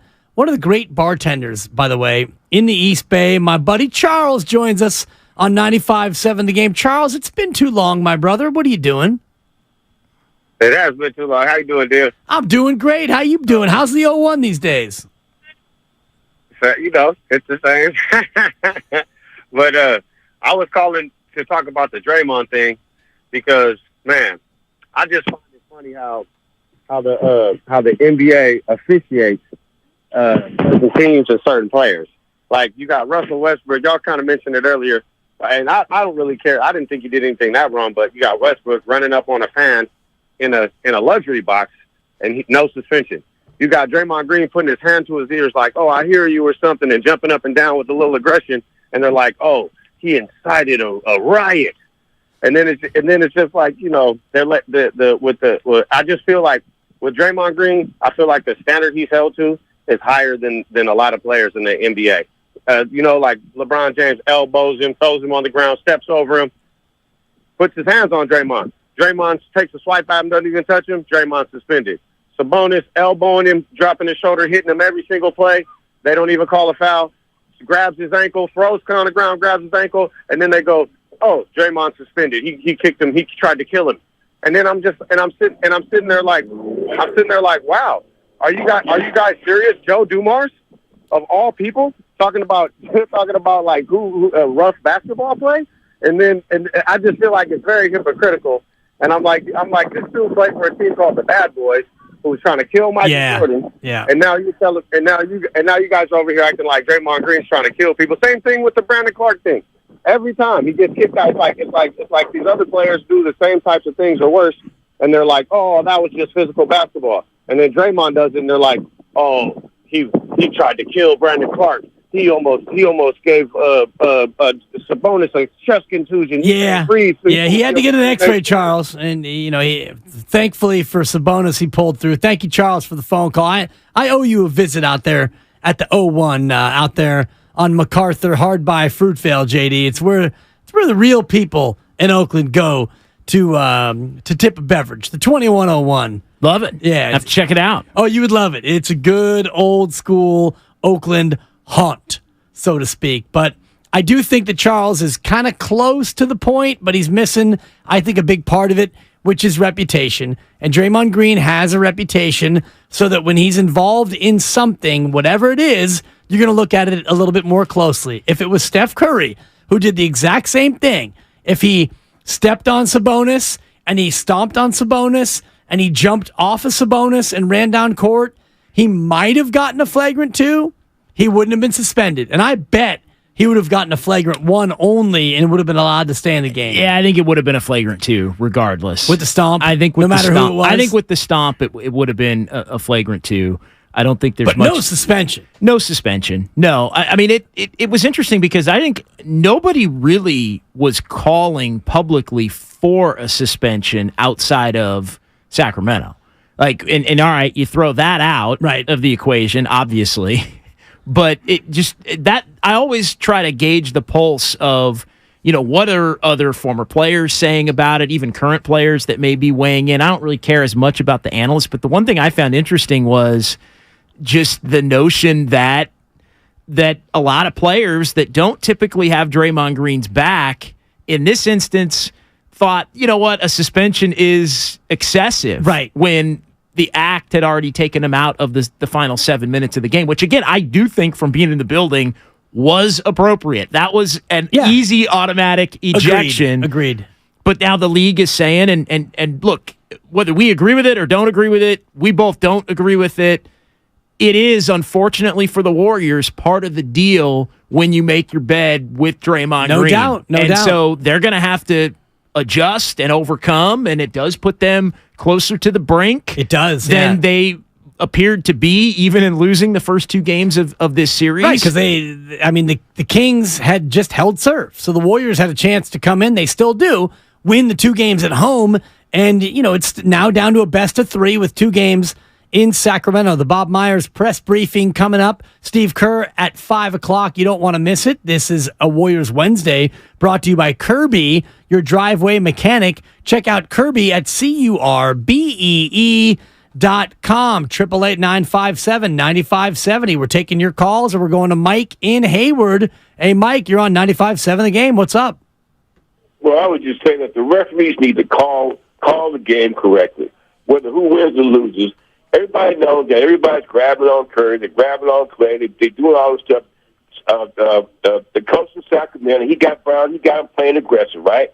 Now, I don't know how Sabonis is, how dirty he is, but he's been doing dirty stuff the last 2 games, which I never really seen him do. So just call the game the way the game's supposed to be called, right? Whether who wins or loses, that's the whole problem. Curry's getting grabbed all the time. He don't get no calls. Clay's getting fouled. Okay, Louis getting pushed in the back. This has been going on all year long with the Golden State Warriors, right? So for some reason, these referees, so they're going to let everybody play. We're going to let them play. It's the playoffs. Just call the game the way it's supposed to be called, and everything is fine. Thanks, Mike. I appreciate it. We should be fair, JD, and say that there were some calls against the Warriors that were uncalled. There was a couple of pushes in the back by Kevon Looney and by GP2, and I thought the way the game was officiated early on was very curious in terms of they were letting everything go in the opening 12 minutes or so. They were, and I think the one thing they've done is they've covered themselves from too much scrutiny, because when you look up at the end of the night, it was 25-23. Totally. It was 26-24 in terms of it was, and that is what officials are taught to do to avoid scrutiny. You can always come back to we called just as many fouls, which I've always deemed to be irrelevant. It's great uptick. It's irrelevant, but it's also the way it goes, especially when it comes to officiating. You're absolutely right. 888-957-9570. We still are going to hear from Bob Myers, Steve Kerr at 5 o'clock as well. It's a Warriors Wednesday brought to you by Friedman's Appliance, a trusted name since 1922. Visit friedmansappliance.com today. John Dickinson is in, fresh off the dentist. Mark Willard back tomorrow. You're listening to Willard and Dibbs on 95. Complete your dream outdoor kitchen with a grill from Heston. And now receive a free Aspire under-counter refrigerator valued at over $1,500.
Now, back to Willard and Dibs on 95.7 The Game.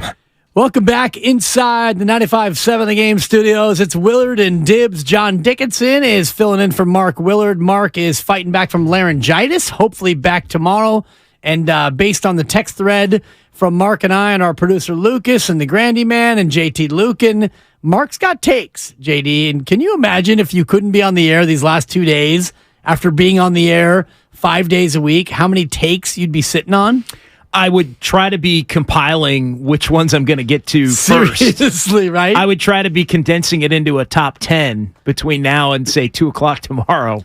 Yeah, it takes aplenty to be sure. The Quest for 5 is brought to you by the Alameda PD, now offering a $75,000 hiring incentive. Our team is your future. Go to alamedapolice.org to apply today. It's Dibs and JD, and we're obviously talking about the big headline news. Draymond Green suspended for Game 3 of the NBA Western Conference first-round series against the Sacramento Kings. JD and I both are of the same mind where we feel like a suspension was excessive. An ejection was warranted.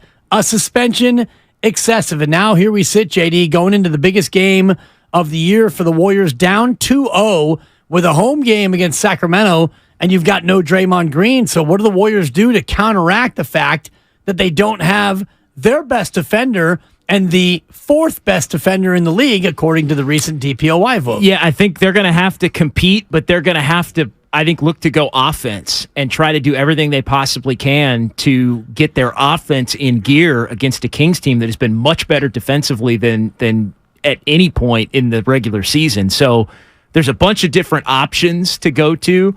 If Steve Kerr could start Jordan Poole, and it sounds like, and I'm sure we'll hear from Coach Kerr at 5 o'clock on this. He alluded in his scrum with the media today that Poole's doing much better physically than he was a couple of days ago, which is a good sign. So you could go with the 3 guards at that point and move Wiggins to the 4 with Looney at the 5. I kind of like the idea, and people are probably going to drive off the side of the road when they hear me say this, as I did earlier. To me, if you're counting on getting anything from Jonathan Kuminga tomorrow, if I'm Steve Kerr, I'd start Jonathan Kuminga tomorrow at the 4 and play him with Steph and Clay and Wiggins and Looney and try to use it as an opportunity to get his confidence back, playing with better players and saying to JK, look, wipe those first 2 games off. I know it was bad, right? But just go out there and play with energy and give me a good 6 minutes off the top. And if you do that, you're going to get more. You're going to be a factor. You're going to play 25 if you can give me that good 6 tonight right off the jump. And I agree with you in terms of that. If you're going to play Jonathan Kuminga, if you're looking at this situation and you don't have Draymond Green and you want to use JK as a guy who can maybe step in and fill that role, you got to start him. Yeah. That's my opinion, and I think you're absolutely right. And that way you get in the first 6 minutes, and if he still looks out of sorts, if it still looks like the moment is too big, or if he's not figuring it out, well, then you know, and now you can go to JaMychal Green, or you can go to Jordan Poole in the 3-guard look, you can go to more DiVincenzo, you can go elsewhere, but you got to see what you have with Jonathan Kuminga up top. You got to give him the first chance, I think, with the starters. Yeah, and if you aren't going to play Kuminga, or you're uncomfortable using Kuminga in that role as a starter, then maybe he doesn't wind up playing a lot because it would be in more of the similar role that he's been in to this point. But it really is an all-hands-on-deck, kitchen sink kind of a game. So Poole, I think, is one option. I think Kuminga is the option that I would go with because it's your best shot at getting the best game out of him. Gary Payton II is one that could also be, hey, go with the defense early, slide Clay to the 3 again, Wiggins to the 4. The only argument against that is that Gary Payton II's minutes might be somewhat, not an official restriction, but he's not somebody that I feel the Warriors are comfortable with playing 30 plus minutes. Yeah, exactly. I think even 25 is pushing it. Yeah, agreed. But they were able to do that on Monday night, 2 days off in between, so maybe you could do that, but it helps to maybe, because you're trying to get through the whole game, have him as being that first sub in for Kuminga at the 6-minute mark. So you're trying to figure out how in shifts to get the most out of everybody. And I'll even throw one more. I think Moses Moody is going to play. I think Moses Moody was going to play regardless. So Agreed. I think the Draymond thing is independent of what was going to happen with Moody. And then I'll just give you one more, not as a starting option, but as a this guy could get some run. I wonder about JaMychal Green tomorrow. And I know we talked yesterday about the Warriors' concern that Green would get put in some pick and rolls, that Green would get abused by Sabonis down in the paint. But as far as JaMychal Green goes, I would almost use him as an enforcer. I would almost use like. It's funny you say that because JaMychal I was thinking about him in terms of like a code red on Sabonis. If you want somebody to come in, and maybe cheap it up a little bit, not that you want to play dirty, but maybe something hard on somebody. Absolutely. Toe that line because you know what? If something happens with JaMychal Green, who cares?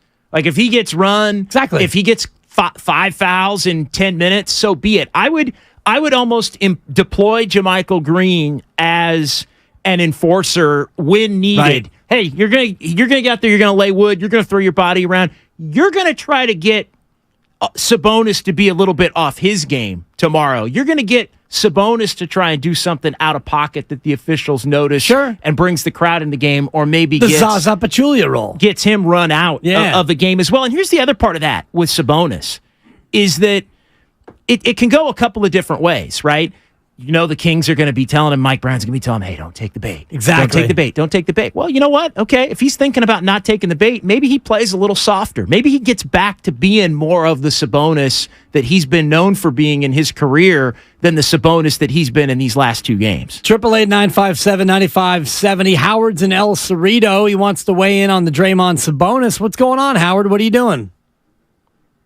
Hey, how's it going, fellas?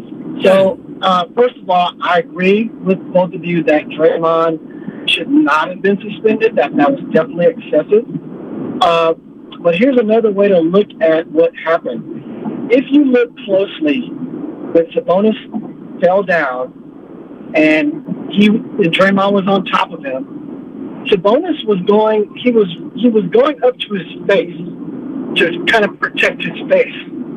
And in my mind, being an athlete, having fallen and having people standing over me and all that, I think I don't think it was a malicious grab. I really think it was him really trying to protect himself from not being stepped on or stomped on. And Draymond's leg, was there as he was trying to guard himself. And, he grabbed his leg. But I think it was more that he was trying to protect himself from being stomped. But he got stopped. So thanks a lot, fellas. I really appreciate it. No problem, Howard. Yeah, agree to disagree. Yeah, he grabbed his leg, and I thought that the leg grab was in order to prevent Draymond Green from running out on a 4-on-3 or a 5-on-4 fast break. And I think that's the subtle stuff that Sabonis has been doing. Yeah, sneaky for the entire 2 games. He's been a very sneaky, towing the line, sneaky cheap, borderline dirty stuff. No doubt, for sure. And again, that's one of those things where you do that to the wrong guy, and Michael Green, you might get cold cocked. Right, exactly. And you're in a situation where you had your sternum stomped, and luckily for Sabonis, he's going to be able to gut it out and play. He didn't break a rib, and he didn't injure an internal organ, which that whole thing about him getting an X-ray was posturing from Sacramento. No doubt. But again, and this is where I wonder, going back to the decision and all of the different elements toward making the decision, I wonder how much, because when the Shams report came out before we were on the air yesterday in the 1 o'clock hour, I feel like Sacramento at that point went to the league and really pled their case as to, hey, our guy might have to miss this game, knowing that it's complete and utter nonsense, and put that added pressure on the league to do something about it. And I feel like in some ways, in conjunction with everything else Joe Dumars laid out and the league laid out, they took the bait on that a little bit. Yeah, and they took the bait because of what Draymond Green did in terms of, inciting the crowd, and also they took the bait in terms of Draymond Green cursing at the fans and Adam Silver being there. All of these factors led to why Draymond Green got suspended. And for everyone on Twitter and everyone on the text line, it's not that I don't understand why, it's that I don't agree with the decision. So there are 2 different things in play here. Your phone calls on the other side. I also want to play JD Shaquille O'Neal's opinion on what happened with Draymond Green and Domas Sabonis. It's a Warriors Wednesday brought to you by Friedman's Appliance, a trusted name since 1922. Visit friedmansappliance.com today. It's Willard and Dibs. JD is in for Willard on 95.7 The Game.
Now, back to Willard and Dibs on 95.7 The Game. Oh, what a day on this Wednesday. Dan Dibley here with John Dickinson, Mark Willard out, back in tomorrow, and we are presented by Fremont Bank, full-service banking, no compromises. It's a Monster Warrior Wednesday today, JD. Draymond Green has been suspended for Game 3 of the NBA Western Conference first-round series against the Sacramento Kings. A big development. How will the Warriors react? What adjustments will they make? Steve Kerr, the head coach of the Warriors, joins us at 5 o'clock. But right now we have time to bring in a legend. One of my favorites, Rick Barry, joins us on 95.7 The Game. I apologize for the point to my boss who hates the point. But Rick, what do you think of this series so far? And what did you make of the Draymond Green suspension? Well, first of all, the Kings have outplayed the Warriors. The Warriors missed, I think, a golden opportunity in Game 2 when the Kings did not play all that well, didn't shoot the ball well, and the Warriors did not capitalize on that. But bottom line is the Kings have done what they're supposed to do. They're supposed to win at home, and that's why they wanted to get home court advantage. If they win at home, they don't have to worry about what they do on the road. In the Warriors' case, they have to find a way to win one game. So they've blown two opportunities, one in particular. I mean, they were just, I think, outplayed in the first game. And so they still have a chance to do it, but that means only if they can find a way to win at home. So realistically, they have to try to win 25% of their road games and all their home games in every series to have a chance to keep advancing. That's not an easy thing to do. They've never been in this position before, down 2 games. And then it's compounded, of course, now with the suspension for Draymond Green. I mean, how many times is the NBA going to do this to the Warriors? I mean, they screwed them in Cleveland when they suspended Draymond in that game, which I think cost them a championship. This one not necessarily costing them a championship, but certainly costing them an opportunity perhaps to still stay alive and win this series. So it's going to be a difficult task for the Warriors in the next game. But I'm dumbfounded, to be perfectly honest. I mean, it was not a flagrant thing that he did. I mean, he got tripped up. He was trying to get his balance and stuff. It wasn't like he stomped on his freaking chest. I mean, I had heard about it. I didn't get to watch it because I'm playing in the U.S. Open Pickleball Championships in Naples, Florida, and I had to get to bed because I'd played until 8 o'clock at night. I had to get up early in the morning to play, so the game was on too late here. But I got a chance to watch, and oh, my God. I mean, that was so inconsequential. I mean, in the playoffs, to suspend a player, I mean, that's total BS. I really don't understand. I think it's terribly unfair to the Warriors and to Draymond Green. So that's my take on it. But unfortunately, I don't make the final decision. But it's a bogus call on Joe Dumars' part. I don't know. He's a player. Come on. He knows. You just watched that there. It wasn't a malicious thing that he did. Yeah, and the league, Rick, citing previous incidents of what they... Hey, wait a second. So that means in life, anything you do previously has an impact on what you're going to decide to do with that person then for the situation that occurred. The past occurrences mean nothing. It's based upon what took place. What took place was not a flagrant, terrible foul on the part of Draymond Green, and what he's done in the past should have no relevance to it. Rick Barry joining us here on 95.7 The Game, the Hall of Famer, the champion, one of the all-time greats. Rick, moving toward Game 3, and as you said, the Warriors have to figure out how to win a game without Draymond. How do they go about doing it based on the way Sacramento has played? The Kings at times have done a decent job defensively. Now they don't have Draymond.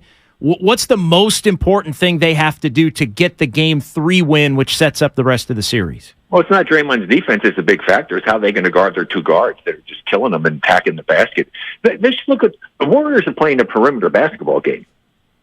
What did they get? They got like 18 or 19 free throws only in the last game, 29 for the other one. Then the other game between Monk and they had what? I forget Fox. They had what? 29 free throws. Just those 2 players. Great 20-something free throws. Just look at the stats there. They're losing the battle at the free throw line. Why? Because they're not attacking. They're playing outside. And then miraculously, I mean, I thought he played pretty darn good for being away all of that time. But when you're away for that many games and you miss that many games doing some things, I mean, I was shocked to see as well as Wiggins played, okay? But in the area that's so critical to success in the NBA today, he's 2 for 16 from three-point range. You can't shoot 2 for 16 from three-point range. That's a detriment to your team. The Warriors have not shot the ball. That's one of their strengths that they usually have. And so they're really getting hurt, I think, in those two areas big time. And also, they're not big and getting on the boards, but I just like the way that, Monk and Fox are just attacking. I love that's the way I played. You attack, get them in foul trouble, cause a problem for them. They did a better job in game 2. That's why I said they had a chance to win game 2. Sacramento, one of the better three-point shooting teams in the league, fire up a lot of shots. They didn't shoot well in game number 2. And that was a golden opportunity for the Warriors to try to get that one victory that they needed, and they let it slip through their fingers. Rick, now, without Draymond, it's even more difficult. So some other people have to step up. Get some Kuminga some more time. It's been very interesting to see the combinations that have been in the game. But, guys like that are going to have an opportunity to play and step up. But they need Wiggins has got to shoot the ball better than 1 from 8 from three-point range if they have any chance at all of winning. How do the Warriors unlock Steph Curry, Rick? Because I know that defense is keyed on you a ton, and you face box and ones, and you face double teams. What do the Warriors do to unlock Steph Curry in the offensive end? Well, first of all, the other players have to play well. That'll make a big difference. But also, maybe the officials should start calling some of the fouls. My God, I've said this for so many years when Steph has been playing. If you really want to enjoy, watch Steph Curry off the ball during the course of the whole game and see if you would like to have somebody do that to you in real life. You would be arrested for molestation. I'm serious. You would be molested, not for molestation, but you'd be arrested for a flagrant violation because you can't do the things that they're holding him, grabbing him. It's ludicrous what they allow the defense to do to Steph away from the basketball. It really, truly is. And he's so remarkable a shooter, and some of the shots that he makes when he comes off with no time whatsoever are just, almost mind-numbing. And he had a chance to do that in game 1. He almost knocked one down. But, what they're doing to him, they're fouls. That's not allowed. That's the way we used to play back in the day. It was that kind of physical stuff they let go. And here's the problem. During the regular season, these officials don't call that. And all of a sudden, it's this new rule book that's, miraculously appears. It's called playoff basketball. Well, I never saw that rule book in real life. So, just call the game according to the freaking rule book. And this playoff stuff, that's playoff basketball. And I hear players saying that, hey, it's still the same game. The intensity level is elevated, but the officials should be calling the fouls the same way, and they don't. They let the game become overly physical, and it drove me nuts for my entire career. It drove me nuts as a broadcaster, and it's driving me nuts as a fan to watch this bullshit that goes on all the time. You give an advantage to the less skilled player when you allow that garbage to happen because it takes no skill, no talent, and no ability to grab, hold, shove, push, all of the stuff that you allow these guys to do without calling fouls. It's a travesty. I agree with you, Rick. And, man, I appreciate the passion that you bring. And, man, thanks for coming on, Rick. We appreciate the visit every time you come on 95.7 The Game. Yeah, well, anyway, that's great. Tell people to go to Medicileaf.com, GoSleeves.com, and check it out and put RB24 in the code. Wonderful stuff out there that I use all the time in my life playing pickleball and in life. Medicileaf.com, GoSleeves.com, RB24 is the code. Always, Rick. Appreciate it. And good luck on the pickleball court. And make sure you stay out of the kitchen. Gold today in the men's in the old farts division, 75 plus 4-5 skill level. So I won a gold medal today. So. No doubt, nice. Rick. You are one of the greatest all-around athletes in the history of our country. Thanks for joining us. You take care. All the best to your fans. Bye. Take care. And I'm not saying that to butter up a guest. I played in a golf tournament with him about 20 years ago. And it was one of these tourneys where he's playing with every group. He speeds up to join us, hits a drive about 315, speeds to his ball, hits it to 3 feet, taps in the birdie putt, and speeds away. The guy's an unbelievable athlete. And look at Rick working a little bit blue for the YouTube audience. He's a machine. He is a total machine. And he doesn't want any of your... He doesn't want any of my bullshit, which is one of my favorite malaprops. But what do you think about that, JD, and the Steph Curry doesn't get any calls coming from Rick Barry? Does it hit a little bit differently?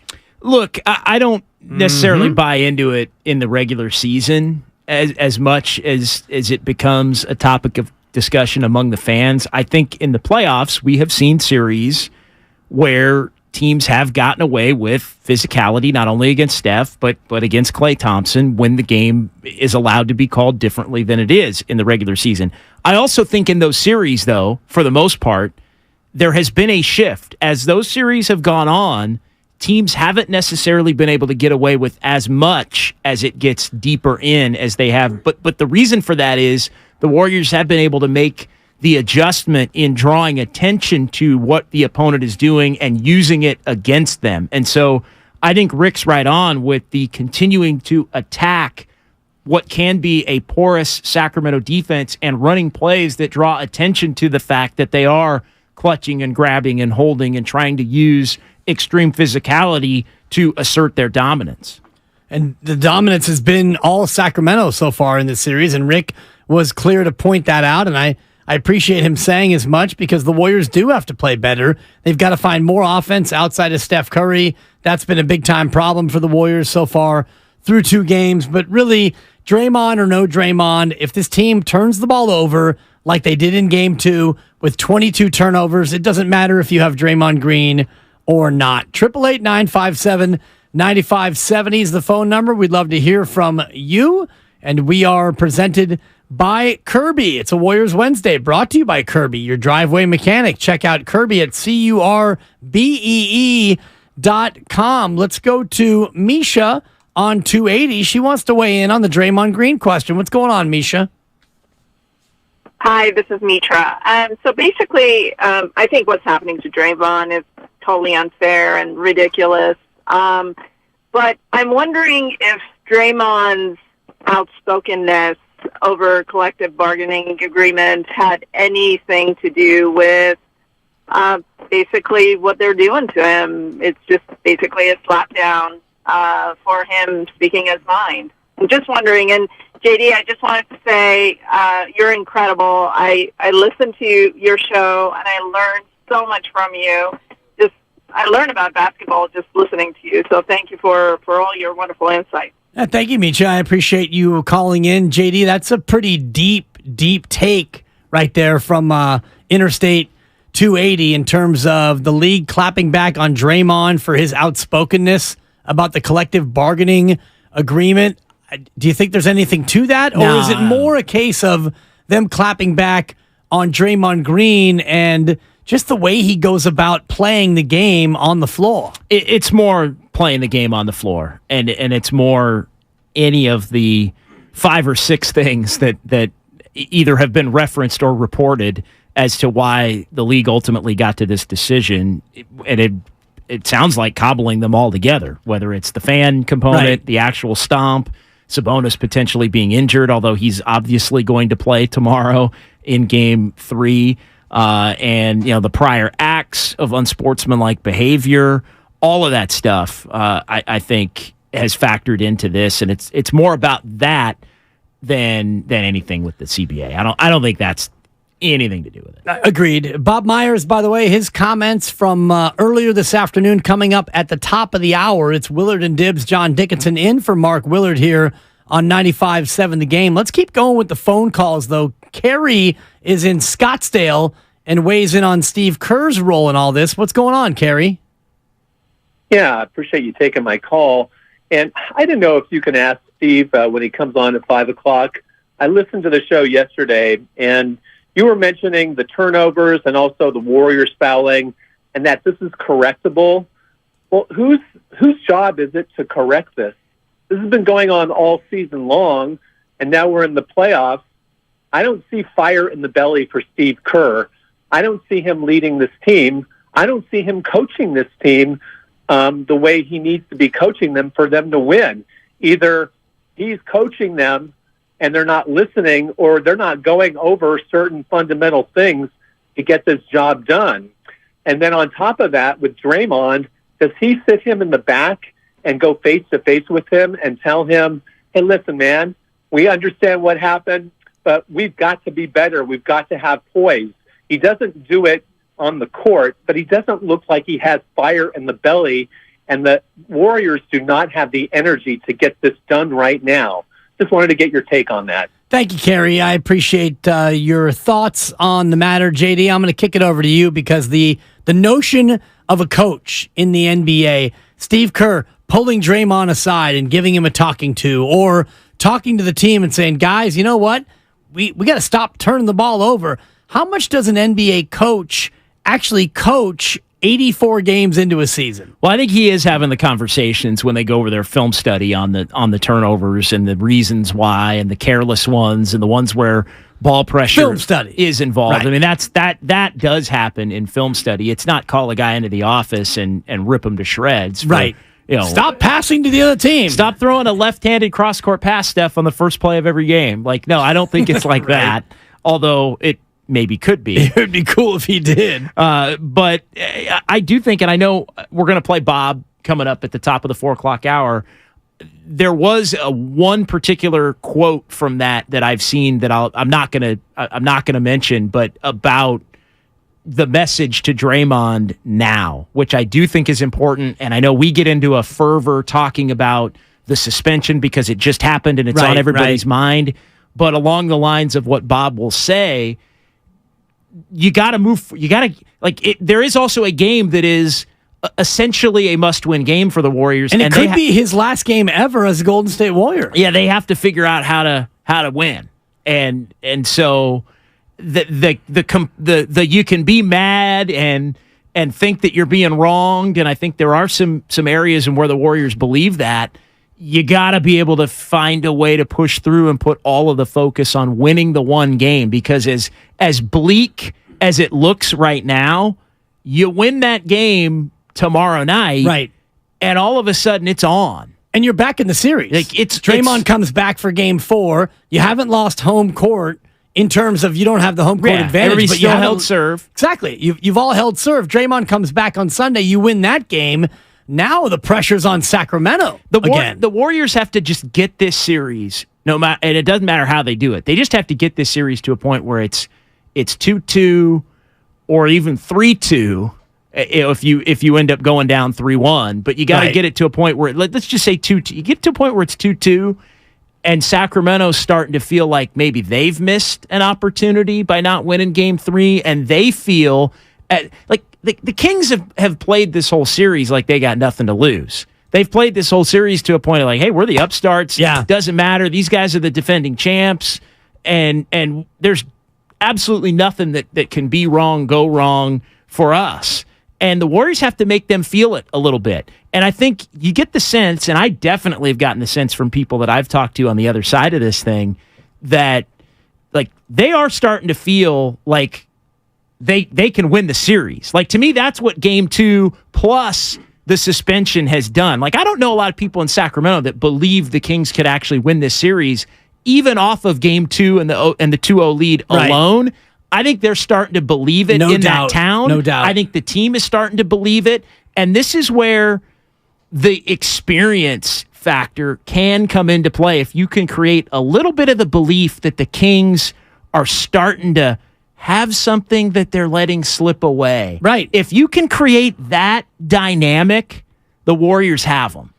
And the Warriors will win the series if they do that. Well, right now, if you're the Warriors, all you're thinking is, can we get back here Friday, April 28th? To your point, that would be Game 6. Even if it's 3-2. You're down 3-2. Even if you're down 3-2. Exactly, JD. Right now, you're thinking a week from Friday, 9 days from now, can we have a home game on Friday, April 28th? Because that would mean you won 2 of the next 3 games. If you don't win 2 of the next 3, you're done. If you lose 2 of the next 3, this series is over. So if you can win 2 of the next 3, you win the 2 at home. Even if you go to Sacramento and you lose in Game 5, you come back Friday, April 28th with a home game in Game 6. And if you get to Game 7, well, then certainly all bets are off. That guy is in Oakland, and he wants to weigh in on Steve Kerr's role. Bob Myers coming up here at the top of the hour. What's going on, that guy? Hey, good afternoon, fellas. I just want to say, man, you guys are on fire today. I heard the uncensored Barry, and then I heard Oakley. I mean, it gets no better. And then, hey, I didn't get a chance to mention it yesterday, Dibs, but congrats on getting the drive time, brother. It's long overdue. Thank you, brother. Yeah, I appreciate that. And then, so here's I got a couple takes, and I love what Shaq said about it. If it was playing in his day, he'd crush his head. And then Joe Dumars, of all guys, the Mr. Bad Boy, he has the nerve to come in here and suspend Draymond. I'm a Draymond guy. I'm rocking his jersey right now. And, the crime, he already paid his time for the crime. He got suspended, and they missed game. He missed game 2, the end of game 2, and they lost it. So he already did his time for that. And as far as JD, you were right on, brother. Sacramento had a big role in this, and going forward, Mike Brown should be embarrassed. In fact, as a Eric Joe Barry, Eric Sleepy Floyd, number 21 jersey, still having 15-year season ticket holder, I'm hereby revoking Mike Brown's Bay Area pass, and tomorrow night turn in those rings, brother, because you could have stopped this. You could have called in. No, that guy. I can't co-sign. I'm sorry. To that. Thank you, that guy, for the call and for the plaudits. I appreciate it. And Mike Brown he's played this beautifully. Exactly. Like, you can't he's not been out there beating the drum like Taylor Jenkins did last year in Memphis, right? And if anything, I've heard that Mike has really told his team at every turn to mix it up with him on the court, but don't mix it up with him in terms of the back and forth or in the media or. It just to me, or you can have a little jawing toe to toe, but don't get into the complaining or calling out an individual player on the Warriors. Like that's Mike Brown has handled himself very well in terms of this rivalry. He was playful up the top, saying, everyone giving me praise and all this. All y'all want to kick my ass and all the rest of it. I thought that was great. Mike kind of taking the air out of the balloon, and he and Steve Kerr with a friendly back and forth. I've got no qualms with Mike Brown in all of this. And bottom line, JD, Sacramento's got to do everything that they can to win this series. They're trying to dethrone the champ. This is a team that's never lost a Western Conference series with all of these players and Steve Kerr at the helm. This is a massive undertaking for any team, especially a team coming off a 17-year drought. Bob Myers coming up at the top of the hour. He spoke down at Chase Center. We're going to have his full comments for you on the other side. It's Willard and Dibs. John Dickinson in for Mark Willard on 95.7 The Game. Mom?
Dickinson filling in for Mark Willard. We had yesterday coming off of Game 2, and today we're coming off the news that Draymond Green has been suspended for Game 3 of the first round best-of-7 against the Sacramento Kings. We are sponsored by Inn at the Tides. Plan your getaway today to the iconic Inn at the Tides in beautiful Bodega Bay.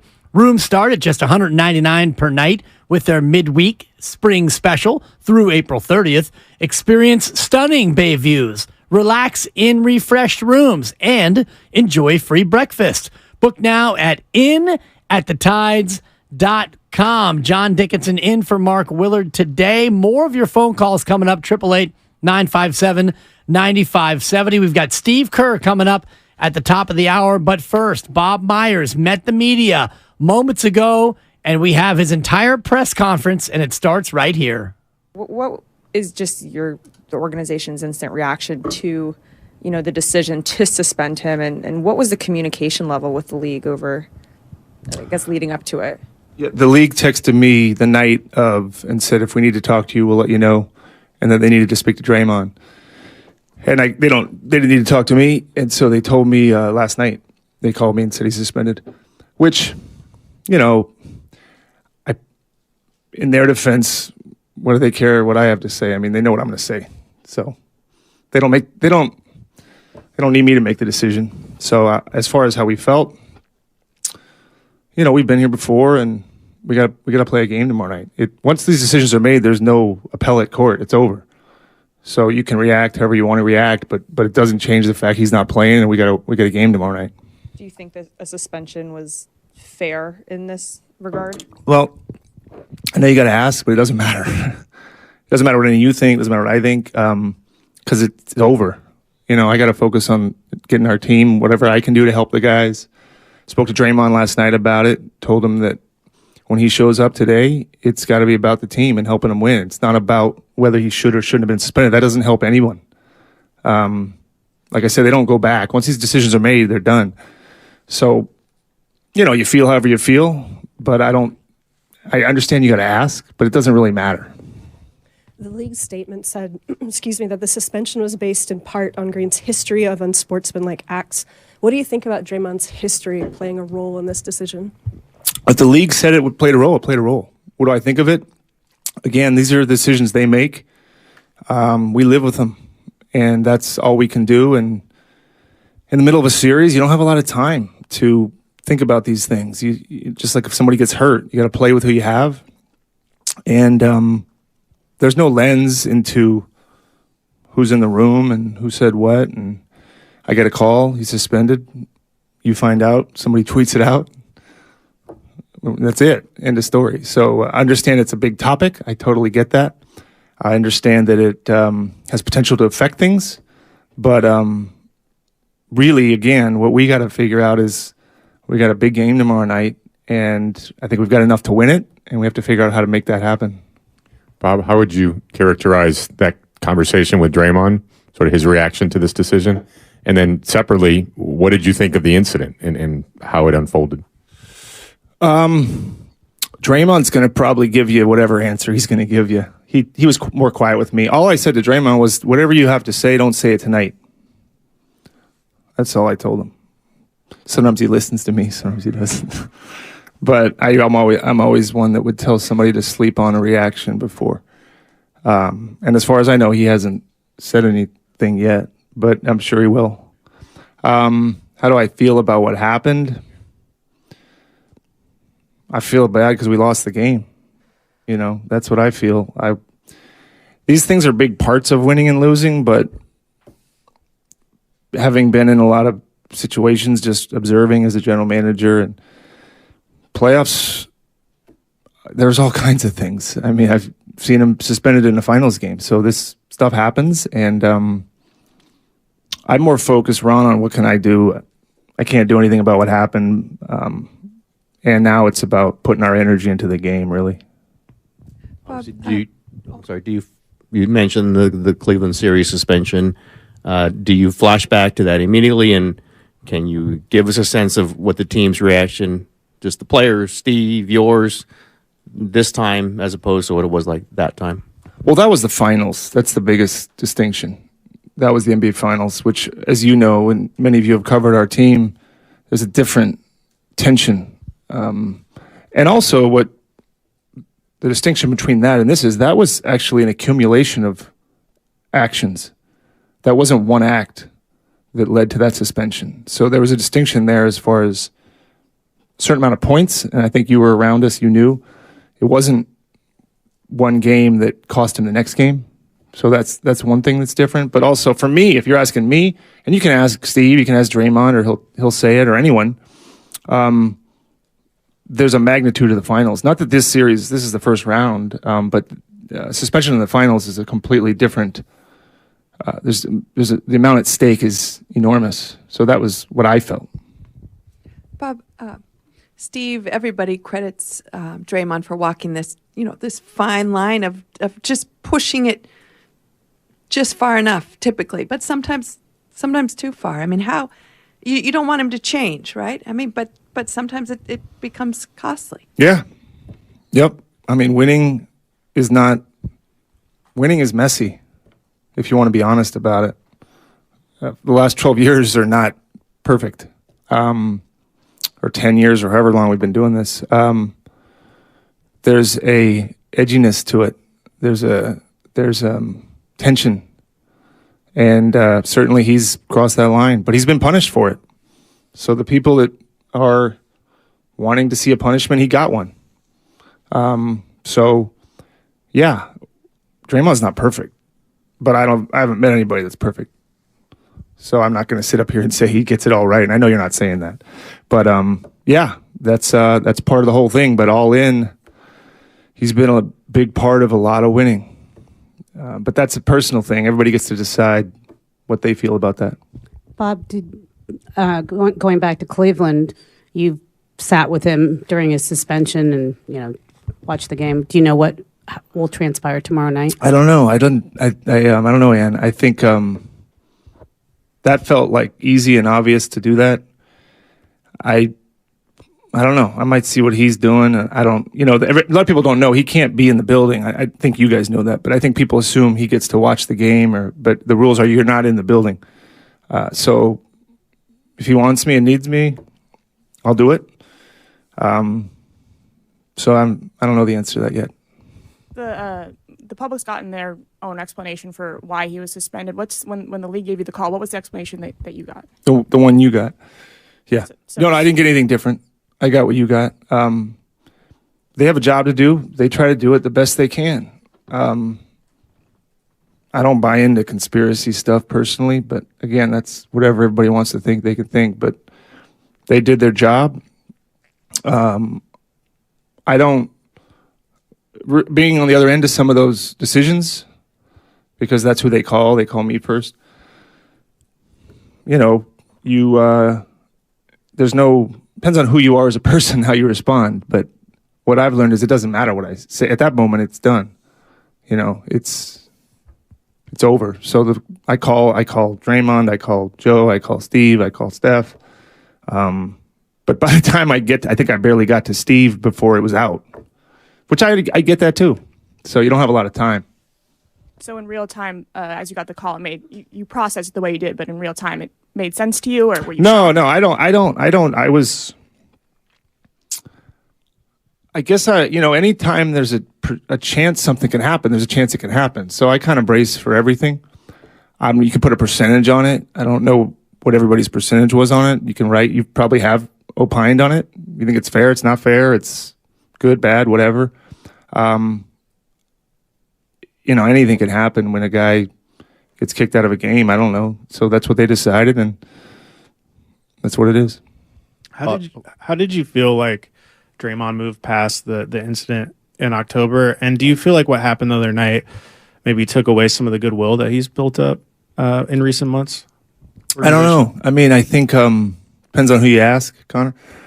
It's not fair if you don't work with someone every day, you can if somebody's public, you can think of them a certain way. But like I said, he knows he's not perfect. I mean, his mistakes are out there for the world. Every mistake he makes is blasted everywhere. That's the price of being in the public. Ours, mine, maybe yours are not put out there, but that's what comes with being him. And so, yeah, I mean, I think that each time he's misstepped, my hope is he learns from it and becomes better. And but again, I think he's been punished. So, you know, like I said, for people that go, well, when's it going to stop? It's that many of those people might think this is a positive, I suppose. But again, people can think whatever they want. I'm not here to tell anybody what to think about it. Bob, you said you talk with Steph also. Steve, how important are those conversations with the leaders who have been here before, whether it's also an Andre Iguodala, and what are those conversations like as well? I think you'd be surprised how fast it shifts to, okay, now what are we going to do? Because everybody understands that we have a game tomorrow night and we're in the middle of a series, a difficult one, and that's the focus. And so I understand if you don't have an impact on that, but everybody that I talked to did. I mean, one guy's got to coach the team, one guy's got to play in the game. You know, Draymond's got to still be here and help until he can't. So the rhythm of the league, it just keeps coming. And so the game tomorrow becomes the focus after whatever that person wanted to say to me, which I'm going to let them say if they want to say.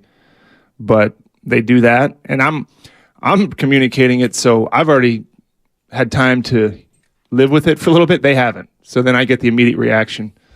But then I tell them, look, it's done. It's done. It ain't changing. So we got a game.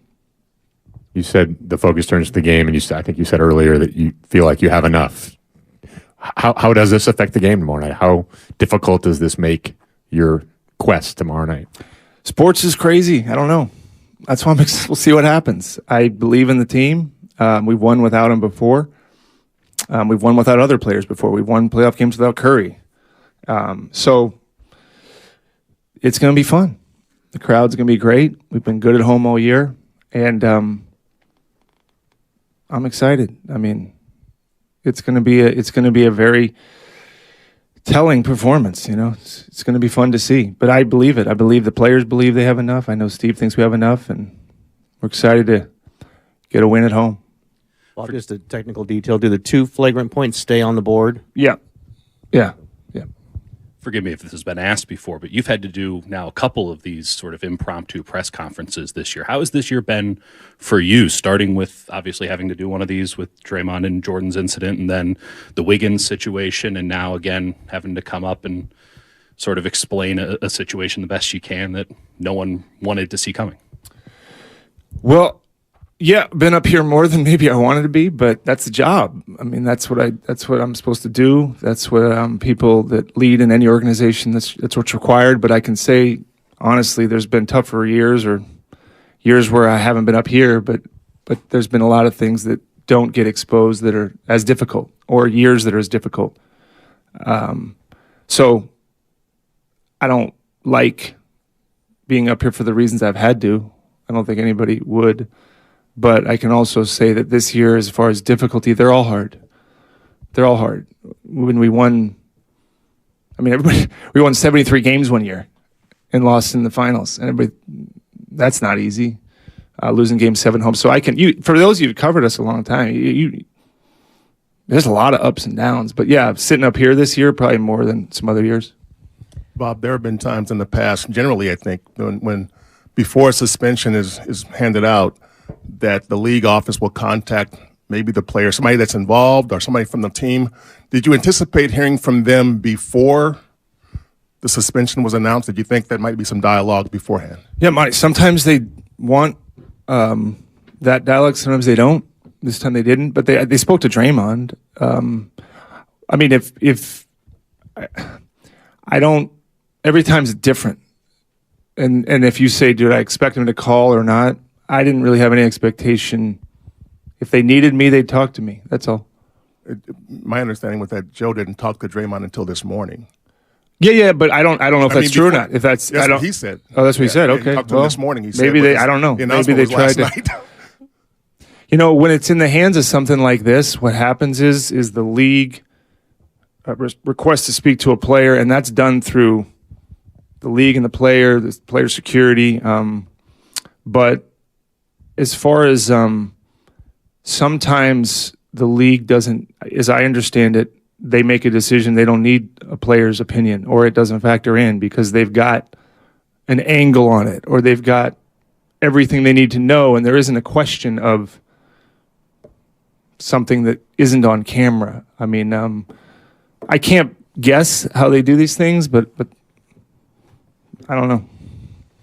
You've known Draymond for such a long time. Like, what do you think about him as a person and a player versus what do you think is the perception of Draymond, perhaps his reputation as a person and player? Well,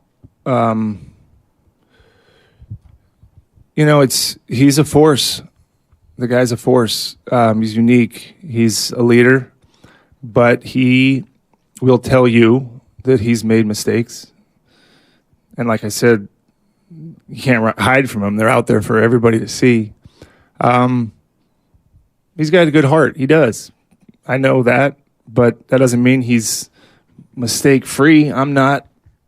Nobody is. But he's, as far as I can see, a good husband, a good father. Those things matter. He's been good to his teammates. He made a mistake with the teammate. I hadn't seen him do anything like that to a teammate before, so yeah, I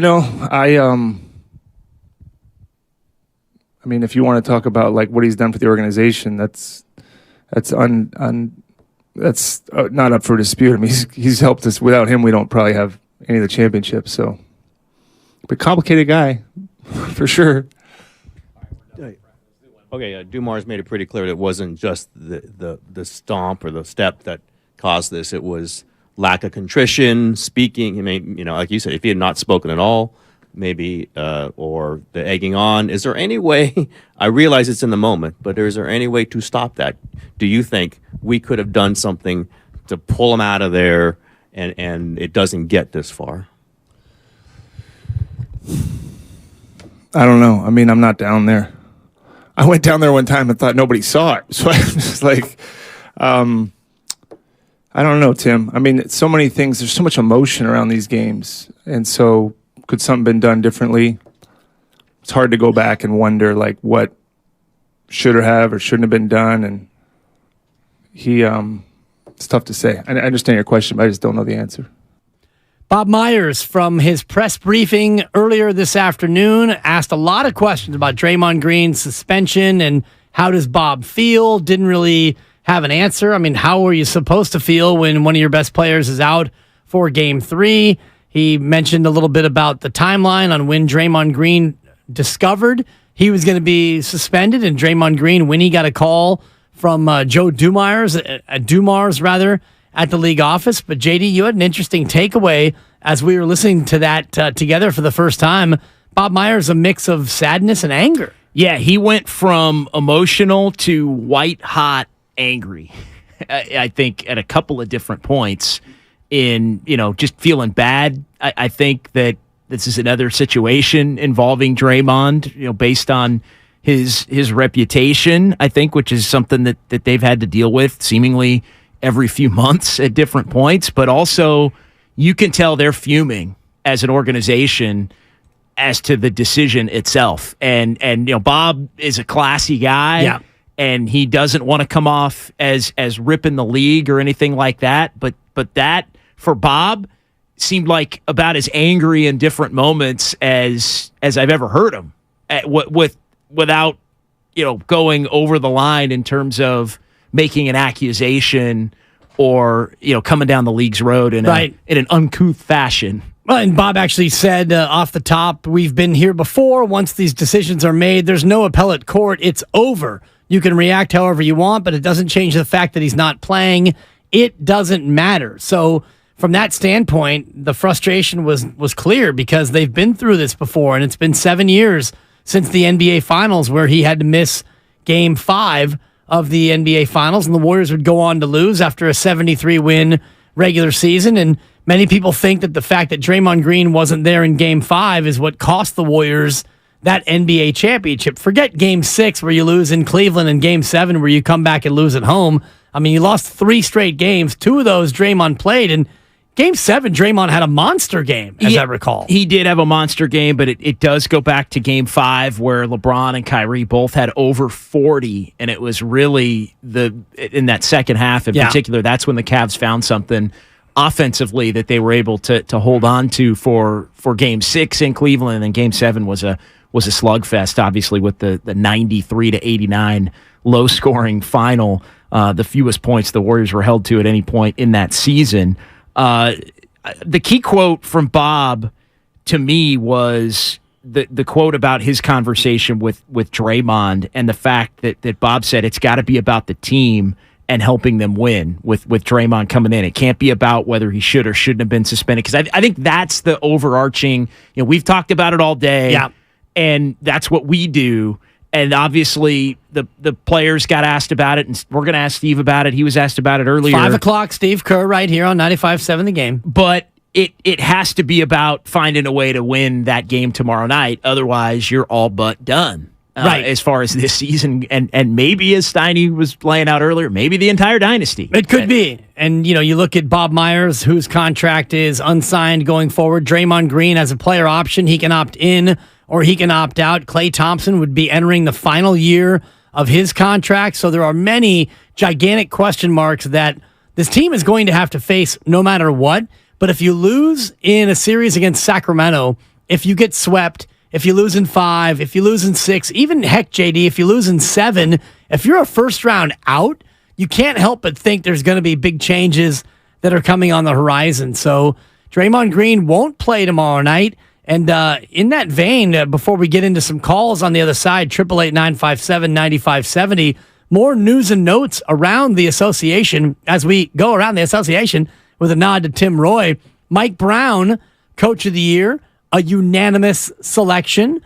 Giannis Antetokounmpo out for tonight's game, as is Ja Morant. Both of those guys will not play in their Game 2s this evening. Yeah, and Mike Brown getting 100 of 100 first place votes. Good for him. To be unanimous, and deservedly so. I mean, the job that he did in helping to turn that team around, the biggest improvement from last year in terms of wins of any team in the league, as I think they were low 30s to 48 in the turn of his first year there. And so the other pieces to this, Giannis, does Miami have action? And Ja, I mean, the Lakers are favored by 1. The Lakers actually were series favorites going in over Memphis. Yeah, short answer is Miami does have action, and Memphis is in big trouble. Big trouble? Yeah.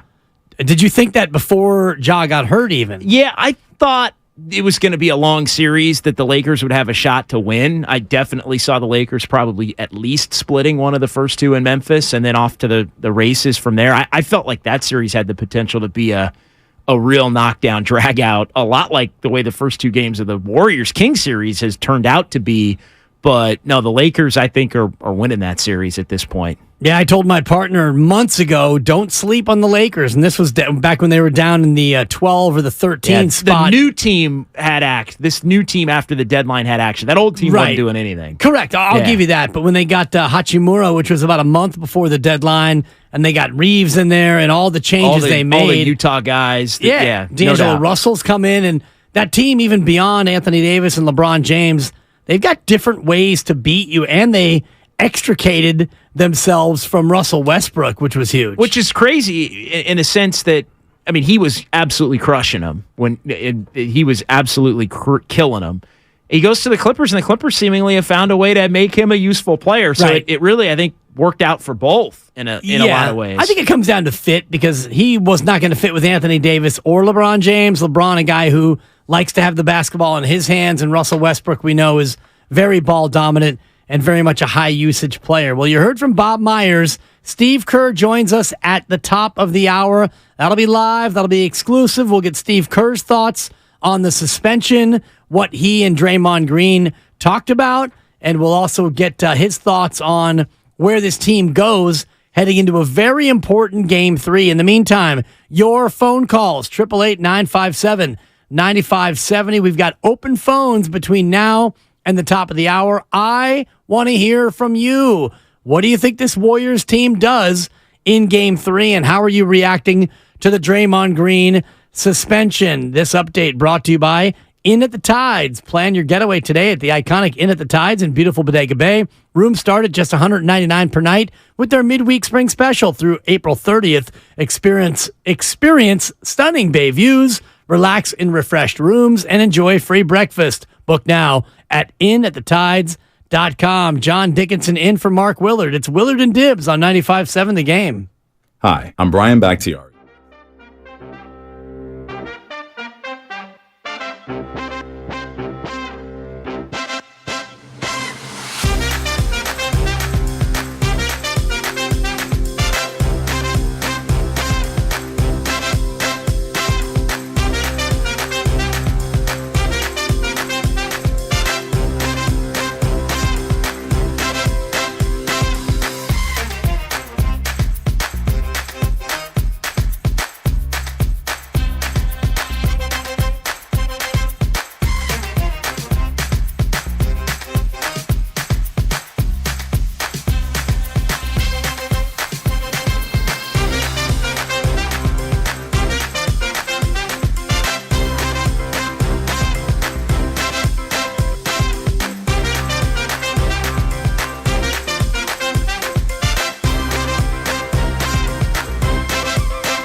Now, back to Willard and Dibbs on 95.7 The Game. Welcome back, 95.7 The Game. It is Willard and Dibbs. John Dickinson in for Mark Willard. The Quest for Five is brought to you by the Alameda PD, now offering a $75,000 hiring incentive. Our team is your future. Go to alamedapolice.org to apply today. The big story, Draymond Green suspended for Game 3 of the Western Conference Series in the first round against the Sacramento Kings. For more insight on Draymond Green, we go to Michigan State and his former head coach, Tom Izzo, who joins us now. Coach, thank you for taking a couple of minutes out of your day for us. Well, I appreciate you guys out there, and I'm still a big Warrior fan, and I still think they're going to get it done. But tough day, tough time for Draymond, and so I'll answer some questions that I don't really know the answers to. How's that? I appreciate that, and I'd love your thoughts on how they can still get it done in just a moment. But first, the Draymond Green experience, you having coached him at Michigan State, and you saw what you saw with him and Domas Sabonis. What did you make of Draymond Green, not only in the incident, but in the aftermath, where Draymond seemed to kind of invoke a little bit of passion with the Sacramento crowd? Oh, that's Draymond. You know, I don't mind. I mean, that's who he is. But you know, I looked at all the different ones. You know, of course, TV plays them all. The 3 or 4 things over the years, from the LeBron step over to the. And you know, I mean, I'm a pretty disciplined human being, believe it or not, and I do get, you know, once in a while I tell him, "What'd you do that for? What'd you do this?" But it seems like some of these things have been invoked the other way too, you know, or provoked the other way, I should say. And you know, I can't believe a guy can grab your leg in an NBA game and hold on to it, and then when he got up and he, you know, should he have stomped on him? Probably not. Was it worthy of being down for 10 minutes? I don't think it was.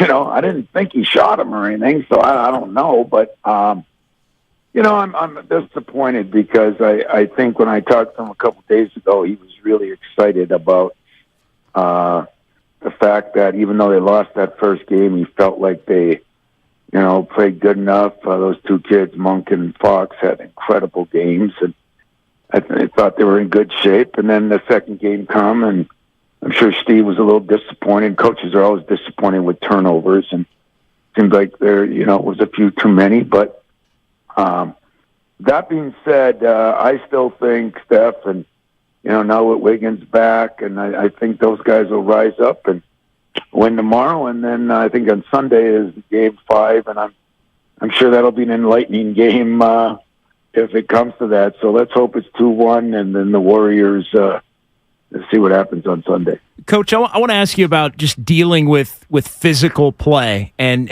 you know, that incident in Game 2 was not the first time that Draymond or Looney or a couple other players have been locked into it with Sabonis specifically.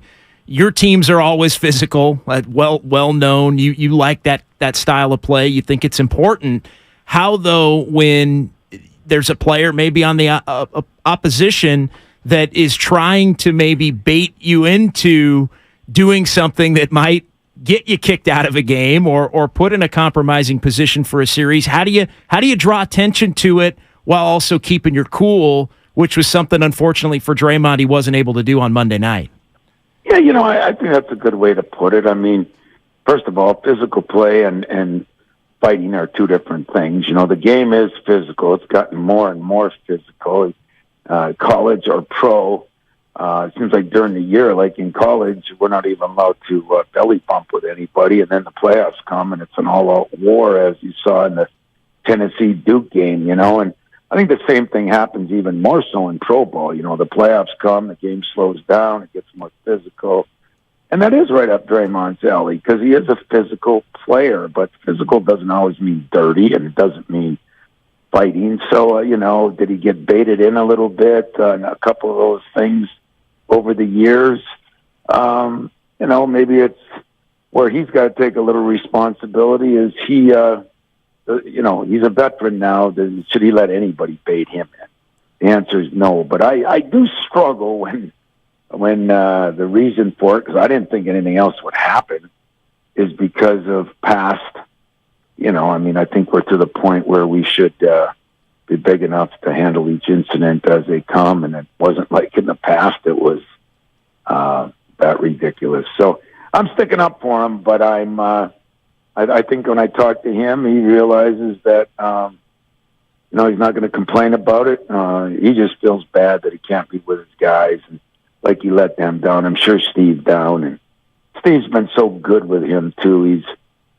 He's found a way to coach him, and yet to let him be his own personality. And once in a while, that doesn't always work out. But I think Steve Kerr has done an incredible job with him over these 11 or 12 years.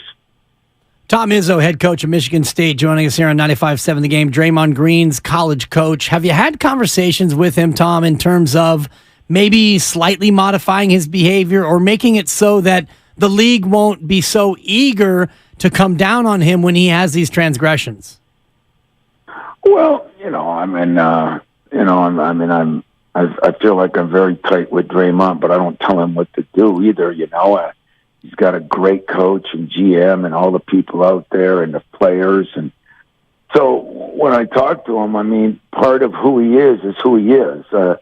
Again, don't get physical and dirty confused, because he don't have to be dirty. He's tough enough not to be dirty. But, I think he protects, everybody. Looney too. I think he wants to make sure that he's kind of like the guy in hockey. He's got that team needs a physical guy sometimes. And do you find a way to be physical but not too physical? That's a hard thing to do. But at the same time, I really believe that Draymond Green is one of the great winners, because he makes winning plays. It's not always scoring points, and nobody says he's the greatest. He doesn't jump like Michael Jordan. He doesn't shoot like certain guys. He finds things to do to win, and that's what I loved about him. We went to 2 Final Fours, almost a third one when he was here, and winning time, he was always there. So I don't tell him how to be. I support him. But if I think he's totally wrong, I tell him that. And he's pretty damn good about it, too, to be honest. And Tom, this is an instance where you wouldn't tell him he's totally wrong, right? Well, I just saw the play, and, how many times in all of our lives does the second incident get nailed? If I've gotten a few technicals where, maybe somebody missed the first thing and then the second. I always say what starts bad ends bad. Well, that started bad. The guy grabs his leg, twists him, it wouldn't let him out of it. And, or when somebody steps over him. Those are unwritten rules that don't happen either. Now, does he take it a step too far? Maybe he did, but no, I'm not going to sit there. Even my wife, as she watched it, she says, well, that doesn't seem like it's worthy of that. And I kind of agree. Just like I thought laying there for 10 minutes was about 9.5 minutes too long. I'm just surprised he was able to pull through, Coach, quite frankly. Sounds like he's going to play tomorrow. Yeah. Well, I'm sure that maybe he will. But I know this. I think that the Warriors are going to rise up. Their leader in a lot of ways is out, and maybe sometimes when that happens, it bonds a team. And if they can get through it, boy, I wish I got to be on a recruiting trip, or I'd love to fly out on Sunday. But I'll find another day to get there. I promise you that. Coach, I just want to ask you about just moving forward without him and some of the things that the Warriors and Steve Kerr potentially can do. One of the big surprises in this series has been Sacramento's physicality. It's played a big role in everything, but what have you seen generally that you think the Warriors need to do to be able to change the course of this series even without Draymond tomorrow night?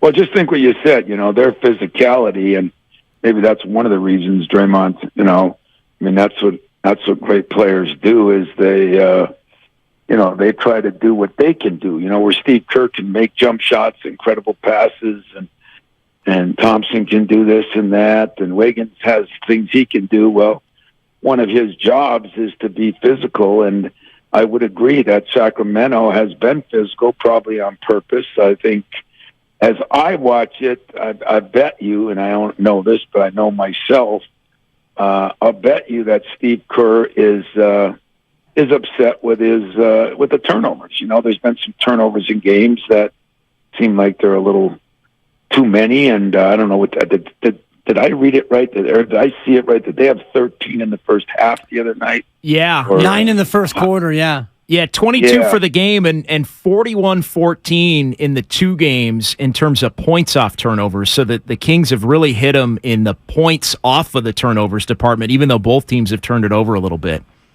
Well, that's the difference, and that's what we always talk about. I call them turnovers for touchdowns, Those are undefensible. You turn the ball over on a breakaway, and those are live ball turnovers, and live ball turnovers, a traveling's a dead ball turnover. An offensive foul is a dead ball, but it's those live ball turnovers that turn turnovers into touchdowns. And I always use the football analogy that if you throw a pick six, and that means you're throwing it, they pick it off and run it back. Those are hard to defend.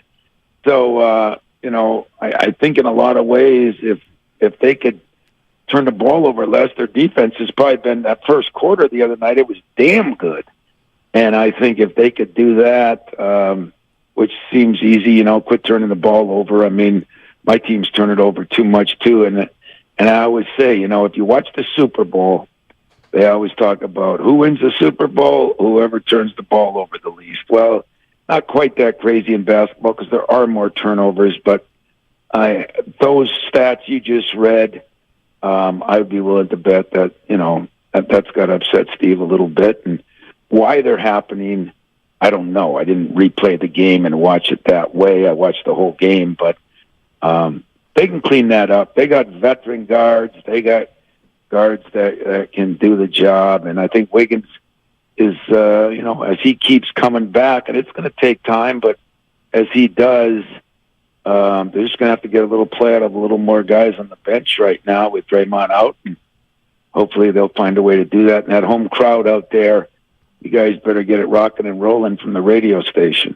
I love it. Tom Izzo, coach of Michigan State, sending a message to all the Warriors fans. And, Coach, I just want to say from me to you, congrats on a good season. And, man, you had the game of the tournament. I know you came up short against Kansas State and Marquise Noel, but that was a damn entertaining 45 minutes of college basketball. It really was. And yet, we're a pretty good defensive team. And, he played well. Our defense let us down a little bit. And yet, I did think it was one of the better games in the tournament. And we got a lot of guys coming back. So who knows? Maybe we'll make a run next year. But right now, I'm a Warrior fan, baby. Let's get this thing rolling. I love it. Coach Tom Izzo, thank you so much for always being so generous with your time out here in San Francisco. We really appreciate you, Coach. All right, guys. Take care, man. Thank you. Tom Izzo, Michigan State, Draymond Green's coach in college. And man, what a day. Very generous, JD. He's always very generous with his time. And just one college basketball note, they fall 98-93 in overtime. And Michigan State, if you're much of a college basketball fan, you know that they don't give up 98 very often. And Kansas State has a guard, Marquise Noel, 5'8", who took the tourney by storm. But that game was the game of the tournament. Excellent game. Yeah, no doubt. Terrific game. And, that'd be a thrill for me to interview Coach Izzo. This is the 2 for 2 today with Charles Oakley. No doubt. Well. And coming up in 12 minutes, Steve Kerr. And I know you have a chance to ask him questions all the time in press conferences. Not as much as I used to, but we're doing the pregame show now. But you're right. Yeah, absolutely. So he's down doing his media avail, and you're up top probably getting ready for your pregame. A lot of time, yeah. Sometimes I can pop in, but I have to pop out to make sure I'm ready. And catch him a little bit in the postgame. But Steve Kerr will join John Dickinson and myself, Dan Dibley, coming up here at the top of the hour. In the meantime, your phone calls, 888-957-9570. Coach Izzo saying, yes, he talks to Draymond, he texts Draymond, but Izzo is kind of like you and I, JD, in terms of should Draymond have been suspended. Even Mrs. Izzo, she didn't see it either. Yeah, pretty funny when you think about it. And there's so many different components to all of this. And I think, Coach Izzo says, hey, all right, was that getting thrown out for the incident? Yeah, maybe. But when you start talking about prior acts of unsportsmanlike, you start talking about the stuff with the fans, which I think is a wash. I know there's a couple of people on the Sacramento side of things coming down my road for what I had said about, not being concerned about what, either Adam Silver being in the building that night or Draymond addressing the fans by getting up on the chair and egging them on. I didn't have a problem with any of that. I also didn't really have a problem with fans in a rowdy environment giving them the bird. Like, to me, that's a wash. Like if you're going to allow fans to do that, which how can you prevent it? Then you can also allow, I think, a response that doesn't get personal or physical. Right. And so what Draymond did, and there was a classic image we referenced yesterday with, Draymond on the board, and there's a bunch of people giving him the bird, and he's just smiling at him. Like, I have no problem with that. And so, to have that be a factor is, to me, a joke, frankly. Yeah. No, it's absolutely a joke. It's a great way to describe it. It's disappointing, and it's also, for me, a bit of a joke that you're going to use his past transgressions as part of the reason. Because when you have a system in place, as the NBA does, where if you get 4 flagrant foul points in the playoffs, automatic suspension. If you get 7 technical fouls in the postseason, automatic suspension. You have these trigger points put into place. And unless something happens that is so egregious, and I know many of you on my Twitter timeline today have talked about the word egregious. To me, what Draymond Green did was not so egregious that he had to be suspended. When Dylan Brooks goes up and fouls Gary Payton II in the head, when he winds up and he cold cocks GP2, who goes down and breaks his wrist and is out for a month, that is egregious to the point where you trigger an automatic suspension. Draymond Green stomped on, I'll even say, because it was a stomp, on Domas Sabonis's tum-tum. That, to me, was not so egregious that he had to be suspended immediately. No, especially when you factor in that he missed the final 7 minutes of the game Monday night, and you could make the case that cost the Warriors the game.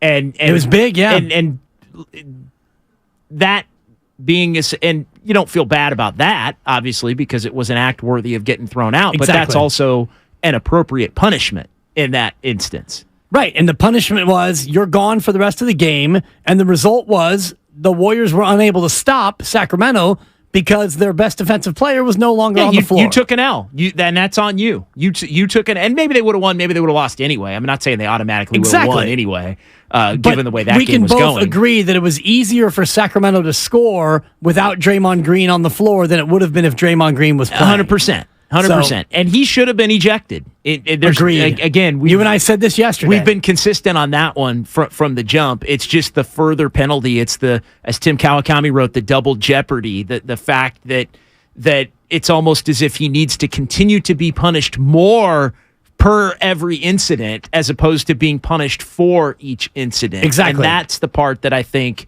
given the stakes and what's on the line, why the Warriors are ticked. I also think the way this series has been officiated in general is why the Warriors are ticked, that the Kings have gotten away with really elevating their physical play exponentially compared to the team that they've been in the regular season, whereas the Warriors haven't totally been able to consistently match that physicality. And that's something we'll talk to Steve Kerr about at the top of the hour. We won't get him to rip the officials, but in terms of matching physicality, how do you do that without Draymond Green on the floor? Steve Kerr coming up at the top of the hour. In the meantime, Idris in Hayward wants to weigh in on the Draymond Green suspension. What's going on, Idris? You're on 95.7 The Game. What's going on, fellas? I just got some quick points. You know, I'm pretty sure somebody said this to my boy Dre, but he needs to understand that even when you're right, you can go about things the wrong way. It's called winning the battle but losing the war. He grabbed my ankle. LeBron, we get that. But guess what? Look where we're at. We're down 2, and we don't got you for the third game. So that's something. The second thing is, when we win on Thursday, all of this goes away. All we got to do is, once we win, it's going to be a different temperature. But, you know, Draymond needs to take accountability. You know what I'm saying? And if you really want to shut that team up, then don't give you the birds, go out and win your 5th ring. That's all you got to do is win. So, I feel where Joe Lickup's coming from. It's kind of like, bruh, we don't want to talk about whether you agree with it. It's bigger than you, Dre. You're too smart, too valuable, and it's like you make it about yourself too much. And I'm sick of it, but we're not getting no rings or any other rings without Dre. So, great job, fellas. We're winning on Thursday. I'm just letting you know right now. It's gonna be. We're going back 2-2. I love it. I love it, Idris. Thank you so much for the phone call. And it does come down to tomorrow night's game. No team's ever come back from 3-0 down. I'm not saying it's impossible, but it hasn't happened. One more before we get to Steve Kerr at the top of the hour. And I like to do my Gene in Oakland impersonation. Hey, this is Gene in Oakland. So let's go to him. Hey, Come on, Gene. It's Gene in Oakland. Hey, guys. Hey, that's not bad. Hey, guys. I'll give myself a 3. Quickly, all right, look, I'm outraged, frankly, and I want to preface what I'm going to say by saying, while I've been one of Dre's biggest defenders over the years, I'm not an apologist for him. Okay, beginning of the season, I said wherever I could, however I could, he should have been punished for the punch, and I think if he had been suspended for a real game and not a preseason game, I think things might have started off differently. If they'd sent the message that everybody's treated equally here, whether you're a Hall of Famer or you're a young guy trying to make the team. And they didn't do that, and I think that hurt us early. Now, let's go on. Let's move to this situation. First of all, that interview you did with Rick Barry, I think that was one of the best interviews you've had with him. Oh, thank you, Gene. He hit on a couple of points. Yeah, he hit on a couple of points I want to build on, But before I do, let's look back at the 2016 situation with LeBron, all right? That was a situation where intent was clear, okay? He wanted to kick him in the you-know-what. Oh, yeah. So it really came down to the question of, punishment. What kind of punishment should they impose? A lot of us thought it was too much, but we all agreed that what he did was egregious, it was wrong. This situation, I've looked at this film, this video over and over and over again. I don't think you can say definitively that he did it on purpose. Agree. Thank you, Gene. I hate to give you the bum's rush, but we do have the coach, Steve Kerr, coming up. The difference is the LeBron James punishment was for an accumulation of flagrants. This was an escalation from the incident to a suspension. Thank you, Gene, and I look forward to hearing you tomorrow on the Morning Roast. We are presented by Fremont Bank, full-service banking, no compromises. And it's a Warriors Wednesday, brought to you by Friedman's Appliance, a trusted name since 1922. Visit friedmansappliance.com today. Head coach Steve Kerr comes on with JD and I. Coming up next, it's Willard and Dibbs on 95.7 The Game.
Now, back to Willard and Dibs on 95.7 The Game. Final hour, 5 o'clock hour, monster hour in what has been a gigantic show. We had a chance to talk to Charles Oakley, one of the great enforcers in NBA history. Rick Barry, the Hall of Famer, the Warriors legend, weighed in.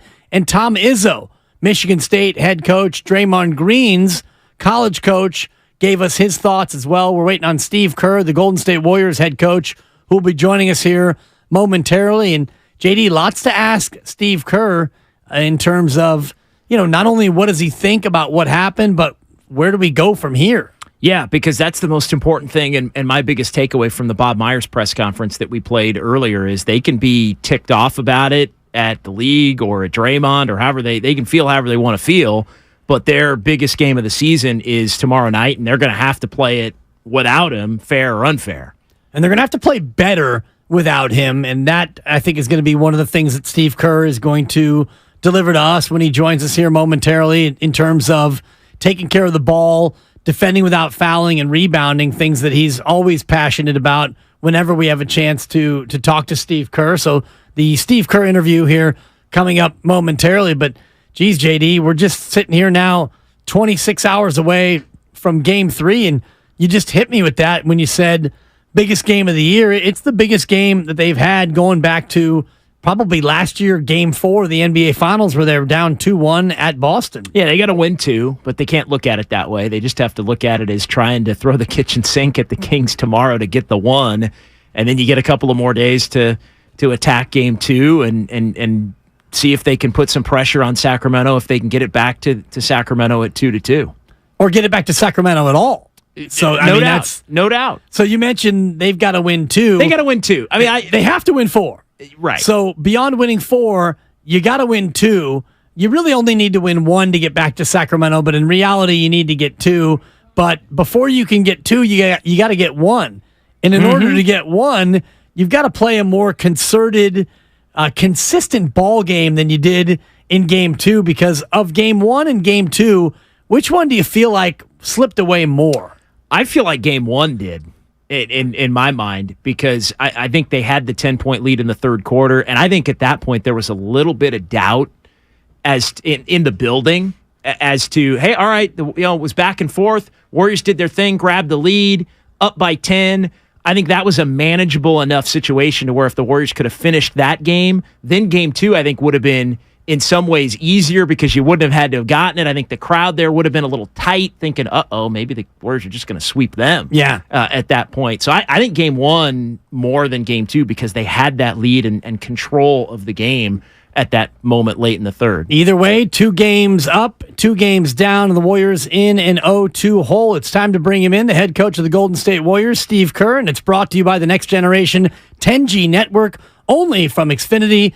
The future starts now, and Coach, as we bring you in, the future for you starts tomorrow. But first, we do have to talk about the past and the Draymond Green suspension following the incident with Domas Sabonis. First takeaway, what did you think of what the league did in terms of kind of a double punishment for Draymond Green? Yeah, it was surprising and disappointing, but given that this is the playoffs, we got to move on. We're not going to sit here and worry about anything, and I'm definitely not going to, sit here and pour my feelings out to you on the radio. We're just moving on. So it is what it is. We got to get ready and go win a game tomorrow. How much did the preparation for everything change? You mentioned being surprised by it. It obviously broke late last night. You're spending yesterday thinking of Game 3 one way, and then you have to immediately start thinking about Game 3 another way. How much of that has been just a factor, and how have you kind of handled that today with the team? Yeah, there's only one way to do that, and that's just focus on the game itself and look at what adjustments we need to make and, what lineups we're going to play and who fits with whom and all of that stuff. And like I said, you don't have much time to worry about anything else. So you just, we had our coaches meeting this morning and figured out our plan and then addressed the team after that. And we're ready to roll. When you did address the team, was Draymond Green there and a part of it? And if so, what was the interaction like between Draymond and the team as it pertains to the aftermath of, where they are from game 2 and going into game 3? Yeah, Draymond was there. It's not, the suspension only is for the game itself. So he's allowed to practice. So he practiced with us and addressed the team and was part of our film session and our walkthrough and everything. So, everybody is, on board, and look, this happened and you just move forward. When you say Draymond addressed the team, you may want to keep that private, but what is the tone of that? I got to ask you at the very least.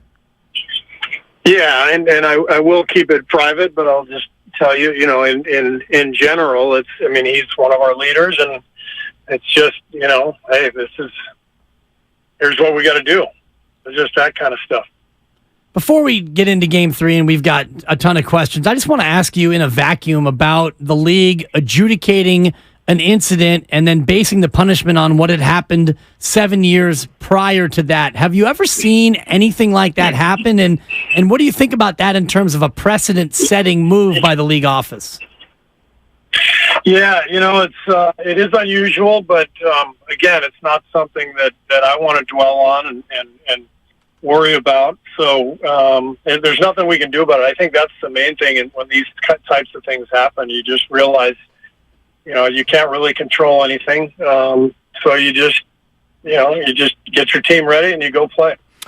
Coach, we had Tom Izzo on in the last half hour, and he had said in his dealings with Draymond, obviously, and knowing him as well as he does, that he probably feels like he let the team down. Is that a safe assumption, or is it more just about pushing forward? It's more about pushing forward, and I love he's the best. We've become really close over the years, and he was one of the first people I called after I got this job just to ask him about Draymond, and so we've stayed in close touch over the years. And Tom is the best. I know he's still a confidant and a mentor for Draymond, and I'm sure he's been helpful through this process. And he was singing your praises, too, in case you needed to pick me up. Coach Izzo is a Coach Kerr fan. So he was locked in on your series. Yeah, we can send you a copy of the interview if you need a little pick-me-up, because he's locked in, Dub Nation, and all the rest of it. Before we get into the minutia of Game 3, let's take a look at the problems in Games 1 and 2, Coach, in terms of the physicality. How do you get your team without Draymond Green to match the physicality that Sacramento brought in those first 2 games? I think the biggest thing is just boxing out. We got beat on the offensive glass, and I'm not as worried about the turnovers because I think most of the turnovers were unforced. I didn't think the turnovers were a result of physicality. It was more just mental focus. So I think the biggest thing I'm concerned about on tape is the box outs. We got a little bit better in Game 2. In Game 1, we missed a ton of them. But without Draymond, especially, we've got to be really locked in and proactive and keeping those guys off the glass. Sacramento has been really physical. They made a point leading up to the series in openly discussing in the media that they wanted to be physical. Something that, at times they were in the regular season. They were also more of a finesse, score it a lot kind of a team in the regular season. Has there been an issue with their physicality and some of the ball pressure in not letting you guys get into the offense maybe as quickly as you wanted to? And what are the kinds of things you can do to counter that generally? Yeah, I think Davion Mitchell's been a big part of that. He's really good on ball. He's one of the best on ball defenders in the league. They're trying to put him on Steph and as much as possible to try to wear Steph down.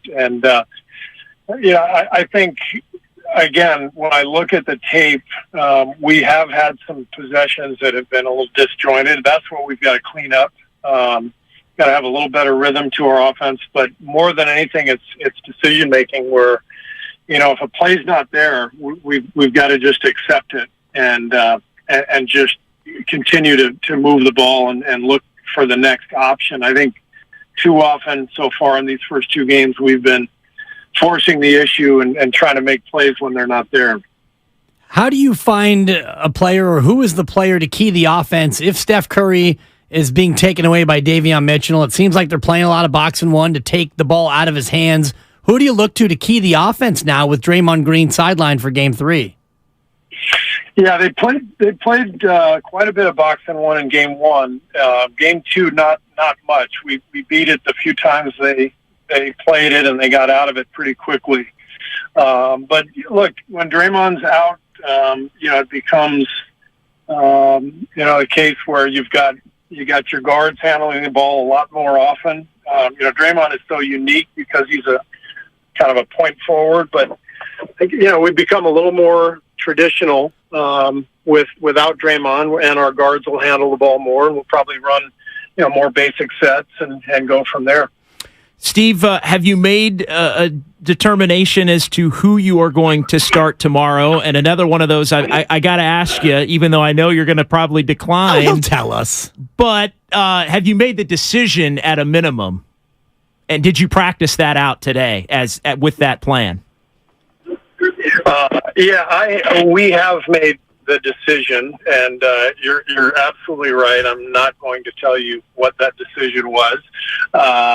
And we, because of the nature of the series, we didn't practice hard. We didn't scrimmage or anything like that. But we went through some patterns and some walkthroughs, and so we've got it. We've got a game plan set, and we think we can execute and go out and it's my experience over the years, both as a player and as a coach, that you're always only one game away from changing a series and changing a complexion of a series. It's always one game changes everything. And so that's the mentality. It's just got to go win one game. And we know we can do that. And when that happens, all of a sudden everything takes on a different look.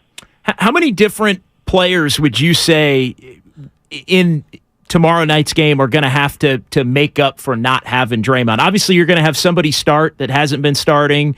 If that person who hasn't been starting takes on that role, then somebody else maybe plays. I mean, is it kind of a kitchen sink kind of a game from that standpoint, in that, hey, there may be a few players that haven't been playing that all get a little bit of time in different situations?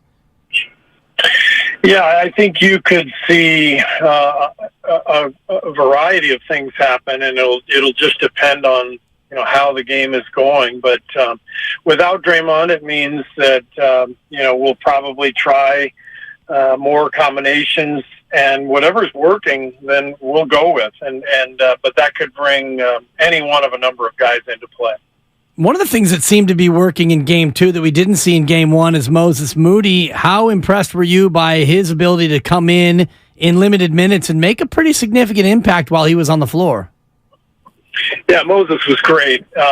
He just looked like he belonged out there with the offensive rebounding, the defense, the recognition of what was happening, the confidence.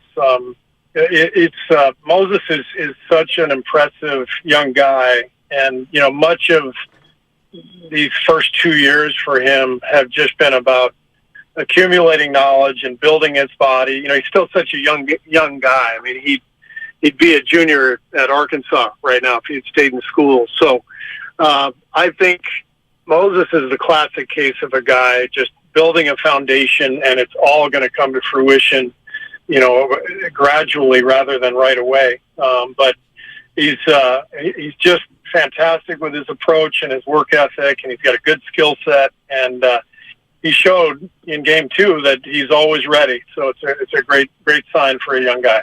Steve, I want to ask you about Jonathan Kuminga. Rough go at the beginning of the second quarter on Monday night in Game 2. You didn't go back to him in the second half.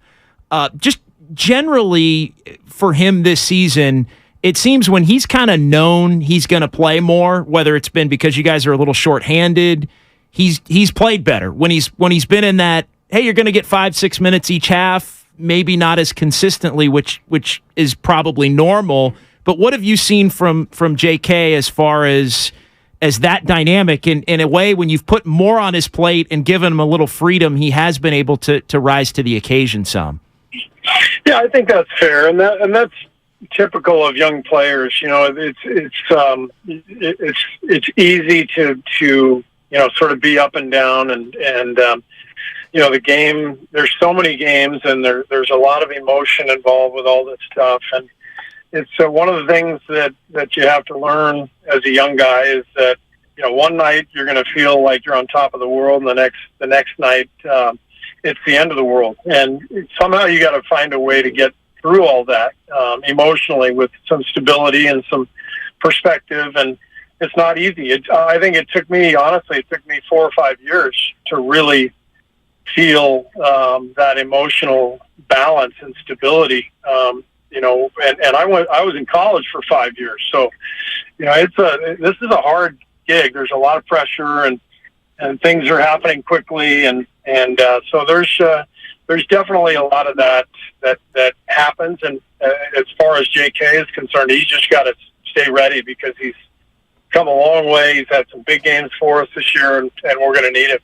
What's your confidence level in just his ability to contribute tomorrow night if need be? Oh, I have great confidence in him. Just the athleticism. It'll be very interesting to see how this game plays out because Sacramento has been the more physical team, and without Draymond, we're going to need some of that size and athleticism and physicality. Warriors head coach Steve Kerr here on 95.7 The Game. To that end, Kevon Looney's put in a yeoman's effort down low against Sabonis, but he got into foul trouble. If that comes up again, does JaMychal Green maybe get a turn? And how do you try to slow down Sabonis in the interior as physical as he's been? Yeah, I think we've done a decent job on Sabonis. He's a hell of a player. He's an all-star, and he does a lot of things. The scoring inside, the rebounding, and also the playmaking, with the dribble handoff stuff.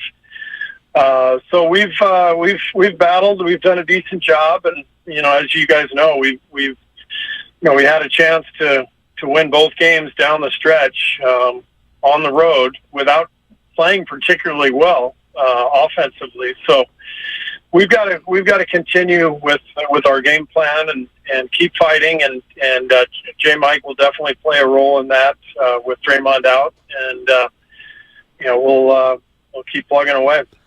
And as you look into Game 3, a lot of fans asking about the ability of Jordan Poole to get back and maybe play more copious minutes. How was his ankle coming off of the Game 1? I don't know if it was a sprain or if he just rolled it. And what's his status like heading into Game 3? Yeah, he's feeling a lot better. It's helpful that we will have had these 2 days off between games, and his ankle was really swollen for Game 2. I was impressed that he went out there and tried to play. He clearly wasn't himself, but I wanted to be there for his teammates.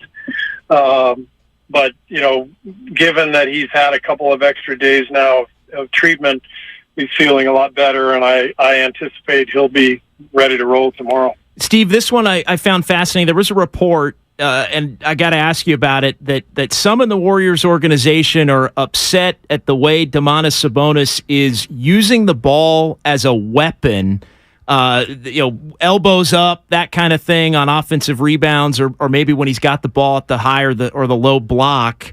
Just your takeaway on just the physicality of Sabonis, and can a player use the ball as a weapon and get away with some stuff when you think when it's can be skewed as maybe being a basketball play? That's a tough one. You never quite know what officials will call on that. You do see some guys occasionally use the ball as a way to push the defender off. It's kind of a clever play. But, all in all, I think the first 2 games were well officiated. We're getting the best officials in in the game now, with all these playoff games. I was disappointed that Looney didn't get a foul called when he boxed out Sabonis late in game 2. I think there was about 2.5-3 minutes left in a tie game. Loon had the rebound and Sabonis pushed him in the back. That was a play that had been called all night. In fact, Loon got called for 2 or 3 of those himself at the other end. That was the one call that I was really disappointed with, because that's, game on the line. He's got position, and it's been established at that point that that's going to be called. And so they missed that one. And while that's disappointing, and you can watch the tape and go, oh man, we got a tough break. With that said, we didn't deserve to win game 2. They outplayed us. So I don't sit here and lament any of that stuff. Like I said, we're getting the best officials that we have now. It's on us to go win the game. I appreciate you being classy, Steve, and you're classier than 99.9% of us. But on behalf of all the fans, can you please tell them to stop holding Steph Curry? Yeah, this is it's a point of contention every year in the playoffs, and we always alert the league to it. And the bottom line is, whether the league wants to admit it or not, the playoff games are just way more physical. And I thought the way that game started out the other night, there was so much physicality. Both teams were getting away with an awful lot, and it's probably it probably hurts Steph, more than other superstar players because most of the stars in the league are a lot bigger.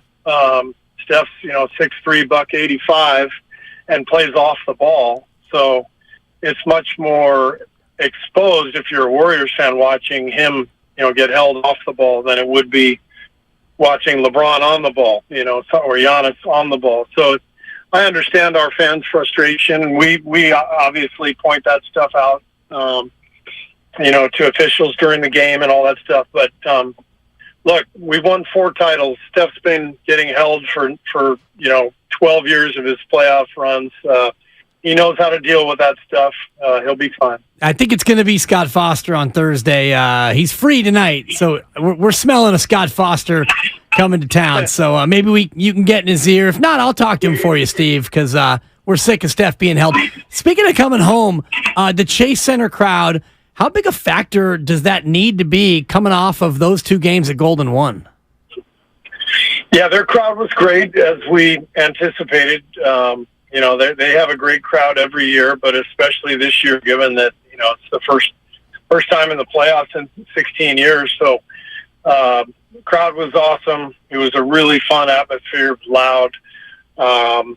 And we're lucky to have that type of atmosphere every night, here at Chase, and before that at Oracle. So we need our crowd for sure tomorrow night to be really loud and supportive, and I don't even think we need to ask for that. It just happens automatically. Final one for you, Steve. Obviously, De'Aaron Fox, he got going in the 3rd quarter of game 1, in the 4th quarter of game 2. Both games essentially right there for you at the end.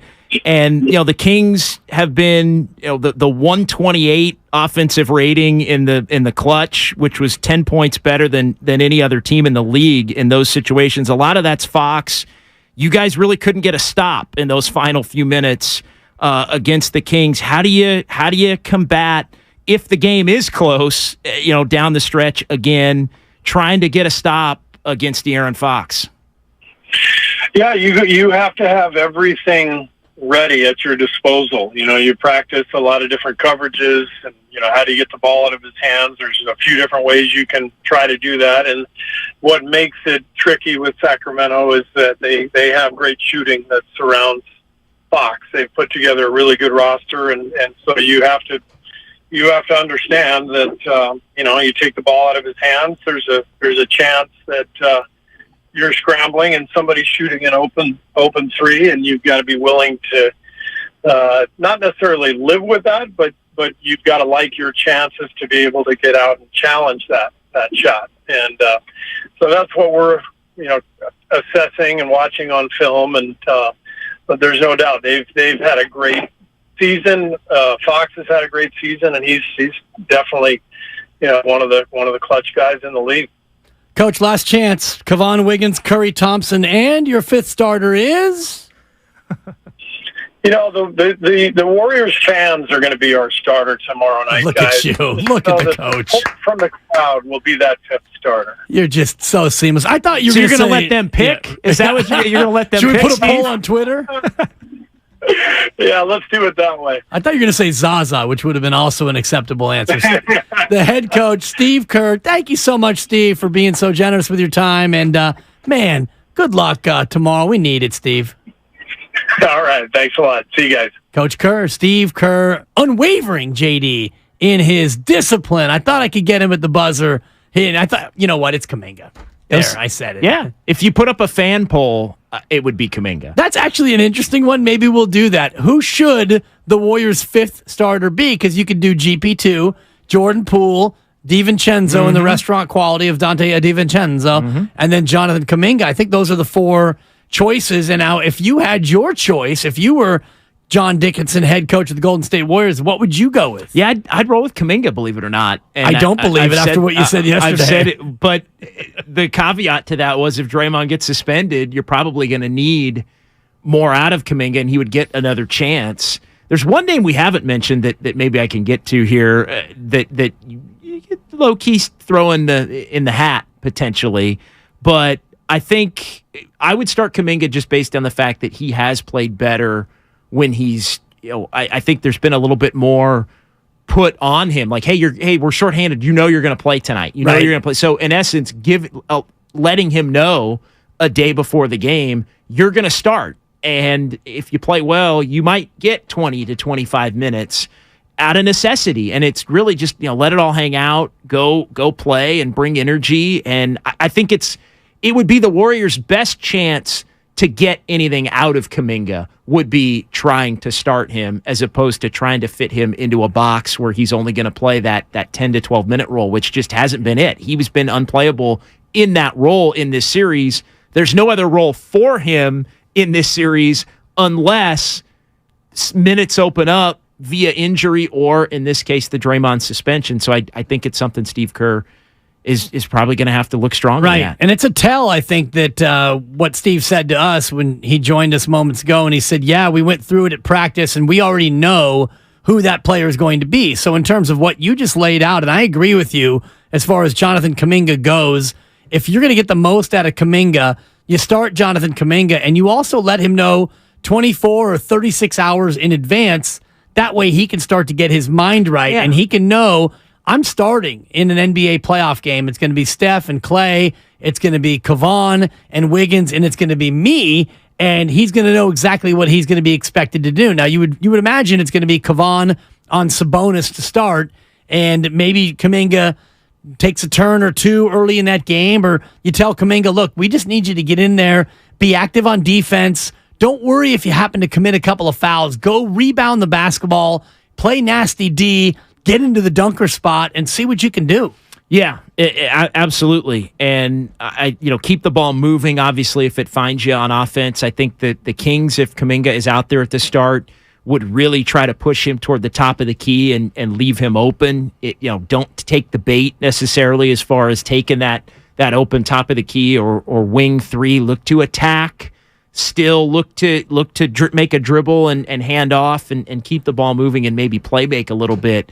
A la Draymond Green to a certain extent with some of the DHOs and the like. So I think the best shot at getting the most out of Kuminga at all would be starting him. So I wouldn't be surprised if it was that. I'm not so sure listening to Steve Kerr though that's it. I don't necessarily have I feel like he did say that he was still high on Jonathan Kuminga. Yeah, of course he's going to say have that. To play regardless of whether he does it the way we're talking about. I think it even Anthony Lamb is going to play, and he was my wild card to start. Steve is praising Moses Moody. I think that the wild card to start would be Dante DiVincenzo because he started so many games when Wiggins was out late in the year, and he's another guy who it looks like plays better when he's in the starting lineup and plays better when he knows what he's going to do. That's an option. I think going with a little bit of defense and Gary Payton II could also be an option. Jordan Poole.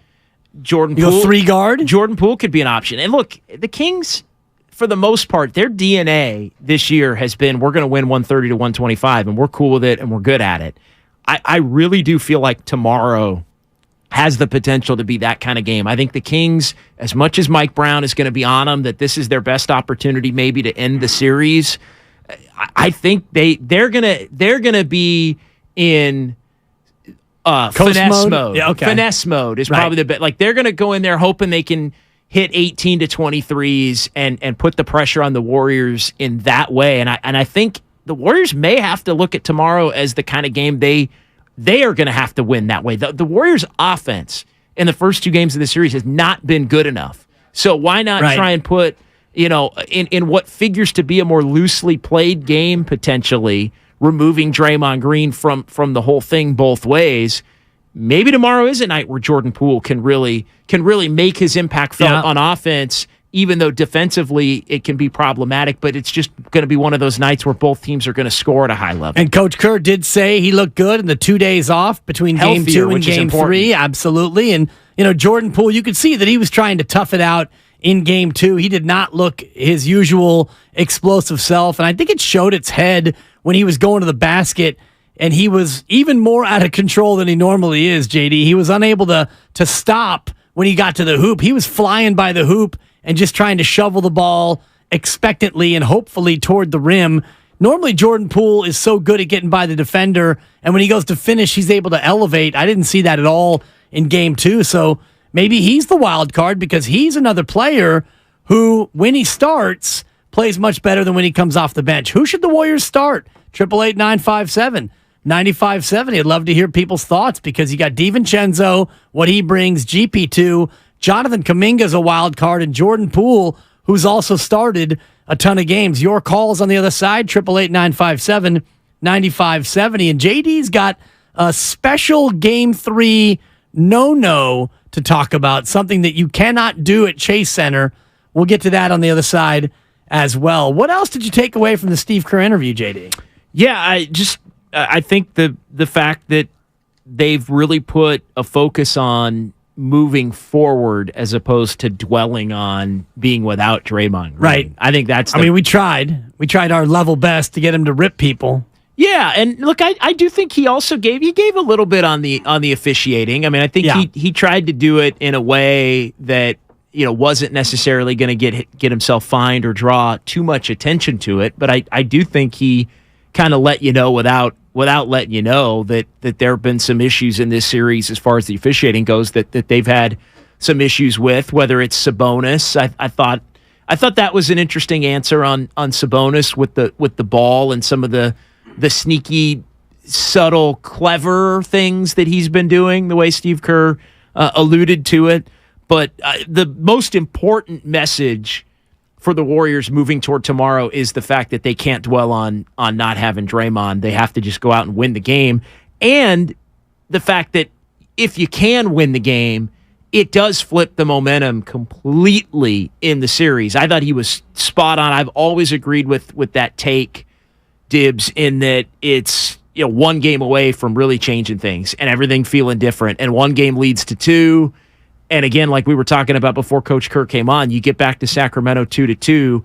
I think there's an entirely different vibe back in that building than there was in the first two games, where everybody was euphoric to just have playoff basketball there in game 1, almost expecting to lose when the Warriors were up 10 late in the third, pleasantly surprised when the beam was lit at the end of the night. Right. And then I thought the Sacramento crowd was able to put their chest out a little bit, playing from ahead in game number 2, and that wound up working to, against the Warriors in what was a pretty raucous and hostile environment. If we go back to Sacramento 2-2, it's nervy time. Like right now, you could say all the pressure's on the Golden State Warriors going into game 3. No doubt. You don't have Draymond Green. You're the defending champs. You're down 2-0. No team has ever come back from a 3-0 deficit in the NBA playoffs. Pressure's on Golden State. If the Warriors can win tomorrow night and you get into a game 4, I still think the pressure is on the Golden State Warriors, because coming back from 3-1 is very difficult to do in the association in the playoffs. But if the Warriors can hold serve at home, oh boy, the Sacramento Kings, the amount of pressure that will be on that beam because the Warriors would have the momentum and the thinking, and Steve Kerr even said this, the Warriors were in both of those games, even though they didn't play very well in either game, and they started out game 2 terribly with 9 turnovers in the quarter, 22 for the game, yet with a couple minutes to go, 3 minutes to go, it's a tie game. Yeah, and I think that was going to be the, I think, number one message to the team had the suspension stuff not stolen the headlines here over the last 24 hours. I think that was going to be the focus, was that the Warriors had played a little better or more competitively than the final outcomes have made it look, because the eye test at times had made it look, especially in game 2, like the Warriors were getting dominated a little bit. And so I think the suspension stuff changed the way Steve Kerr had to maybe go about addressing it. But I do think it's a great point that both of those games have been close. It's not like the Kings have played exceptional. I don't really think the Kings can do much better than they've done in this series, with the one exception being the hot three-point shooting, which they are known for, a lot like the Warriors in their runs. This is a team that can hit 18 to 20 plus. Well, that's interesting that you put it that way, because Trey Lyles got hot in game 1 and also a stretch of game 2. Kevin Huerter hit a few in a row. And Malik Monk, are you kidding me? Timely ones, even though they haven't hit a good percentage of them. Yeah, good. That's a good point. And Sabonis hasn't really found his 3-ball, and De'Aaron Fox, not a great 3-point shooter, but he hasn't really been able to find his stroke. He hit a couple big ones in game 1. Davion Mitchell with the dagger in game 2 also. Yeah, the corner 3 that when Coach Kerr says, hey, how do you get the ball out of Fox's hands? Well, it means you're going to have to give up a shot to somebody, and Davion Mitchell hit the big 3 from the corner. But that's one of those shots I think the Warriors are content in giving up, and one that Davion Mitchell didn't hit in the regular season match. Yeah, that's true. 888-957-9570. Who's your fifth starter? We'll get more into that tomorrow as we get closer to tip time, certainly here on 95.7 The Game, as we go wall to wall talking Golden State Warriors basketball. We're so heavy on Warriors talk that we didn't even get a chance to mention all of the scuttlebutt around Trey Lance and Ian Rappaport rap sheet with a report that the Niners are taking calls. They're actually fielding calls, which means calls are coming in. It's officially lying season. Yeah, but Larry Krueger actually has been mentioning for weeks and months, saying that he thinks the Niners will trade Trey Lance. So plenty of Trey Lance talk as we get into next week with the draft coming up next Thursday. But in the meantime, all Warriors all the time as we begin to tick down the moments, JD, getting excited for this huge Game 3 out at Chase Center. Well, the Quest for 5 is brought to you by the Alameda PD, now offering a $75,000 hiring incentive. Our team is your future. Go to alamedapolice.org to apply today. JD's got a big Chase Center no-no on the other side. It's Willard and Dibbs with JD and for Mark on 95.7 The Game. Mom, Dad, Sis? Here we go again.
Now, back to Willard and Dibbs on 95.7 The Game.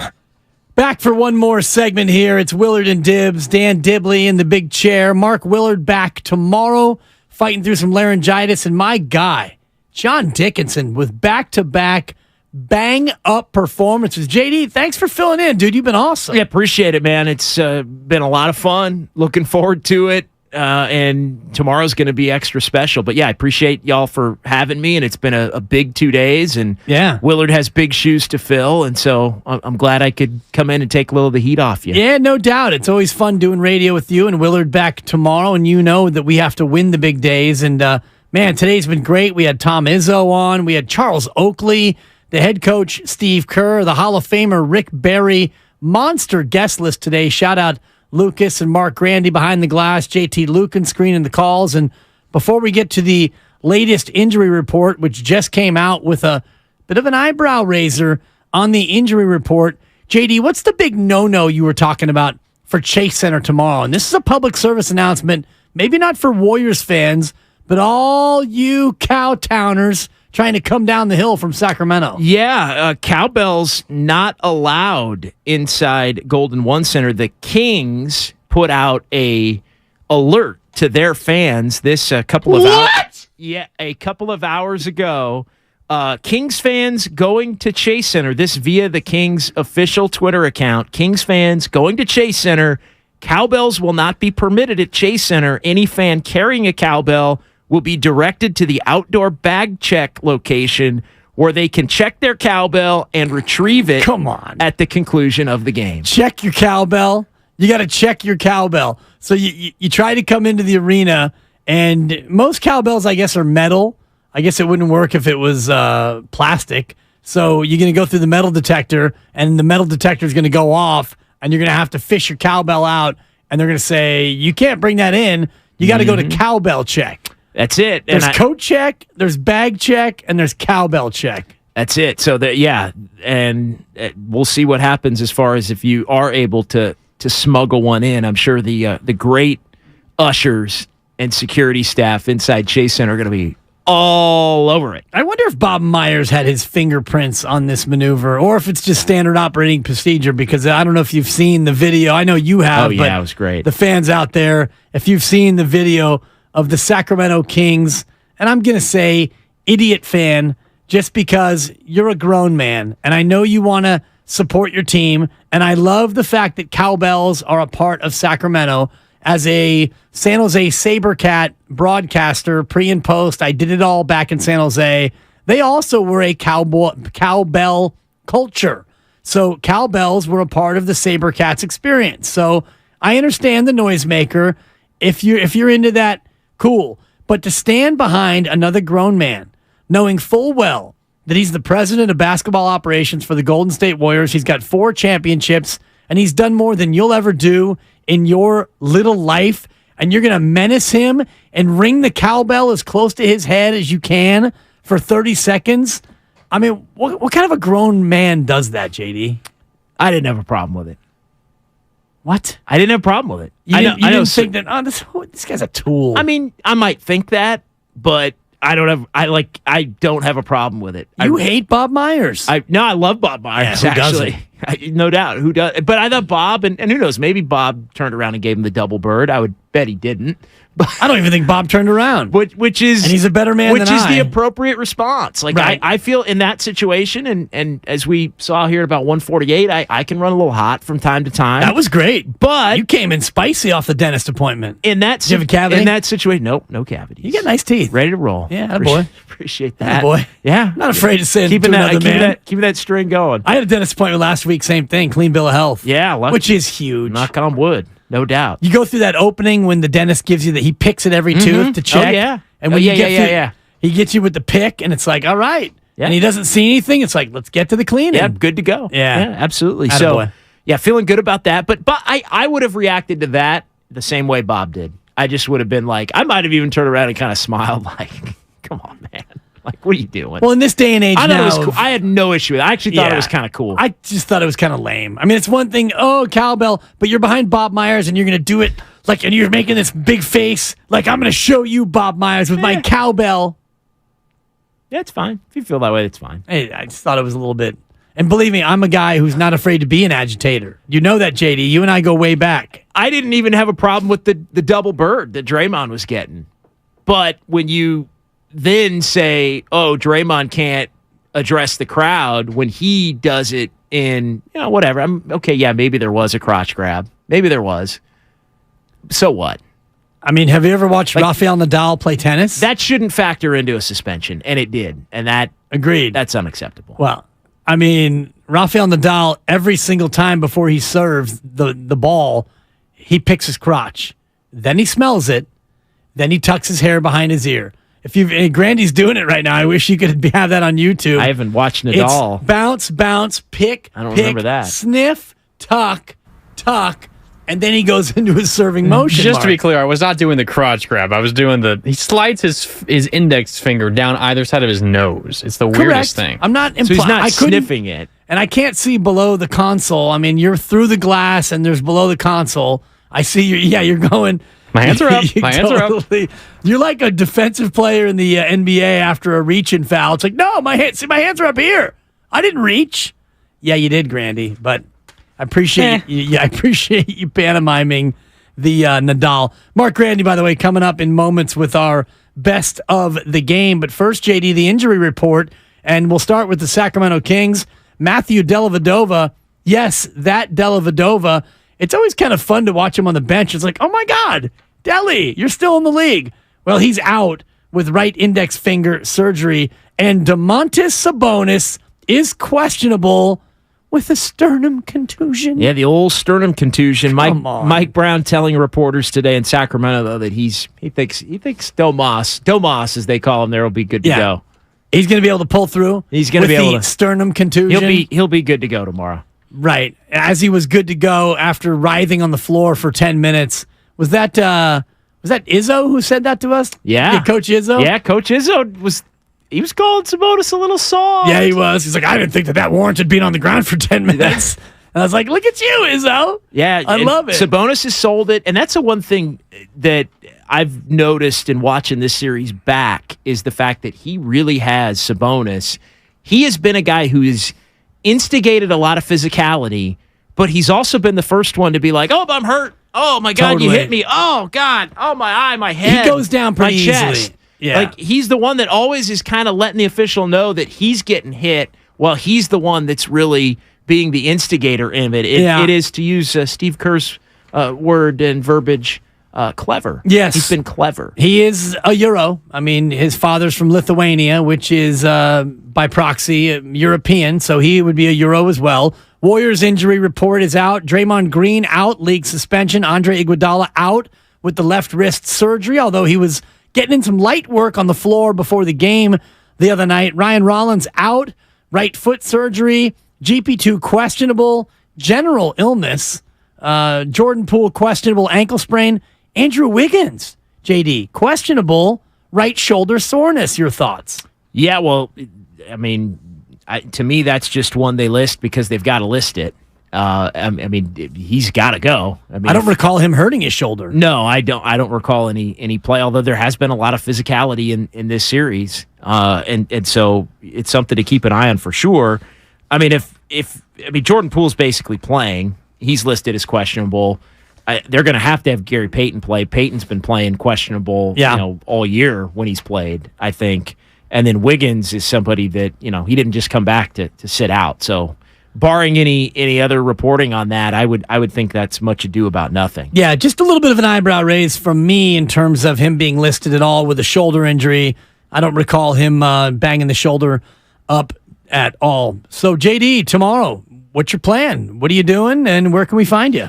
Yeah, I'm going to be with Warriors Live from Chase right after you guys are done. So Willard back for 2 to 6 with you, and then you guys are going to hand it off to me at 6 o'clock from Chase Center for Warriors Live, and then before and after the ball game right here on 95.7 The Game. So it should be a lot of fun. Yeah, it should be, JD. It's not a must-win by the strict definition of the phrase, which I adhere to for the most part, but damn if this isn't a big game for the Golden State Warriors, trailing 2-0. The Sacramento Kings in town tomorrow. Game 3, Don't miss a second of the pregame, starting with the morning roast, really starting with Joe Spadoni, and your wake-up show, 5 a.m. all the way up till JD and Warriors Live. JD, so good to see you, bro. Thanks for filling in. Yeah, absolutely. Great to be here. Always a pleasure, my man. What's coming up on the game is brought to you by Fremont Bank. Full-service banking, no compromises. Best of the game.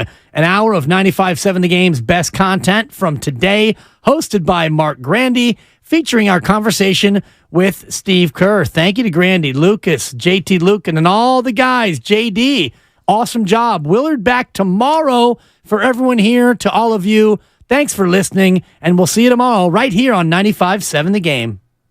Complete your dream outdoor kitchen with a grill from Heston. Come see the Heston Living Suites on display at Friedman's Appliance in Pleasant Hill, a Heston dealer for both indoor and outdoor. Each and every Heston grill is built from the ground up in California, and the pride and precision that goes into each grill truly puts the Heston product in a league of its own. And now receive a free Aspire under-counter refrigerator valued at over $1,500 with qualifying purchase at Friedman's Appliance in Pleasant Hill or at friedmansappliance.com. If you owe back taxes to the IRS, have unfiled returns, or are worried about an audit, the IRS is hiring 87,000 new agents to address these very issues. That means if you need to get your tax problems resolved, now is the time to get started.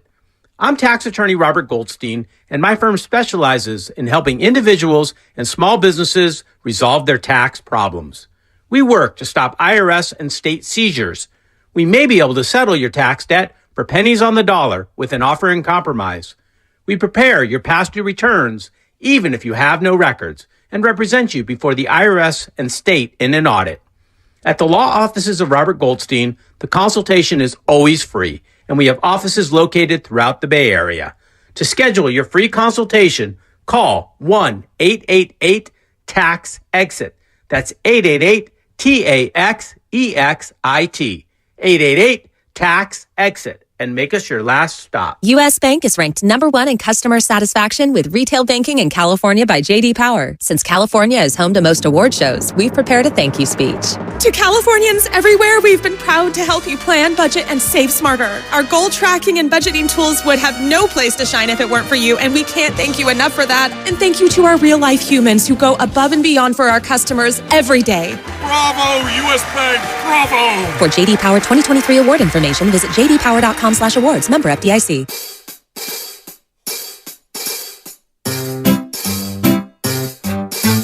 1-877 Cars for Kids. KARS Cars for Kids. 1-877 Cars for Kids. Donate your car today. 1-877 Cars for Kids. KARS Cars for Kids. 1-877 Cars for Kids. Donate your car today. With car prices at an all-time high, our donors are now getting highest receipts ever. Donate at carsforkids.org, and your car can be picked up tomorrow. 1-877 Cars for Kids. KARS Cars for Kids. 1-877 Cars for Kids. Donate your car today. Now accepting donations of land, homes, buildings, or any kind of real estate. Calling all teachers and college graduates. Are you looking for a new and rewarding career path? You belong in the San Leandro Unified School District. Make your move into an organization that values your greatness, where you are surrounded by laughter and joy while earning a highly competitive salary. Come see why SLUSD is the place to be. Teaching and administrative positions are available now. Join the San Leandro Unified School District to engage, educate, and empower the next generation. Go to SLUSD.us to apply today. The Prophetic Matrix. Unlock the secret code to your destiny. A new revolutionary book by Michael John Toste. The first ebook to make history by being filmed in space. Discover your unlimited future. Get The Prophetic Matrix now on Amazon.com and BarnesandNoble.com. Kansas City Steak Company, another AmericanEagle.com success story. Started in 1932 as a family-owned butcher shop, today they're a leading distributor of superior all-American steaks delivered right to your door, ready for the grill style and your taste buds. When it came to their website, an average site wouldn't do. They chose AmericanEagle.com to take their website to the next level. With a dramatic increase in competition and a softening market demand, they had two challenges: improve their brand presence and message and produce a positive return. AmericanEagle.com got to work and executed usability studies and detailed audits of site experience, digital assets, and marketing. The result? An integrated digital marketing and customer experience plan, organic traffic increase of 20%, and a long-term roadmap for success. If you love great steaks, go to kansascitysteaks.com for website design, development, and online solutions that bring efficiency and results. Visit AmericanEagle.com. If you need a results-driven website, call the team at AmericanEagle.com at 877-WEBNOW1. That's 877-WEBNOW1. You're listening to 95.7 The Game, KGMZ FM at HD1 San Francisco. Always live on the free Odyssey app. Welcome to the best of the game. We're highlighting the best interviews, topics, and sounds of the day. Hey, everybody. On 95.7 The Game.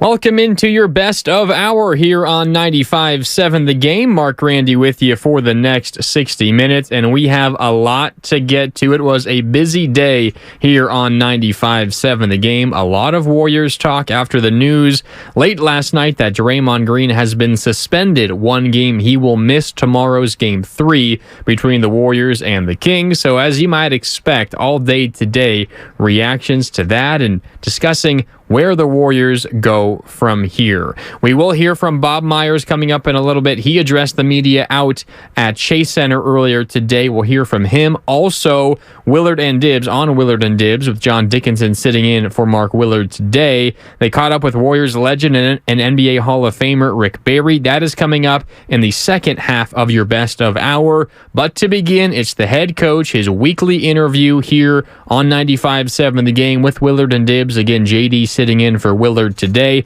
That is how we kick off your best of hour here on 95.7 The Game. Steve Kerr, head coach of your Golden State Warriors, reacting to Draymond Green's suspension and discussing the series as it shifts to San Francisco. Here is head coach of your Golden State Warriors, Steve Kerr. It's time to bring him in, the head coach of the Golden State Warriors, Steve Kerr, and it's brought to you by the Next Generation 10G network, only from Xfinity. The future starts now, and Coach, as we bring you in, the future for you starts tomorrow. But first, we do have to talk about the past and the Draymond Green suspension following the incident with Domas Sabonis. First takeaway, what did you think of what the league did in terms of kind of a double punishment for Draymond Green? Yeah, it was surprising and disappointing, but given that this is the playoffs, we got to move on. We're not going to sit here and worry about anything, and I'm definitely not going to, sit here and pour my feelings out to you on the radio. We're just moving on. So it is what it is. We got to get ready and go win a game tomorrow.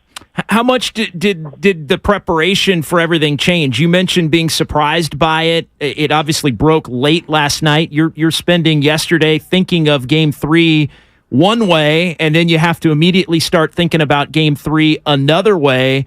How much of that has been just a factor, and how have you kind of handled that today with the team?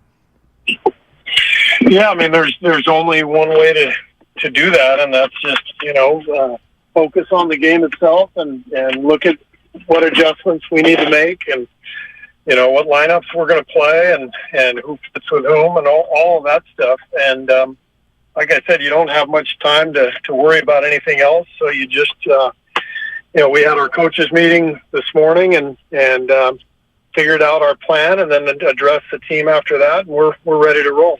When you did address the team, was Draymond Green there and a part of it? And if so, what was the interaction like between Draymond and the team as it pertains to the aftermath of, where they are from Game 2 and going into Game 3? Yeah, Draymond was there. It's not, the suspension only is for the game itself, so he's allowed to practice. So he practiced with us and addressed the team and was part of our film session and our walkthrough and everything. So, everybody is, on board, and look, this happened, and you just move forward. When you say Draymond addressed the team, you may want to keep that private, but what is the tone of that? I got to ask you at the very least. Yeah, and I will keep it private, but I'll just tell you, in general, he's one of our leaders, and it's just, hey, here's what we got to do. It's just that kind of stuff.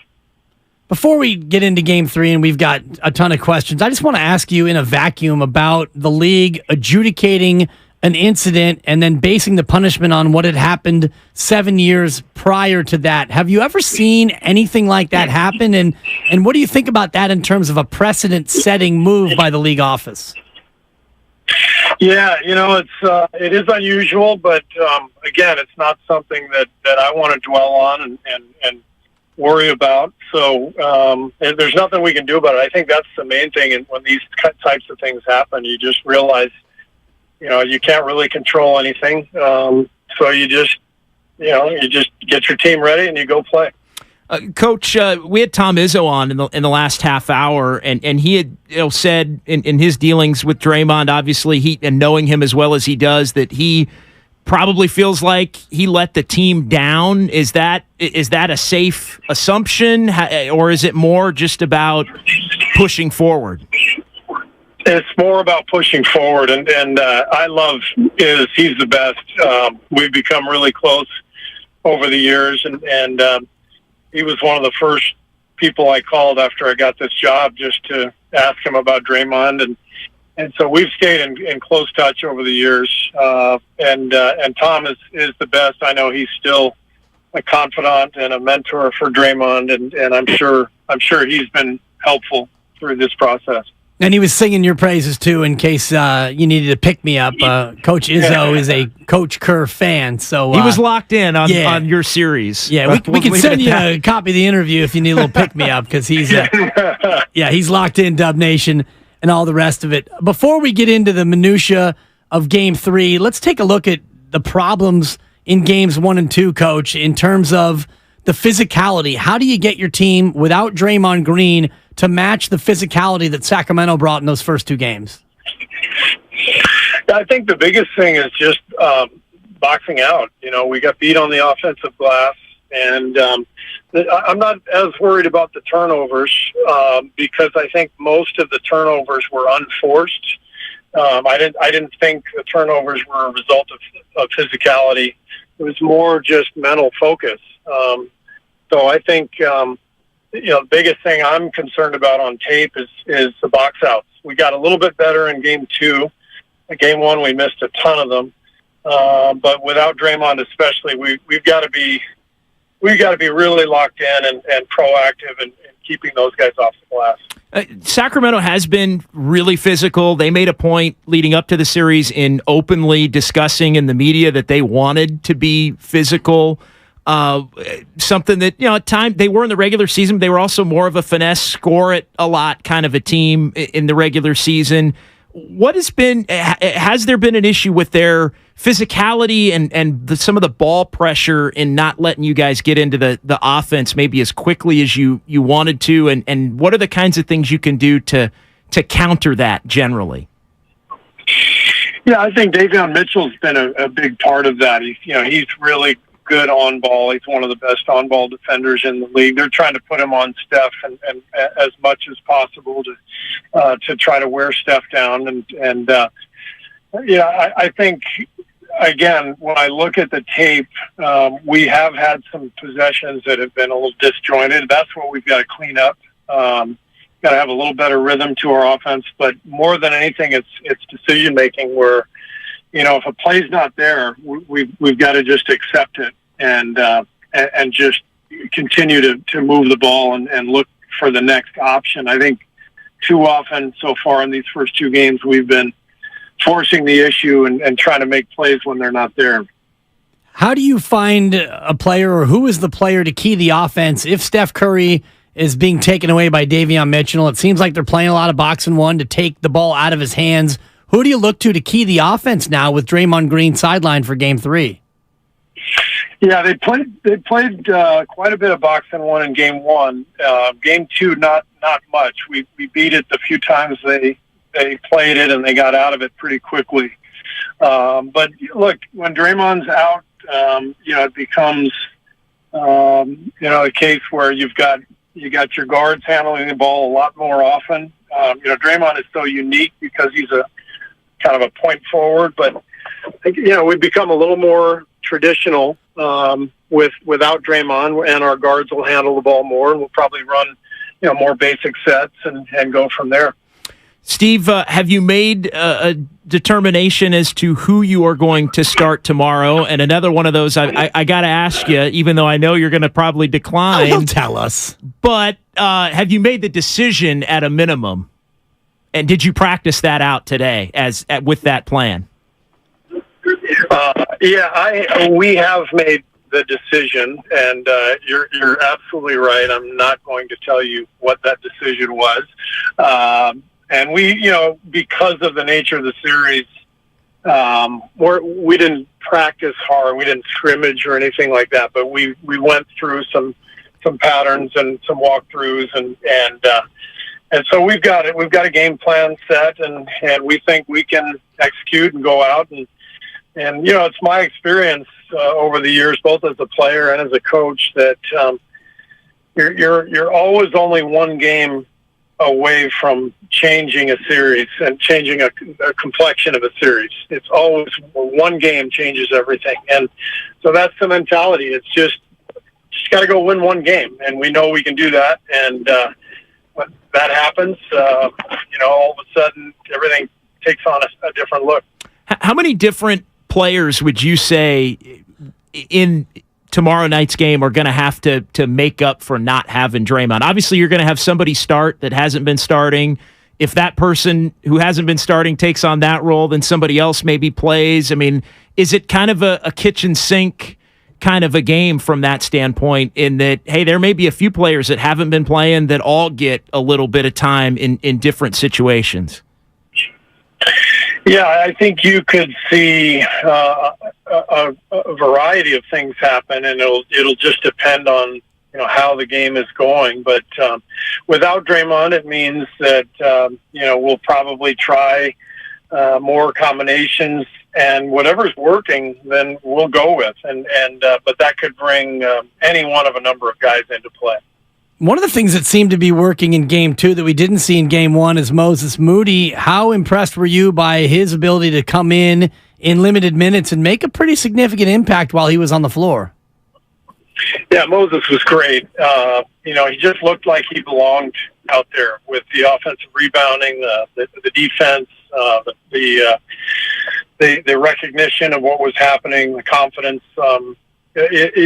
Moses is such an impressive young guy, and much of these first 2 years for him have just been about accumulating knowledge and building his body. He's still such a young guy. I mean, he'd be a junior at Arkansas right now if he'd stayed in school. So I think Moses is the classic case of a guy just building a foundation, and it's all going to come to fruition gradually rather than right away. But he's just fantastic with his approach and his work ethic, and he's got a good skill set. And he showed in Game 2 that he's always ready. So it's a great sign for a young guy.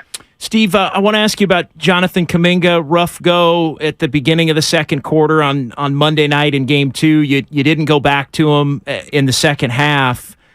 Just generally for him this season, it seems when he's kind of known he's going to play more, whether it's been because you guys are a little shorthanded, he's played better. When he's been in that, hey, you're going to get 5-6 minutes each half, maybe not as consistently, which is probably normal. But what have you seen from JK as far as that dynamic in a way when you've put more on his plate and given him a little freedom, he has been able to rise to the occasion some? Yeah, I think that's fair, and that's typical of young players. It's easy to sort of be up and down, and the game, there's so many games, and there's a lot of emotion involved with all this stuff. And it's one of the things that you have to learn as a young guy is that, one night you're going to feel like you're on top of the world, and the next night it's the end of the world. And somehow you got to find a way to get through all that emotionally with some stability and some perspective. And it's not easy. I think it took me 4 or 5 years to really feel that emotional balance and stability. And I was in college for 5 years. So, this is a hard gig. There's a lot of pressure and things are happening quickly. And so there's definitely a lot of that happens. And as far as JK is concerned, he's just got to stay ready because he's come a long way. He's had some big games for us this year, and we're going to need it. What's your confidence level in just his ability to contribute tomorrow night, if need be? Oh, I have great confidence in him. Just the athleticism. It'll be very interesting to see how this game plays out because Sacramento has been the more physical team, and without Draymond, we're going to need some of that size and athleticism and physicality. Warriors head coach Steve Kerr here on 95.7 The Game. To that end, Kevon Looney's put in a yeoman's effort down low against Sabonis, but he got into foul trouble. If that comes up again, does JaMychal Green maybe get a turn? And how do you try to slow down Sabonis in the interior, as physical as he's been? Yeah, I think we've done a decent job on Sabonis. He's a hell of a player. He's an all-star, and he does a lot of things. The scoring inside, the rebounding, and also the playmaking, with the dribble handoff stuff. So we've battled. We've done a decent job, and as you guys know, we had a chance to win both games down the stretch on the road without playing particularly well offensively. So we've got to continue with our game plan and keep fighting, and J. Mike will definitely play a role in that with Draymond out, and we'll keep plugging away. And as you look into Game 3, a lot of fans asking about the ability of Jordan Poole to get back and maybe play more copious minutes. How was his ankle coming off of the Game 1? I don't know if it was a sprain or if he just rolled it. And what's his status like heading into Game 3? Yeah, he's feeling a lot better. It's helpful that we will have had these 2 days off between games, and his ankle was really swollen for Game 2. I was impressed that he went out there and tried to play. He clearly wasn't himself, but I wanted to be there for his teammates. But given that he's had a couple of extra days now of treatment, he's feeling a lot better, and I anticipate he'll be ready to roll tomorrow. Steve, this one I found fascinating. There was a report, and I got to ask you about it, that some in the Warriors organization are upset at the way Domantas Sabonis is using the ball as a weapon, elbows up, that kind of thing on offensive rebounds, or maybe when he's got the ball at the high or the low block. Just your takeaway on just the physicality of Sabonis, and can a player use the ball as a weapon and get away with some stuff when you think when it's can be skewed as maybe being a basketball play? That's a tough one. You never quite know what officials will call on that. You do see some guys occasionally use the ball as a way to push the defender off. It's kind of a clever play. But, all in all, I think the first 2 games were well officiated. We're getting the best officials in the game now, with all these playoff games. I was disappointed that Looney didn't get a foul called when he boxed out Sabonis late in Game 2. I think there was about 3 minutes left in a tie game. Loon had the rebound, and Sabonis pushed him in the back. That was a play that had been called all night. In fact, Loon got called for 2 or 3 of those himself at the other end. That was the one call that I was really disappointed with because that's, game on the line. He's got position. and it's been established at that point that that's going to be called, and so they missed that one. And while that's disappointing, and you can watch the tape and go, oh man, we got a tough break. With that said, we didn't deserve to win game 2. They outplayed us. So I don't sit here and lament any of that stuff. Like I said, we're getting the best officials now. So it's on us to go. Appreciate you being classy, Steve, and you're classier than 99.9% of us. But on behalf of all the fans, can you please tell them to stop holding Steph Curry? Yeah, this is it's a point of contention every year in the playoffs, and we always alert the league to it. And the bottom line is, whether the league wants to admit it or not, the playoff games are just way more physical. And I thought the way that game started out the other night, there was so much physicality. Both teams were getting away with an awful lot, and it's probably it probably hurts Steph, more than other superstar players because most of the stars in the league are a lot bigger. Steph's 6'3", $185, and plays off the ball, so it's much more exposed if you're a Warriors fan watching him, get held off the ball than it would be watching LeBron on the ball, or Giannis on the ball. So I understand our fans' frustration, and we obviously point that stuff out, to officials during the game and all that stuff. But look, we've won 4 titles. Steph's been getting held for 12 years of his playoff runs. He knows how to deal with that stuff. He'll be fine. I think it's going to be Scott Foster on Thursday. He's free tonight, so we're smelling a Scott Foster coming to town. So maybe you can get in his ear. If not, I'll talk to him for you, Steve, because we're sick of Steph being held. Speaking of coming home, the Chase Center crowd, how big a factor does that need to be coming off of those 2 games at Golden 1? Yeah, their crowd was great, as we anticipated.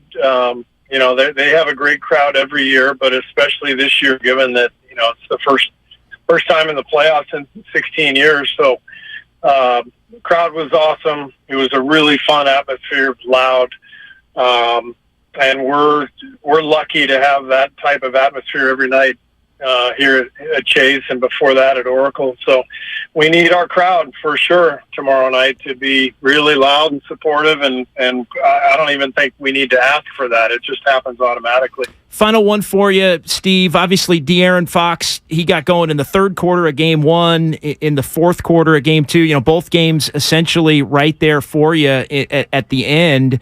And, the Kings have been, the 128 offensive rating in the clutch, which was 10 points better than any other team in the league in those situations. A lot of that's Fox. You guys really couldn't get a stop in those final few minutes against the Kings. How do you combat, if the game is close, down the stretch again, trying to get a stop against De'Aaron Fox? Yeah, you have to have everything ready at your disposal. You practice a lot of different coverages, and how do you get the ball out of his hands. There's a few different ways you can try to do that, and what makes it tricky with Sacramento is that they have great shooting that surrounds Fox. They've put together a really good roster, and so you have to understand that you take the ball out of his hands, there's a chance that you're scrambling and somebody's shooting an open 3, and you've got to be willing to not necessarily live with that, but you've got to like your chances to be able to get out and challenge that shot. And so that's what we're assessing and watching on film. And but there's no doubt they've had a great season. Fox has had a great season, and he's definitely one of the clutch guys in the league. Coach, last chance. Kevon Wiggins, Curry Thompson, and your 5th starter is? The Warriors fans are going to be our starter tomorrow night, Look guys. at you. Look at the coach. From the crowd will be that 5th starter. You're just so seamless. I thought you were going to let them pick? Yeah. Is that what you're going to let them pick? Should we put a Steve? poll on Twitter? Yeah, let's do it that way. I thought you were going to say Zaza, which would have been also an acceptable answer. The head coach, Steve Kerr. Thank you so much, Steve, for being so generous with your time. And, man, good luck tomorrow. We need it, Steve. All right. Thanks a lot. See you guys. That's Warriors head coach Steve Kerr on earlier today on Willard and Dibs. John Dickinson sitting in for Mark Willard. Great conversation. Steve, of course, playing it close to the vest. We don't know, although the Warriors have decided who's going to start in Draymond Green's place. We'll find out come tomorrow, and we'll have all the coverage for you, of course, here on 95.7 The Game, leading up to tip-off at 7 o'clock. We'll take a break here on your best of hour on 95.7 The Game. When we come back, Bob Myers addressed the media earlier today, and Dan Dibley and John Dickinson caught up with a certain Warriors Hall of Famer. That's coming up on the other side. It's your best of hour right here on 95.7 The Game.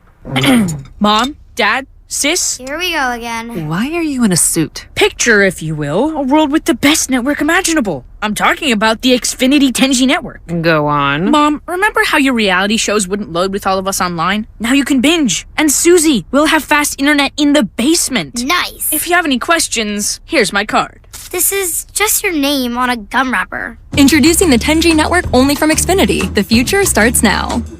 Now through April 23rd, new customers can get 200 megabit Xfinity internet during our limited time Xfinity 10G network launch celebration for just $25 a month for 2 years.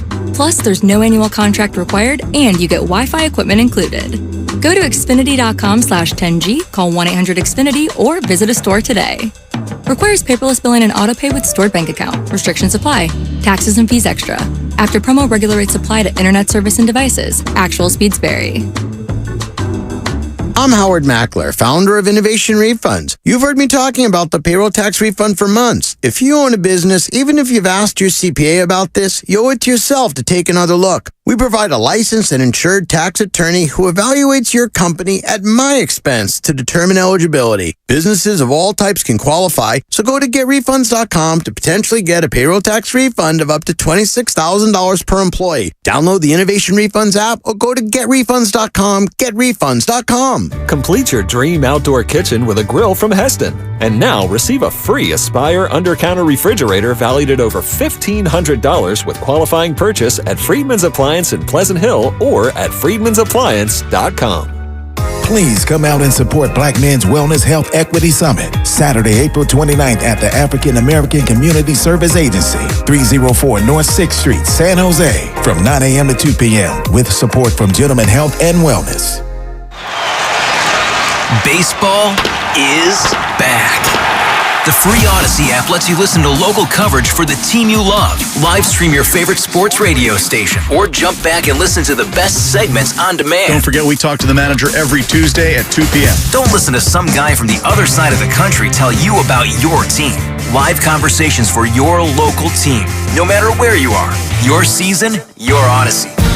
Get in the game and download the free Odyssey app today. Guys, fellas, men, do you want a better sex life? Roman has genuine medication that helps you achieve and maintain a strong erection. Roman has discreet wipes that help you last 4 times longer in bed. Roman has testosterone testing and treatment. Treating low testosterone can help revive your sex drive. So men, what are you waiting for? For a better sex life, go to ro.co/bettersex. Do it today and get 20% off. That's ro.co/bettersex. I'm Bob Burke, founder and chairman of Burke America Parts Group, a family of brands that includes RepairClinic.com, an appliance and HVAC parts solution company that's grown into an international brand.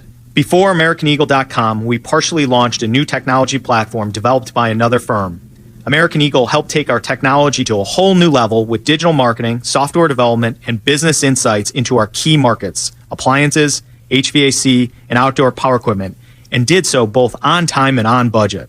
AmericanEagle.com has the resources, experience, and talent needed to produce solutions. Our new technology platform, developed by AmericanEagle.com, has produced tremendous results with higher traffic, conversion, engagement, and online revenue. If you have any home repairs you need to take care of, check us out at RepairClinic.com. If you need a world-class website or technology project, then I would highly recommend AmericanEagle.com. Call AmericanEagle.com at 773-NETWORK. That's AmericanEagle.com, 773-NETWORK.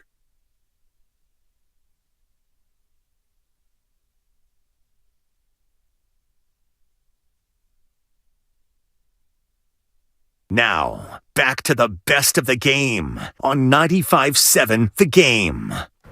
Welcome back into your best of hour here on 95.7 The Game. Mark Randy with you until the top of the hour. We just heard from Warriors head coach Steve Kerr. Now let's hear from Warriors president of basketball operations, Bob Myers. He appeared in front of the media at Chase Center earlier today reacting to the Draymond Green suspension and what it means for the team moving forward. Here is Bob Myers in front of the assembled media from earlier today out at Chase Center. What is just the organization's instant reaction to, the decision to suspend him, and what was the communication level with the league over, I guess, leading up to it? Yeah, the league texted me the night of and said, if we need to talk to you, we'll let you know, and that they needed to speak to Draymond. And they didn't need to talk to me, and so they told me last night. They called me and said he's suspended, which, in their defense, what do they care what I have to say? I mean, they know what I'm going to say. So they don't need me to make the decision. So as far as how we felt, we've been here before, and we got to play a game tomorrow night. Once these decisions are made, there's no appellate court. It's over. So you can react however you want to react, but it doesn't change the fact he's not playing, and we got a game tomorrow night. Do you think that a suspension was fair in this regard? Well, I know you got to ask, but it doesn't matter. It doesn't matter what any of you think. It doesn't matter what I think, because it's over. I got to focus on getting our team, whatever I can do to help the guys. Spoke to Draymond last night about it. Told him that when he shows up today, it's got to be about the team and helping him win. It's not about whether he should or shouldn't have been suspended. That doesn't help anyone. Like I said, they don't go back. Once these decisions are made, they're done. So, you feel however you feel, but I understand you got to ask, but it doesn't really matter. The league's statement said, that the suspension was based in part on Green's history of unsportsmanlike acts. What do you think about Draymond's history playing a role in this decision? If the league said it would play a role, it played a role. What do I think of it? Again, these are decisions they make.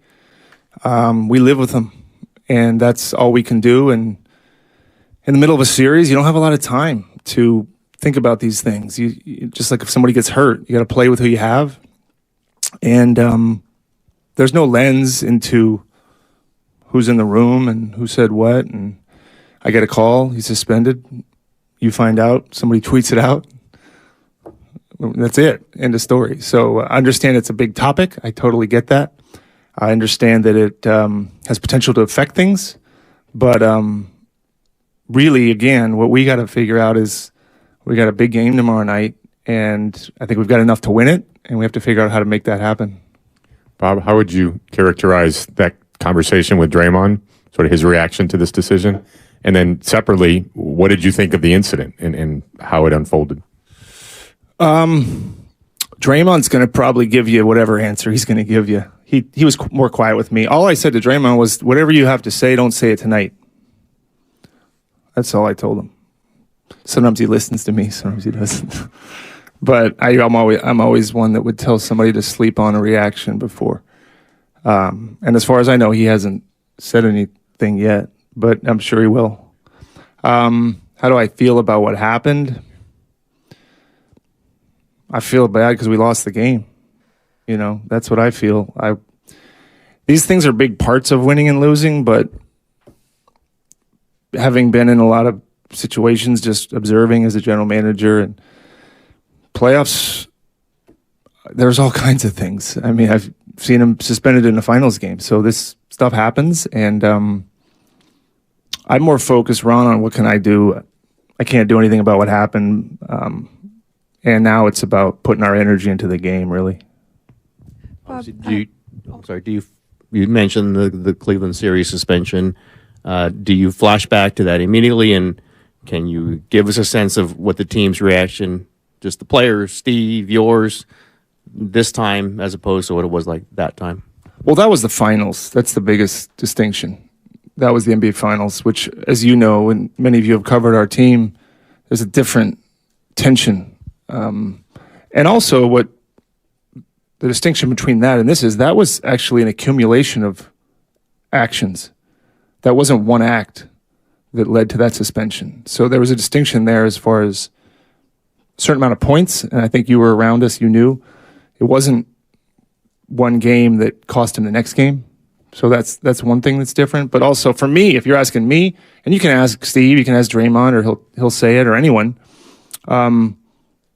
there's a magnitude of the finals. Not that this is the first round, but suspension in the finals is a completely different. The amount at stake is enormous. So that was what I felt. Bob, Steve, everybody credits Draymond for walking this fine line of just pushing it just far enough, typically, but sometimes too far. I mean, how you don't want him to change, right? I mean, but sometimes it becomes costly. Yeah. Yep. I mean, winning is messy, if you want to be honest about it. The last 12 years are not perfect. Or 10 years, or however long we've been doing this. There's a edginess to it. There's tension.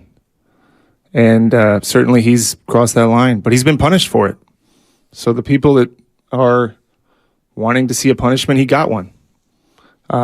So yeah, Draymond's not perfect, but I haven't met anybody that's perfect. So I'm not going to sit up here and say he gets it all right. And I know you're not saying that, but yeah, that's part of the whole thing. But all in, he's been a big part of a lot of winning. But that's a personal thing. Everybody gets to decide what they feel about that. Bob, going back to Cleveland, you sat with him during his suspension and watched the game. Do you know what will transpire tomorrow night? I don't know. I don't know, Ann. I think that felt like easy and obvious to do that. I don't know. I might see what he's doing. I don't, a lot of people don't know he can't be in the building. I think you guys know that, but I think people assume he gets to watch the game, but the rules are you're not in the building. So if he wants me and needs me, I'll do it. So I don't know the answer to that yet. The public's gotten their own explanation for why he was suspended. When the league gave you the call, what was the explanation that you got? The one you got. Yeah. No, I didn't get anything different. I got what you got. They have a job to do. They try to do it the best they can. I don't buy into conspiracy stuff personally, but again, that's whatever everybody wants to think they can think, but they did their job. I don't, being on the other end of some of those decisions, because that's who they call me first. Depends on who you are as a person, how you respond. But what I've learned is it doesn't matter what I say. At that moment, it's done. It's over. So I call Draymond, I call Joe, I call Steve, I call Steph. But by the time I think I barely got to Steve before it was out, which I get that too. So you don't have a lot of time. So in real time, as you got the call, you processed it the way you did, but in real time, it made sense to you, or were you? No, I don't. I guess anytime there's a chance something can happen, there's a chance it can happen. So I kind of brace for everything. You can put a percentage on it. I don't know what everybody's percentage was on it. You can write. You probably have opined on it. You think it's fair? It's not fair. It's good, bad, whatever. Anything can happen when a guy gets kicked out of a game. I don't know. So that's what they decided, and that's what it is. How did you feel like Draymond moved past the incident in October? And do you feel like what happened the other night maybe took away some of the goodwill that he's built up in recent months? I don't know. I think depends on who you ask, Connor. It's not fair if you don't work with someone every day, you can if somebody's public, you can think of them a certain way. But like I said, he knows he's not perfect. His mistakes are out there for the world. Every mistake he makes is blasted everywhere. That's the price of being in the public. Ours, mine, maybe yours are not put out there, but that's what comes with being him. And so, yeah, I think that each time he's misstepped, my hope is he learns from it and becomes better. And but again, I think he's been punished. So like I said, for people that go, well, when's it going to stop? It's that many of those people might think this is a positive, I suppose. But again, people can think whatever they want. I'm not here to tell anybody what to think about it. Bob, you said that you talk with Steph also. Steve, how important are those conversations with the leaders who have been here before, whether it's also an Andre Iguodala, and what are those conversations like as well? I think you'd be surprised how fast it shifts to, okay, now what are we going to do? Because everybody understands that we have a game tomorrow night and we're in the middle of a series, a difficult one, and that's the focus. And so I understand if you don't have an impact on that, but everybody that I talked to did. I mean, one guy's got to coach the team, one guy's got to play in the game. Draymond's got to still be here and help until he can't. So the rhythm of the league, it just keeps coming. And so the game tomorrow becomes the focus after whatever that person wanted to say to me, which I'm going to let them say if they want to say. But they do that, and I'm communicating it, so I've already had time to live with it for a little bit. They haven't. So then I get the immediate reaction. But then I tell them, look, it's done. It's done. It ain't changing. So we got a game. You said the focus turns to the game, and I think you said earlier that you feel like you have enough. How does this affect the game tomorrow night? How difficult does this make your quest tomorrow night? Sports is crazy. I don't know. That's why we'll see what happens. I believe in the team. We've won without him before. We've won without other players before. We've won playoff games without Curry. So it's going to be fun. The crowd's going to be great. We've been good at home all year, and I'm excited. I mean, it's going to be a very telling performance. It's going to be fun to see. But I believe it. I believe the players believe they have enough. I know Steve thinks we have enough, and we're excited to get a win at home. Well, just a technical detail. Do the 2 flagrant points stay on the board? Yeah. Forgive me if this has been asked before, but you've had to do now a couple of these sort of impromptu press conferences this year. How has this year been for you, starting with obviously having to do one of these with Draymond and Jordan's incident, and then the Wiggins situation, and now again having to come up and sort of explain a situation the best you can that no one wanted to see coming? Well, yeah, been up here more than maybe I wanted to be, but that's the job. I mean, that's what I'm supposed to do. That's what people that lead in any organization, that's what's required. But I can say, honestly, there's been tougher years or years where I haven't been up here, but there's been a lot of things that don't get exposed that are as difficult, or years that are as difficult. So I don't like being up here for the reasons I've had to. I don't think anybody would. But I can also say that this year, as far as difficulty, they're all hard. They're all hard. When we won, we won 73 games one year and lost in the finals. And that's not easy, losing Game 7 home. So for those of you who covered us a long time, there's a lot of ups and downs. But yeah, sitting up here this year, probably more than some other years. Bob, there have been times in the past, generally I think, when before a suspension is handed out, that the league office will contact maybe the player, somebody that's involved or somebody from the team.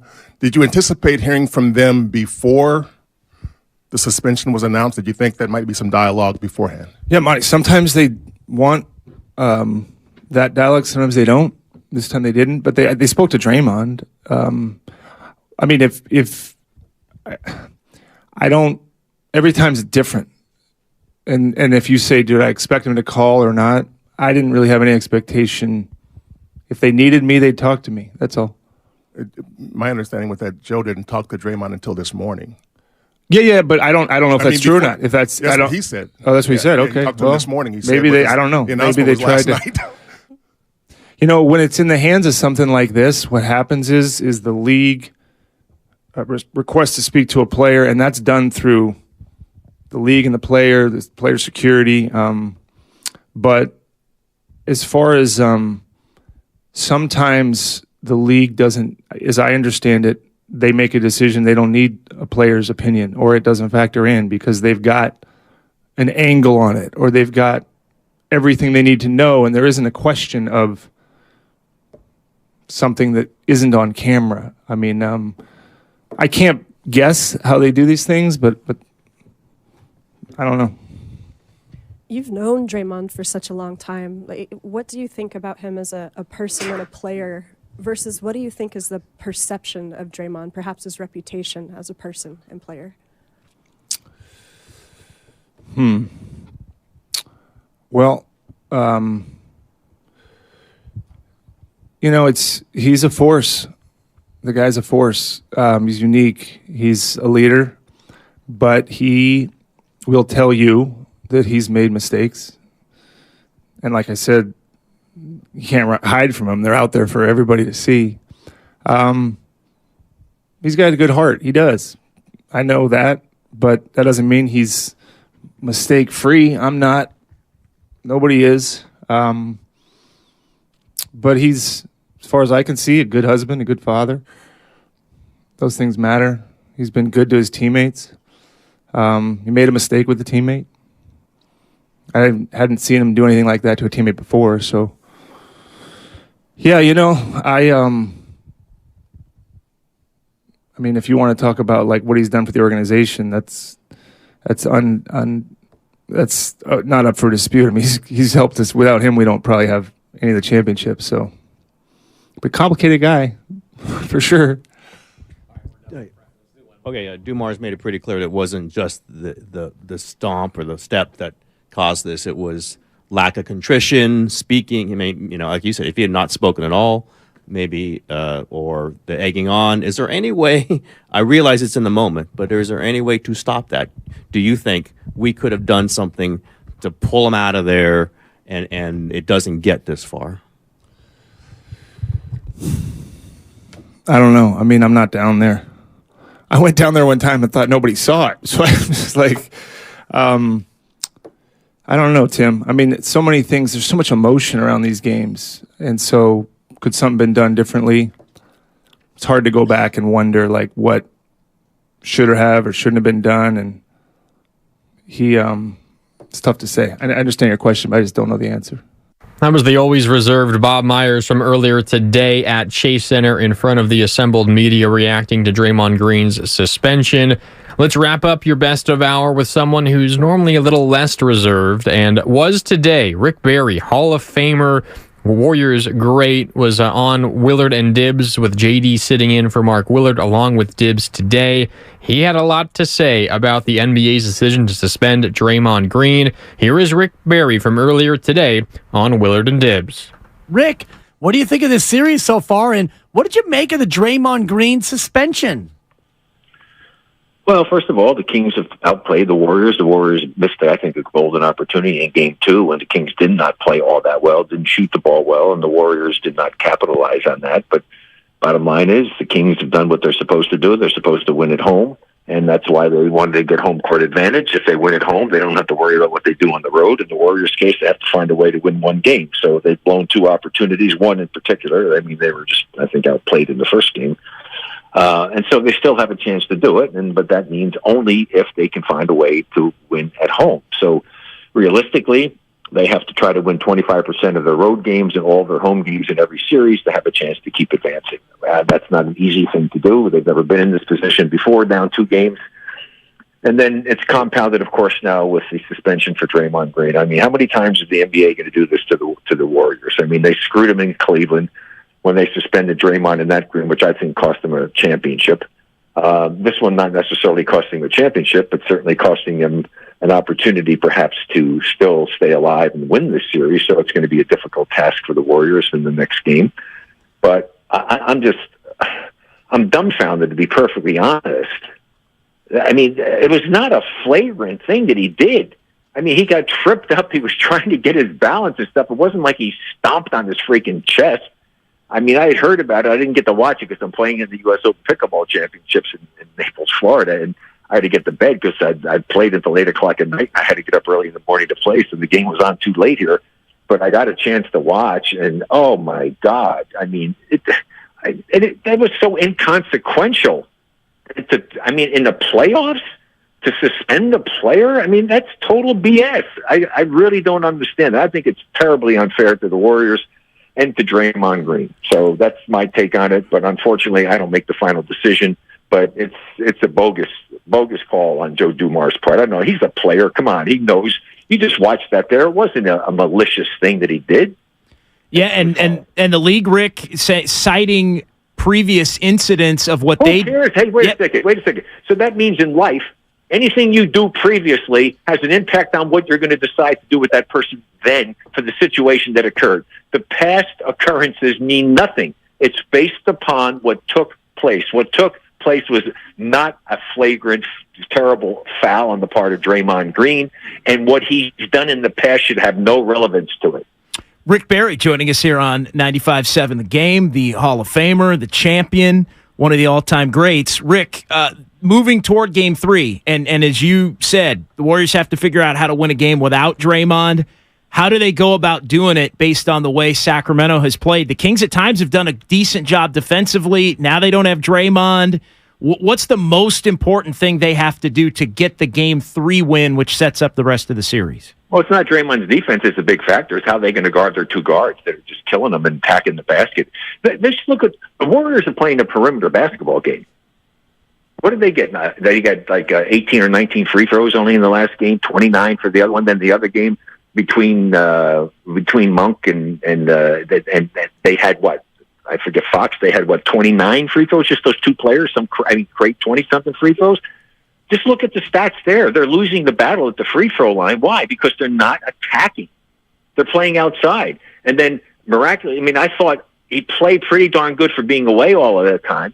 But when you're away for that many games and you miss that many games doing some things, I was shocked to see as well as Wiggins played, okay?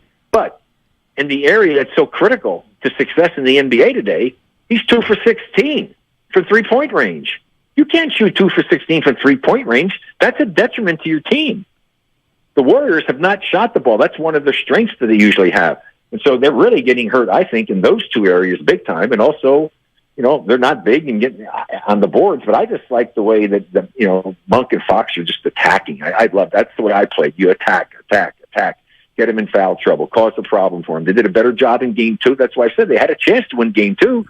Sacramento, one of the better three-point shooting teams in the league, fire up a lot of shots. They didn't shoot well in game number 2, and that was a golden opportunity for the Warriors to try to get that one victory that they needed, and they let it slip through their fingers. Rick, now, without Draymond, it's even more difficult, so some other people have to step up. Get some Kuminga some more time. It's been very interesting to see the combinations that have been in the game, but, guys like that are going to have an opportunity to play and step up, but they need Wiggins has got to shoot the ball better than 1 from 8 from three-point range if they have any chance at all of winning. How do the Warriors unlock Steph Curry, Rick? Because I know that defense is keyed on you a ton, and you face box and ones, and you face double teams. What do the Warriors do to unlock Steph Curry in the offensive end? Well, first of all, the other players have to play well. That'll make a big difference. But also, maybe the officials should start calling some of the fouls. My God, I've said this for so many years when Steph has been playing. If you really want to enjoy, watch Steph Curry off the ball during the course of the whole game and see if you would like to have somebody do that to you in real life. You would be arrested for molestation. I'm serious. You would be molested, not for molestation, but you would be arrested for a flagrant violation because you can't do the things that they're holding him, grabbing him. It's ludicrous what they allow the defense to do to Steph away from the basketball. It really, truly is. And he's so remarkable a shooter, and some of the shots that he makes when he comes off with no time whatsoever are just, almost mind-numbing. And he had a chance to do that in Game 1. He almost knocked one down. But, what they're doing to him, they're fouls. That's not allowed. That's the way we used to play back in the day. It was that kind of physical stuff they let go. And here's the problem. During the regular season, these officials don't call that. And all of a sudden, it's this new rule book that's, miraculously appears. It's called playoff basketball. Well, I never saw that rule book in real life. So, just call the game according to the freaking rule book. And this playoff stuff, that's playoff basketball. And I hear players saying that, hey, it's still the same game. The intensity level is elevated, but the officials should be calling the fouls the same way, and they don't. They let the game become overly physical, and it drove me nuts for my entire career. It drove me nuts as a broadcaster, and it's driving me nuts as a fan to watch this that goes on all the time. You give an advantage to the less skilled player when you allow that garbage to happen because it takes no skill, no talent, and no ability to grab, hold, shove, push, all of the stuff that you allow these guys to do without calling fouls. It's a travesty. What did I say? The less reserved, the great Rick Barry on earlier today with Willard and Dibbs. John Dickinson sitting in for Mark Willard, who will be back tomorrow ahead of game number 3. Warriors and Kings tip off at 7. Pre-game coverage begins at 6 with John Dickinson, but of course be with 95.7 The Game all day long to get ready for Warriors and Kings game 3. This is Mark Randy. Thank you so much for listening to our best of hour here on 95.7 The Game, and have a great night. What's up, DP family? The Pandemonium Tour 2023 tickets are on sale now. We are so excited about this brand new tour traveling all over the U.S. Brand new battles, unbelievable cool not cool items that will blow your mind, and tons more. Don't want to miss it. Get your tickets now at dudeperfect.com. Signing off for now. Pound it. Noggin. See ya. Dude Perfect Pandemonium Tour 2023. Live at SAP Center in San Jose, Thursday night, July 13th. Get tickets now at dudeperfect.com.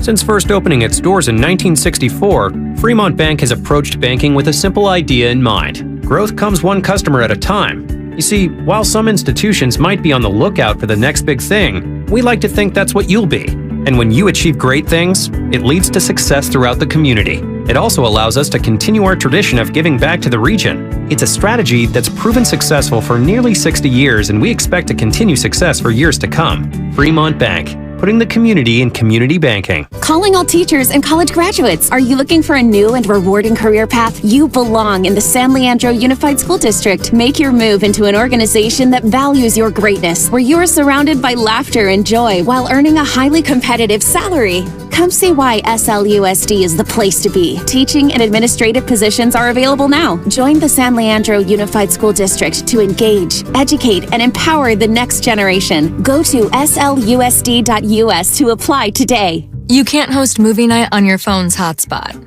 It's time for real home internet on the Xfinity 10G network. The future starts now. New customers can get 200 megabit Xfinity internet for just $25 a month for 2 years during our Xfinity 10G network launch celebration, now through April 23rd. Go to Xfinity.com/10G, call 1-800-XFINITY, or visit a store today. Requires paperless billing and autopay with stored bank account. Restrictions apply. Taxes and fees extra. After promo, regular rates apply to internet service and devices. Actual speeds vary. Check out the secret sauce of the game after every Warriors game. The secret sauce of the game brought to you by Proposition Chicken. Fried, flipped, fake. This chicken goes 3 ways. Now available in 9 Bay Area locations. Without the ones like you, who work tirelessly to keep things running, everything would suddenly stop. Hospitals